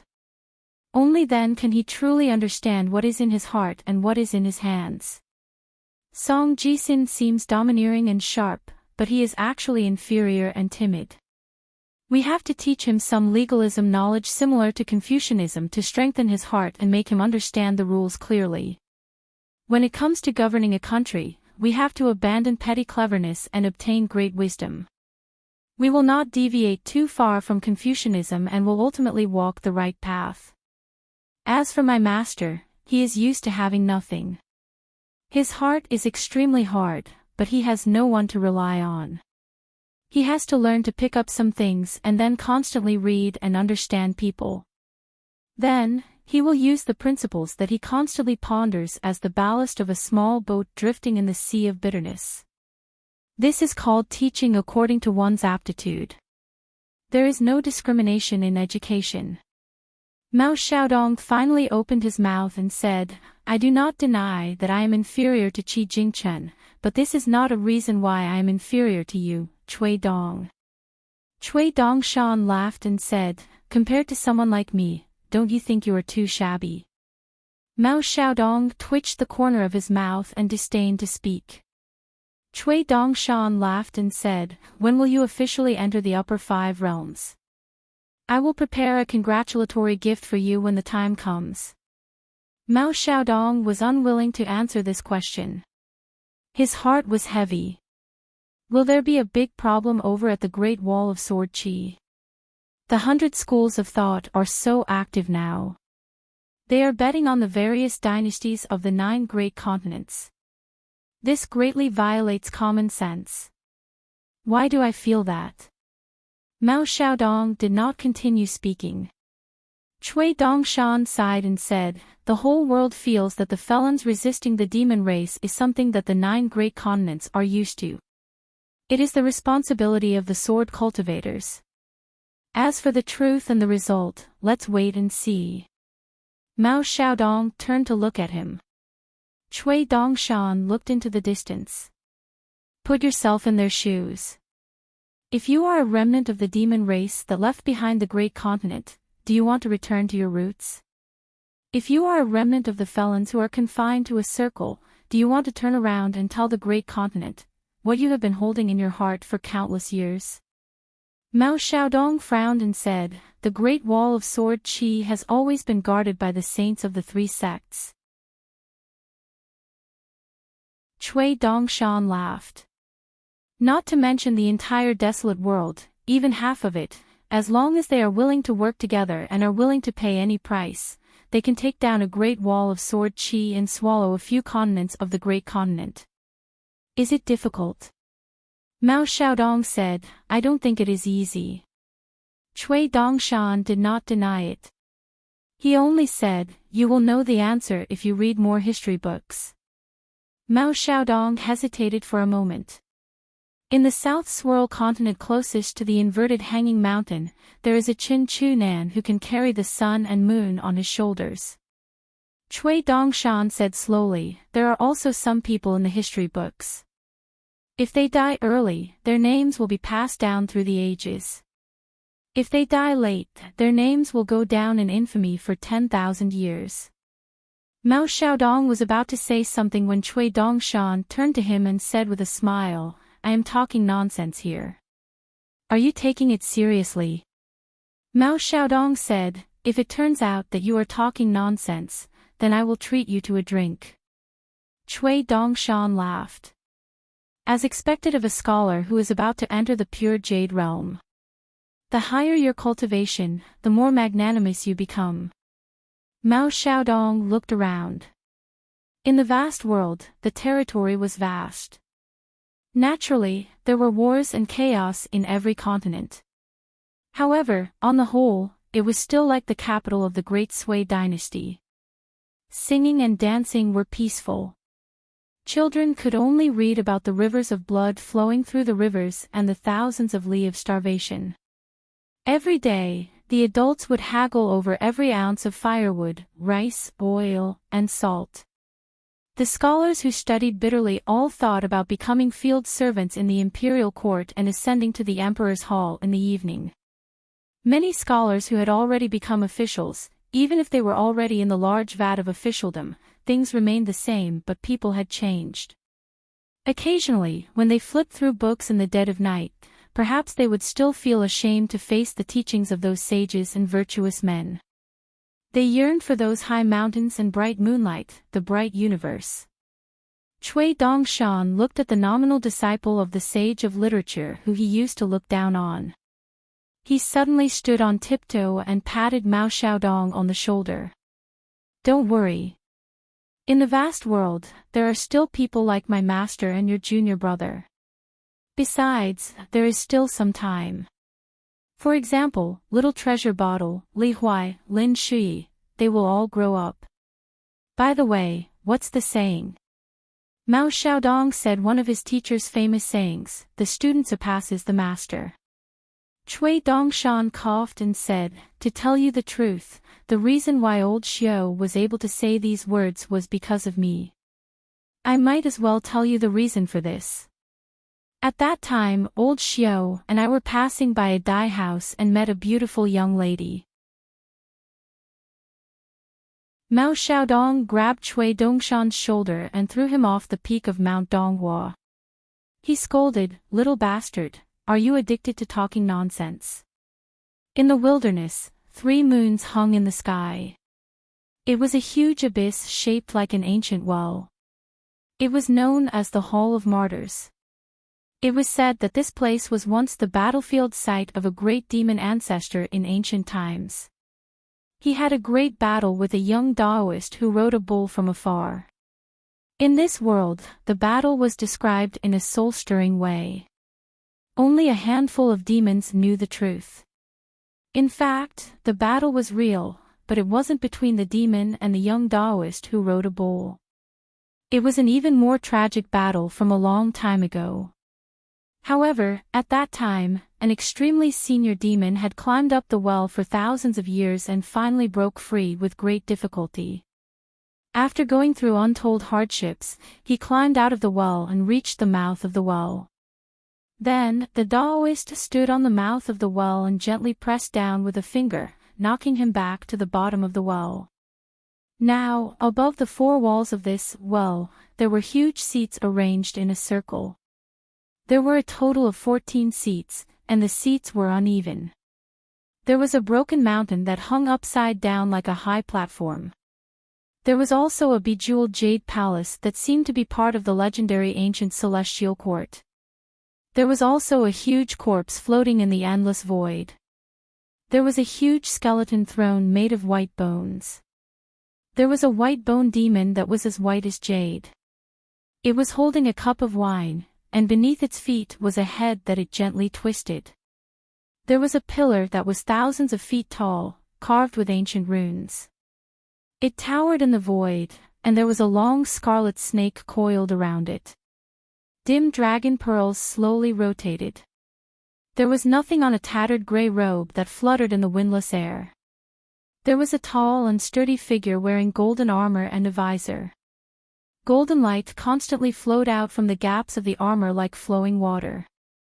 It was like a blazing sun that had been restrained in a deep well. There was a woman wearing an imperial crown and a black dragon robe. She had the head of a human and the body of a flood dragon. Her long tail dragged straight into the abyss.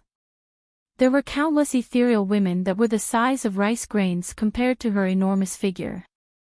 They held pipa in their arms, and colorful ribbons lingered around their graceful bodies. There were hundreds of them. The woman was bored. She held her chin with one hand and stretched out 2 fingers with the other, crushing the pipa women one by one. There was a Taoist in a snow-white Taoist robe whose face could not be seen clearly. He was 3,000 feet tall. Compared to the other neighbors on the other thrones, he still appeared extremely small. However, a crescent moon appeared behind him. There was a burly giant with 3 heads and 6 arms, who was bare-chested and exposed his stomach. He sat cross-legged on a chair made of stacked golden books. On the chair, there was a shocking wound on his chest. It was caused by the sword immortal of the Great Wall of Sword Chi. None of the great demons here had participated in the earth-shattering battle at the Great Wall of Sword Chi. Most of the hidden existences were awakened from their endless slumber. A small number of them had been famous for thousands of years, but they had never cared about the battle at the Great Wall of Sword Chi. They had always chosen to watch coldly from the sidelines. The 2 great demons that had visited the blind old man in the 100,000 mountains were also not qualified to have a seat here. The 14 seats surrounded a hovering stone in the middle. When the figure of an old man slowly appeared in the middle, 2 more ancient great demons hurriedly appeared, as if they absolutely did not dare to be behind the old man. The old man surveyed his surroundings. There was still 1 empty seat, with only a saber there. That seat was the newest to appear in the Abyss Martyr's palace. It was also the 3rd highest throne after the old man. The old man did not say anything.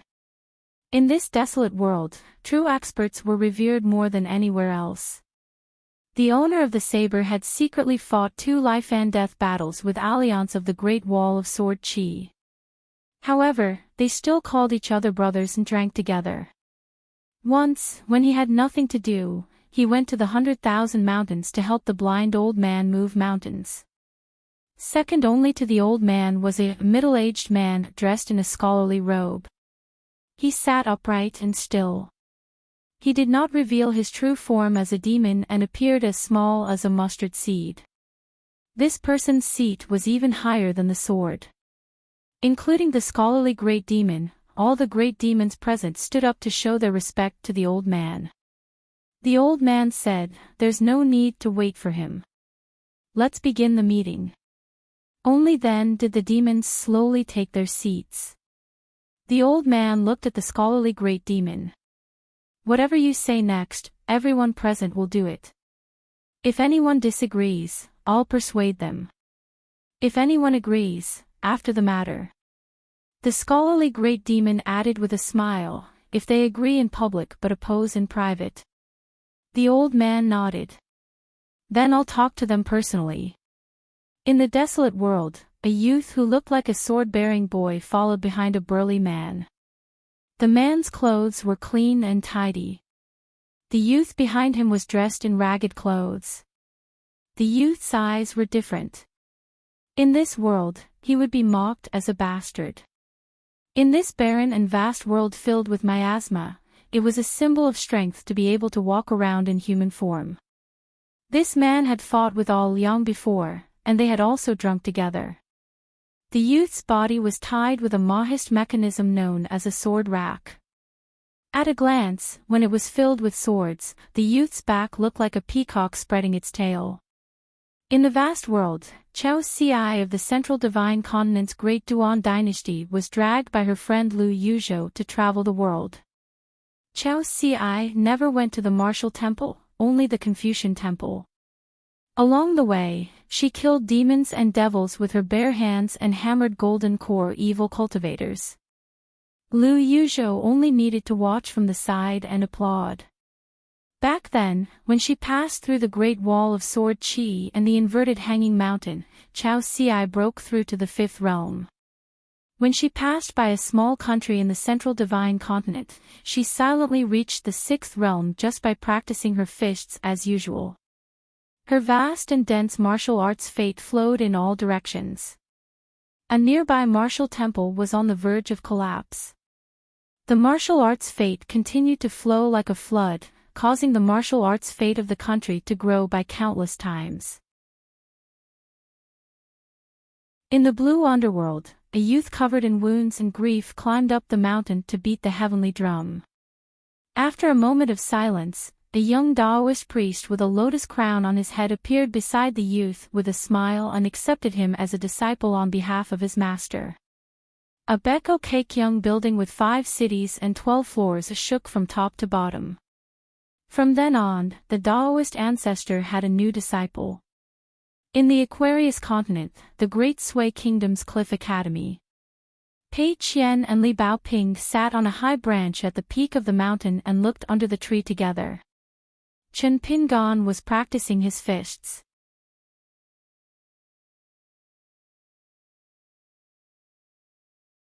For 3 days later, Chen Pingan was leaving the Cliff Academy in the morning.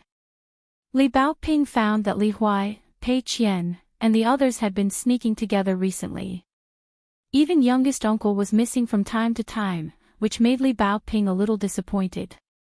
One day, Li Baoping came to Cui Dongshan's yard early in the morning to see youngest uncle off. Pei Qian didn't sleep with her yesterday, but borrowed the auspicious symbol and the small silver gourd from her. Li Baoping found that the whole yard was empty. Did youngest uncle sneak away again? Li Baoping turned around and was about to run to the foot of the mountain. But she found Cui Dongshan yawning and walking from a distant path. Li Baoping walked quickly in the same place, as if she could fly out like an arrow at any time. She asked anxiously, "Where is youngest uncle? How long has he been gone?" Cui Dongshan looked confused. "He left a long time ago. Don't you know what happened in the middle of the night last night?" Li Baoping stopped in his tracks and frowned. His face was still round, but his chin was starting to sharpen. Cui Dongshan sighed. Seeing that the little girl was about to burst the dam, he quickly comforted her. "Don't think too much. It must be that my master is afraid to see you like this. It was the same last time. Your youngest uncle had changed into new clothes and boots, but he still didn't go to the academy. I was the only one with him at that time, and he kept looking back at me." Li Baoping sniffled. Cui Dongshan asked tentatively, "How about I accompany you to the lake to relax and talk about my master?" Li Baoping thought for a while and nodded. The two went to the lake. The sky was just beginning to brighten, and there was no one around. If it was in the past, there would be some students of the academy reciting the sage poems here. Today, it was especially quiet. Cui Dongshan led Li Baoping to a high platform by the lake. Cui Dongshan suddenly asked, "Little Baoping, I think your youngest martial uncle left without saying goodbye. Don't worry. As long as you don't recognize him as your youngest martial uncle, I will accompany you and don't recognize this teacher. Don't you think I'm very loyal?" Li Baoping glared at him and said, "What are you talking about? In this world, there are only youngest martial uncles who don't want Li Baoping. There is no Li Baoping who doesn't want youngest martial uncles." Cui Dongshan pretended to be enlightened and said, "Oh, I see." Cui Dongshan snapped his fingers. All of a sudden, a brilliant golden halo lit up on the small paths around the lake. It was a lightning pool drawn by the immortal flying sword, Jin Sui. At that moment, Cui Dongshan removed a portion of the camouflage. Li Huai suddenly appeared on the small path by the lake in the distance. She saw this guy holding a white deer. Imitating someone, he wore a bamboo hat and a narrow saber with the auspicious symbol hanging from his waist. A small silver gourd swayed around his waist. Li Baoping stared blankly. After walking for a while, Li Huai opened his mouth in a clear voice. "Li Huai, have been in closed-door training for 3 days. I finally learned a good martial art. This time I'm going down the mountain to roam the Jianghu. I want to properly experience the abilities of heroes from all over the world." Cui Dongshan snapped his fingers again. Not far from the high platform, 2 figures appeared. Poor Zhu Lian and Shi Rou, playing the role of bandits. They were violently beating up the 2 weak scholars, Yu Lu and Lin Shui. Li Huai shouted, stop. Zhu Lian blocked Li Huai's path and shouted, "You also have to leave the passage money and hand over the money to buy your life." Li Huai laughed loudly, "Little thief without eyes, you dare to rob me, Hero Li. Today I will roar when I see injustice. If you have the ability, then feel free to come and take it."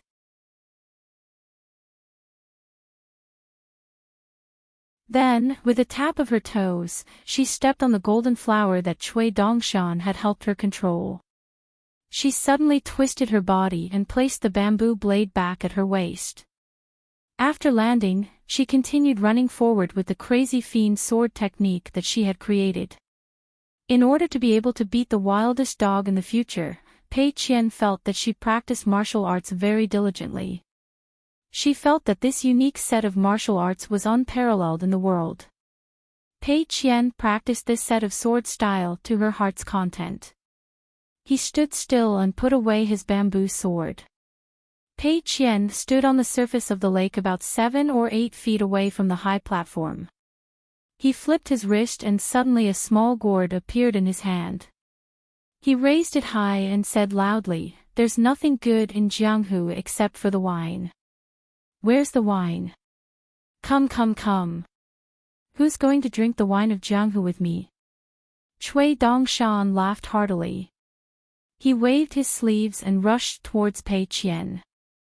He stretched out his arms and flicked his fingers. While grabbing the small silver gourd, he drew out 2 streams of water essence from the lake to make wine. One lingered around the silver blade strengthening gourd and the other lingered around the gourd in Pei Qian's hand. The 2 of them stood side by side, one big and one small. They both raised their heads to drink wine. Then, Cui Dongshan and Pei Qian seemed to have practiced it countless times. They started to stagger in drunkenness. Then, the 2 of them walked sideways like crabs. They spread their arms and their sleeves billowed like waves. In the end, the 2 of them imitated the little girl in the red dress and walked on the spot. This scene made Li Baoping, who was standing alone on the high platform, smile from ear to ear. Cui Dongshan suddenly sat down and waved his sleeves. Something appeared out of nowhere and started to sing. It was a song about eating stinky tofu that Chen Pingan and Pei Qian had adapted from a folk song in Longquan County. Cui Dongshan sang loudly, "Waiter, I've read some books and learned a lot of words. I've accumulated a lot of knowledge, but I can't sell it for much." Pei Qian had already put away the gourd in his hand. He stuck out his chest and raised his head high. He walked in circles around Cui Dongshan. "Stinky tofu is delicious, but I can't afford it. There are demons and monsters on the mountain, and water ghosts in the lake and river. I was so scared that I turned around and found that I'd been away from home for many years. I was so scared that I had to eat a piece of stinky tofu to calm myself down. Which family's little girl is from? She smells like orchids. Why is her face covered in tears? Don't you think she's pitiful? Eat stinky tofu. Stinky tofu is as fragrant as orchids. Teacher, what should we do? There's a small paper kite basking in the sun on the branch. Climb the tree and pluck the kite. Go home and eat stinky tofu. Burning incense in front of the grave is like a young immortal, but the bones of his descendants have been in the grave for hundreds of years. Don't you think it's funny?" Cui Dongshan was talking nonsense. Pei Qian was stunned. Anyway, he didn't care anymore. He casually said, "Hey. Who's the stinky tofu for? You have your reasons, and I have my fists. Jianghu is so chaotic. When will the grudges end?" Cui Dongshan was still changing the ballad. Pei Qian pretended to be a drunkard again. He swayed left and right. "Stinky tofu goes well with wine. I'm full and not thirsty. It doesn't matter what Jianghu is like.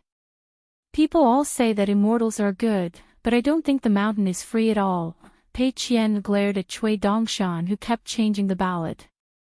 He also hummed and shouted, "If you continue to do this, I'll be full of stinky tofu." Cui Dongshan didn't embarrass Pei Qian anymore. He stood up and asked, "We've eaten stinky tofu and drunk wine.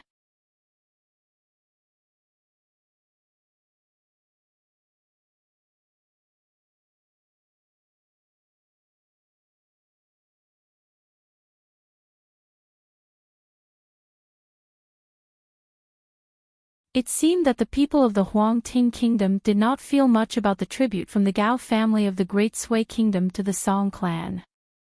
Their days were still leisurely. However, it was said that the Dali cavalry had been on a southern expedition. One of the cavalry troops had traveled south along the border between the Great Sui kingdom and the Huang Ting kingdom. It was not a serious offense, but it did not cause too much of a stir in the imperial court of the Huang Ting kingdom. As they traveled deep into the hinterland of the Huang Ting kingdom, they could often hear the discussions of the people in the streets. They were proud of the people of the Dali people for the Dali cavalry's invincibility. They were skeptical about the wise decision of the Huang Ting kingdom's emperor at the beginning, but now, they were all full of approval and praise. At the same time, the Purple Sun residents of the Huang Ting kingdom, the Imperial River, the Hanxi River, and the Five Peaks became the first to be recognized by the Dali imperial court as immortal residences and landscape gods. As dusk approached, Pei Qian was undoubtedly the happiest when they entered the city. Although there was still a long way to go before they reached the Dali border, they were getting closer and closer to the Longquan County. It was as if every step she took was returning home. Recently, she was glowing with a cheerful aura. Zhu Lian did not feel too much. He probably still saw himself as a rootless duckweed, drifting here and there, never landing on the ground. He was just changing the scenery to see. However, Zhu Lian was still curious about the Longquan County, which had once been a small grotto heaven.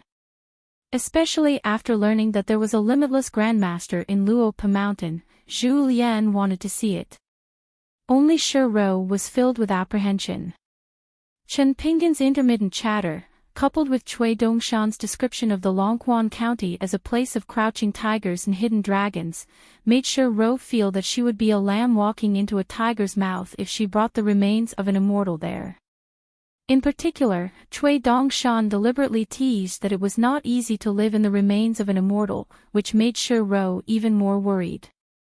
Chen Pinggan first bought some miscellaneous items when he entered the city, then chose a downtown restaurant, drank a few cups with Zhu Lian, bought 2 jars of wine, and then went to find an inn to stay at. When Chen Pinggan once again walked on the bustling streets of this county, he did not encounter the free and easy sword cultivators who played games in the mortal world.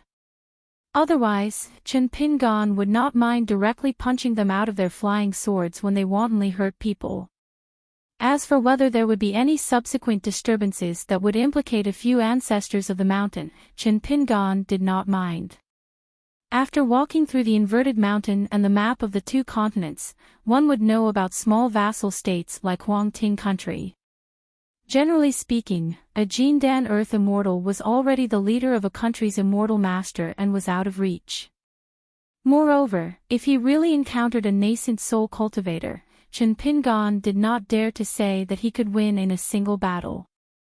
With Zhu Lian, a martial artist in the remote travel realm, holding the line, and Shi Rou, who could swallow a nascent soul sword cultivator's natal flying sword unscathed, running away would not be difficult. For example, back then, the group of people stayed in the private residence of the old assistant minister of the Huang Ting country's Ministry of Revenue. Old Assistant Minister Qing was a great scholar of Huang Ting country who was famous in the northern literary world of Aquarius continent.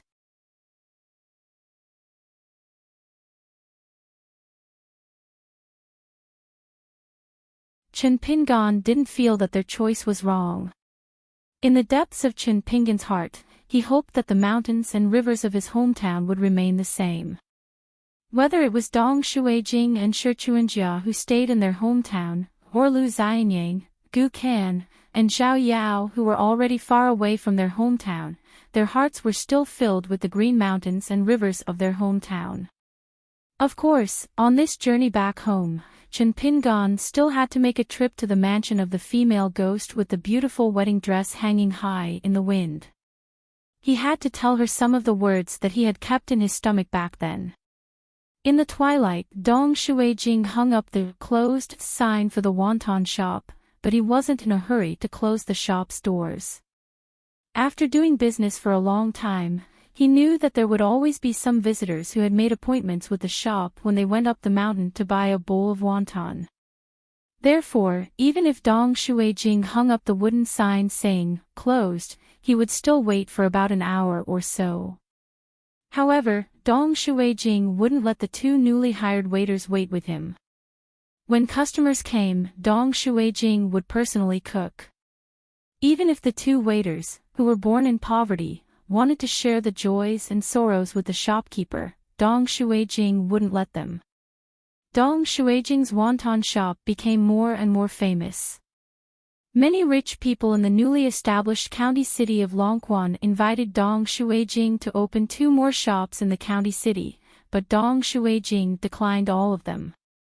Other than the wonton shop on the mountainside with the mountain god temple at the top of the mountain, Dong Shuijing had used a large sum of money from selling one of the town's ancestral houses to buy a house half a street in the new county city. Except for one house, he rented out the rest. Dong Shuijing was also one of the first local people to pick up leftovers. Among the neighbors of the 2 ancestral houses, there were many lonely old people who were born and raised in the town. They were stubborn. Even if outsiders offered a sky-high price to buy their ancestral objects, they still wouldn't sell them. They said that they could sleep in a pile of money at night, or that they could take them with them to the next life after they died. The disciples of the immortals on the mountain were patient. Those old guys who might become a pile of bones in the soil in a few years only felt that it was unreasonable, but they didn't dare to force them to buy. They could only go back disappointed with a large sum of money. However, after Dong Shuijing came to visit them, no one knew whether it was because the old people cherished this young man they had watched grow up or because Dong Shuijing had a glib tongue. In short, the old people sold the wonton shop to Dong Shuijing at a price far lower than that of outsiders. Dong Shuijing went to the bun shop on the Oxhorn Mountain several times and made an immeasurable income. Plus the unexpected harvest from his own hard work, Dong Shuijing found Governor Wu, County Magistrate Yuan, and Supervisor Chao, who had visited the wonton shop one after another, and bought many pieces of land silently. Unconsciously, Dong Shuijing had become one of the few rich and powerful families in the new county city of Longquan. Indistinctly, there was a frightening saying, Dong Banqing, in the mountains of Longquan County. Today, after Dong Shuijing finished chatting with the 2 young men and left, the shopkeeper, who had grown into a tall young man, stayed in the shop alone and made a bowl of steaming hot wonton for himself as a reward. As dusk fell, autumn became more intense. After eating the wonton, Dong Shuijing cleaned up the bowls and chopsticks and came to the outside of the shop. He glanced at the path leading to the mountain and didn't see any pilgrims, so he planned to close the shop. However, he didn't expect that there were no pilgrims returning home on the mountain. Instead, a young man in a scholar's robe came from the foot of the mountain. Dong Shuijing was familiar with him, so he let him in with a smile, made a bowl of wonton, and served him a pot of home-brewed rice wine. From the beginning to the end, the 2 deliberately talked in the dialect of Longquan. Dong Shuijing spoke slowly because he was afraid that the other party wouldn't understand. The guest was a weirdo named Gao Xian. He claimed to be a wanderer who came to study at the Dali Academy in the Cloud Mountain Forest. He couldn't speak the official dialect of Dali very well, but he still wanted to learn the dialect of Longquan from Dong Shuijing. After Gao Xian finished eating the wonton, Dong Shuijing poured 2 bowls of rice wine. Water and glutinous rice were the key factors for the rice wine to be mellow. Longquan Prefecture had no shortage of good water, and Dong Shuijing had asked for glutinous rice from the kiln's supervisor surnamed Chao. The glutinous rice was shipped to Longquan from a land of fish and rice in Dali, and the price was much lower than the market price. As a result, a sizable rice wine brewery had appeared in Longquan Prefecture City. Now, it was already being sold to the capital regions of Dali. Although it wasn't making a lot of money at the moment, its prospects and financial situation were pretty good. The restaurants in the capital regions of Dali had gradually recognized the Longquan rice wine. Coupled with the existence of the Li Zhu cave and various rumors about immortals, the wine was even more fragrant.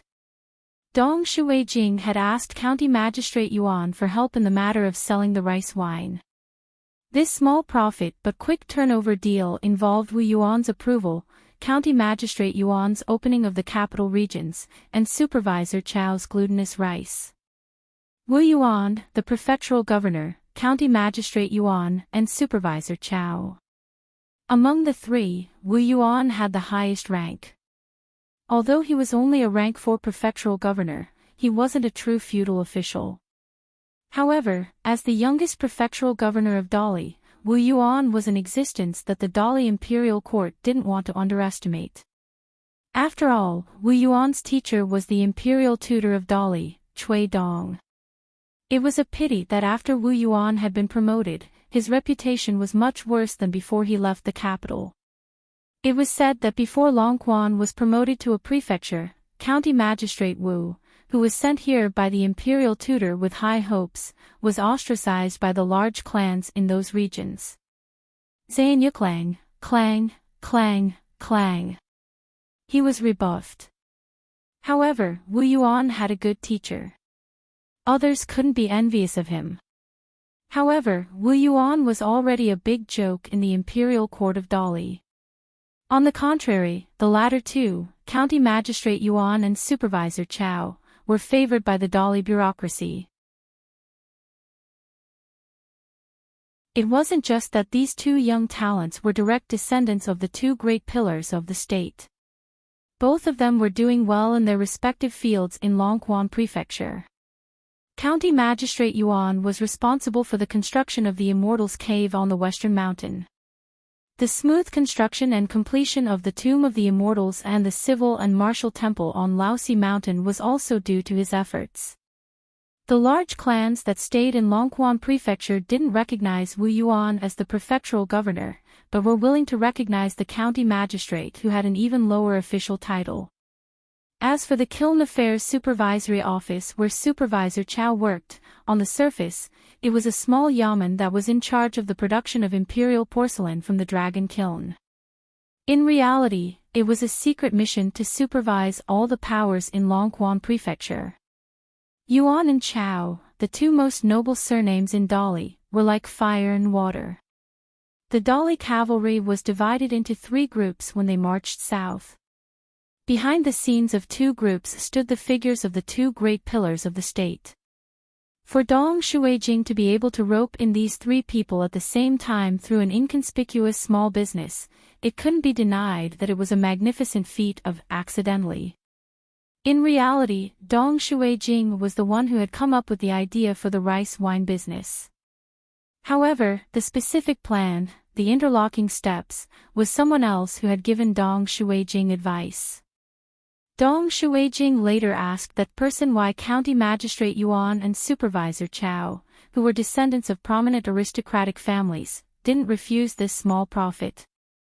For example, at the end of last year, Dong Shuijing earned 70,000 taels of silver from the 3 families, while Yuan and Chao only earned 140,000 taels of silver in total. Compared to the merchants in the marketplace, it was a huge profit. In the future, the dividends would indeed increase steadily. However, after Dong Shuijing learned about the general properties of the 2 surnames, he really couldn't understand it. That person then told Dong Shuijing that the businesses in the world were divided into big and small, high and low, as well as dirty and clean businesses. Making a lot of money in some businesses that involved killing people was a skill. Making a small amount of money in a clean and small business was also a skill. Moreover, many small businesses, when done to the extreme, would have the opportunity to become a real money-making business, a business that could solidify the foundation of a tycoon for 100 years. In the end, that person took out an ordinary copper coin, placed it on the table, and pushed it towards Dong Shuijing, who was sincerely asking for advice. He said, "Even the god of wealth in the vast world, the Lu family of the pure snow continent, started their business from the first copper coin. Think about it carefully."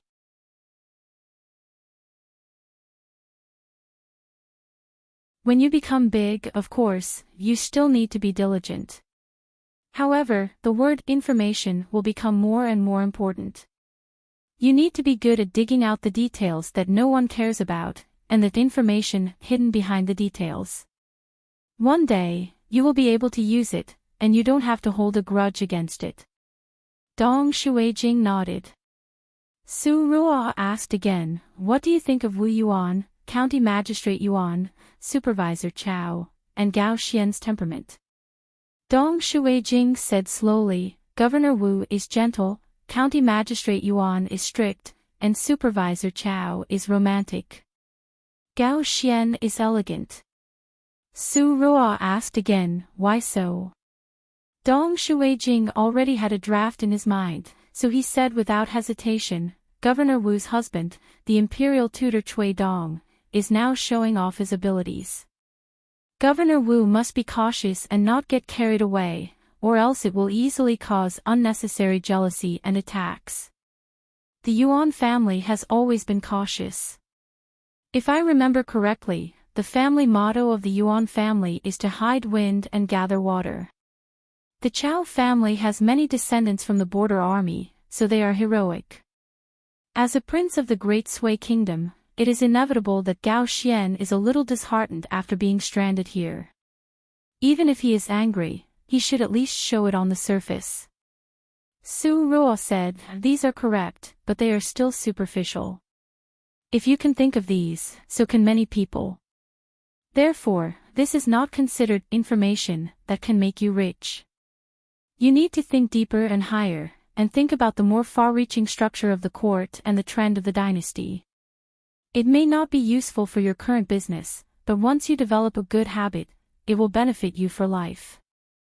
Dong Shuijing nodded and said, "I understand." Su Ruo said with a smile, "I am not a real lone person. What I can teach you is actually very shallow. But you have the talent to go from shallow to deep. In the future, I will see you less and less often. Moreover, I am also information that belongs to you, Dong Shuijing. I am not boasting, but this exclusive information is not small. So in the future, if you encounter any obstacles, you can naturally do business with me. You don't have to be embarrassed." Dong Shuijing grunted. Su Ruo took out a Taiping no incident token. "With your current family business, you are not qualified to have this Taiping no incident token. However, I have earned a few Taiping no incident tokens over the years. It would be a waste to keep them in my hands, so I gave them away. Just take it that I have a unique insight and have taken a liking to you early on. In the future, I will ask for dividends from you. Tomorrow, go to the prefectural governor's office, and after that, the local yamen and the Ministry of Rights will record it." Dong Shuijing did not refuse.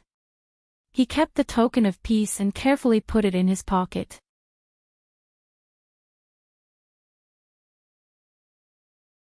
The other 3 had the aptitude of an earth immortal, and the other 8 also had the potential to step into the middle 5 realms of cultivation. From this, it could be seen that the Song clan had spared no effort in supporting Wan Qiong.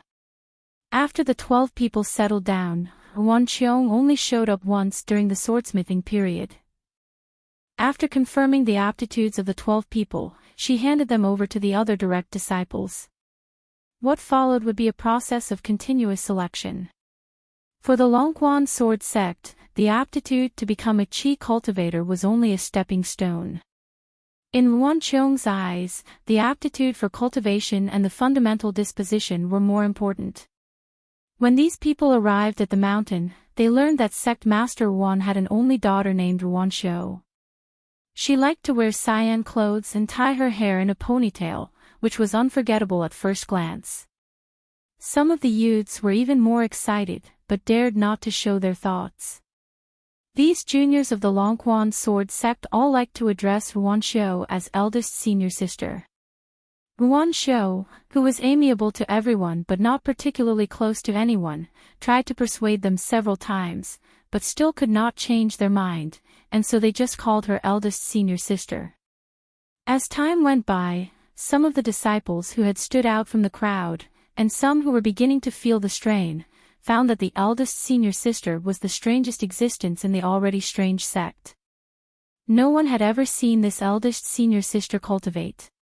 Every day, she would either stay in seclusion, or help the sect master forge swords in the forbidden area of the sword furnace.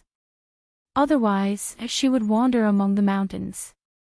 Apart from the Xinqiu mountain where the sect was located, and a few mountains further away, there were also the Baotou mountain, the Rainbow Cloud Peak, and the Immortal Grass mountain near the Xinqiu mountain. It was not until later that people learned that these three mountains were rented by the sect from someone for 300 years, and did not actually belong to the Longquan sword sect. Apart from traveling alone among the mountains and rivers, Yuan Xiu also raised a yard full of old hens and fluffy chicks. Occasionally, she would look at her fellow gold core disciple from afar, explain the steps of cultivation in detail, teach them the unique breathing technique of the Longquan sword sect, and split up a set of superior sword technique that was said to have come from the Wind Snow Temple. The eldest senior sister, Yuan Xiu, never approached anyone. She held a handkerchief in one hand, on which a small mountain of pastries was placed. She ate slowly, and when she came, she would unwrap the handkerchief and leave immediately after finishing her meal.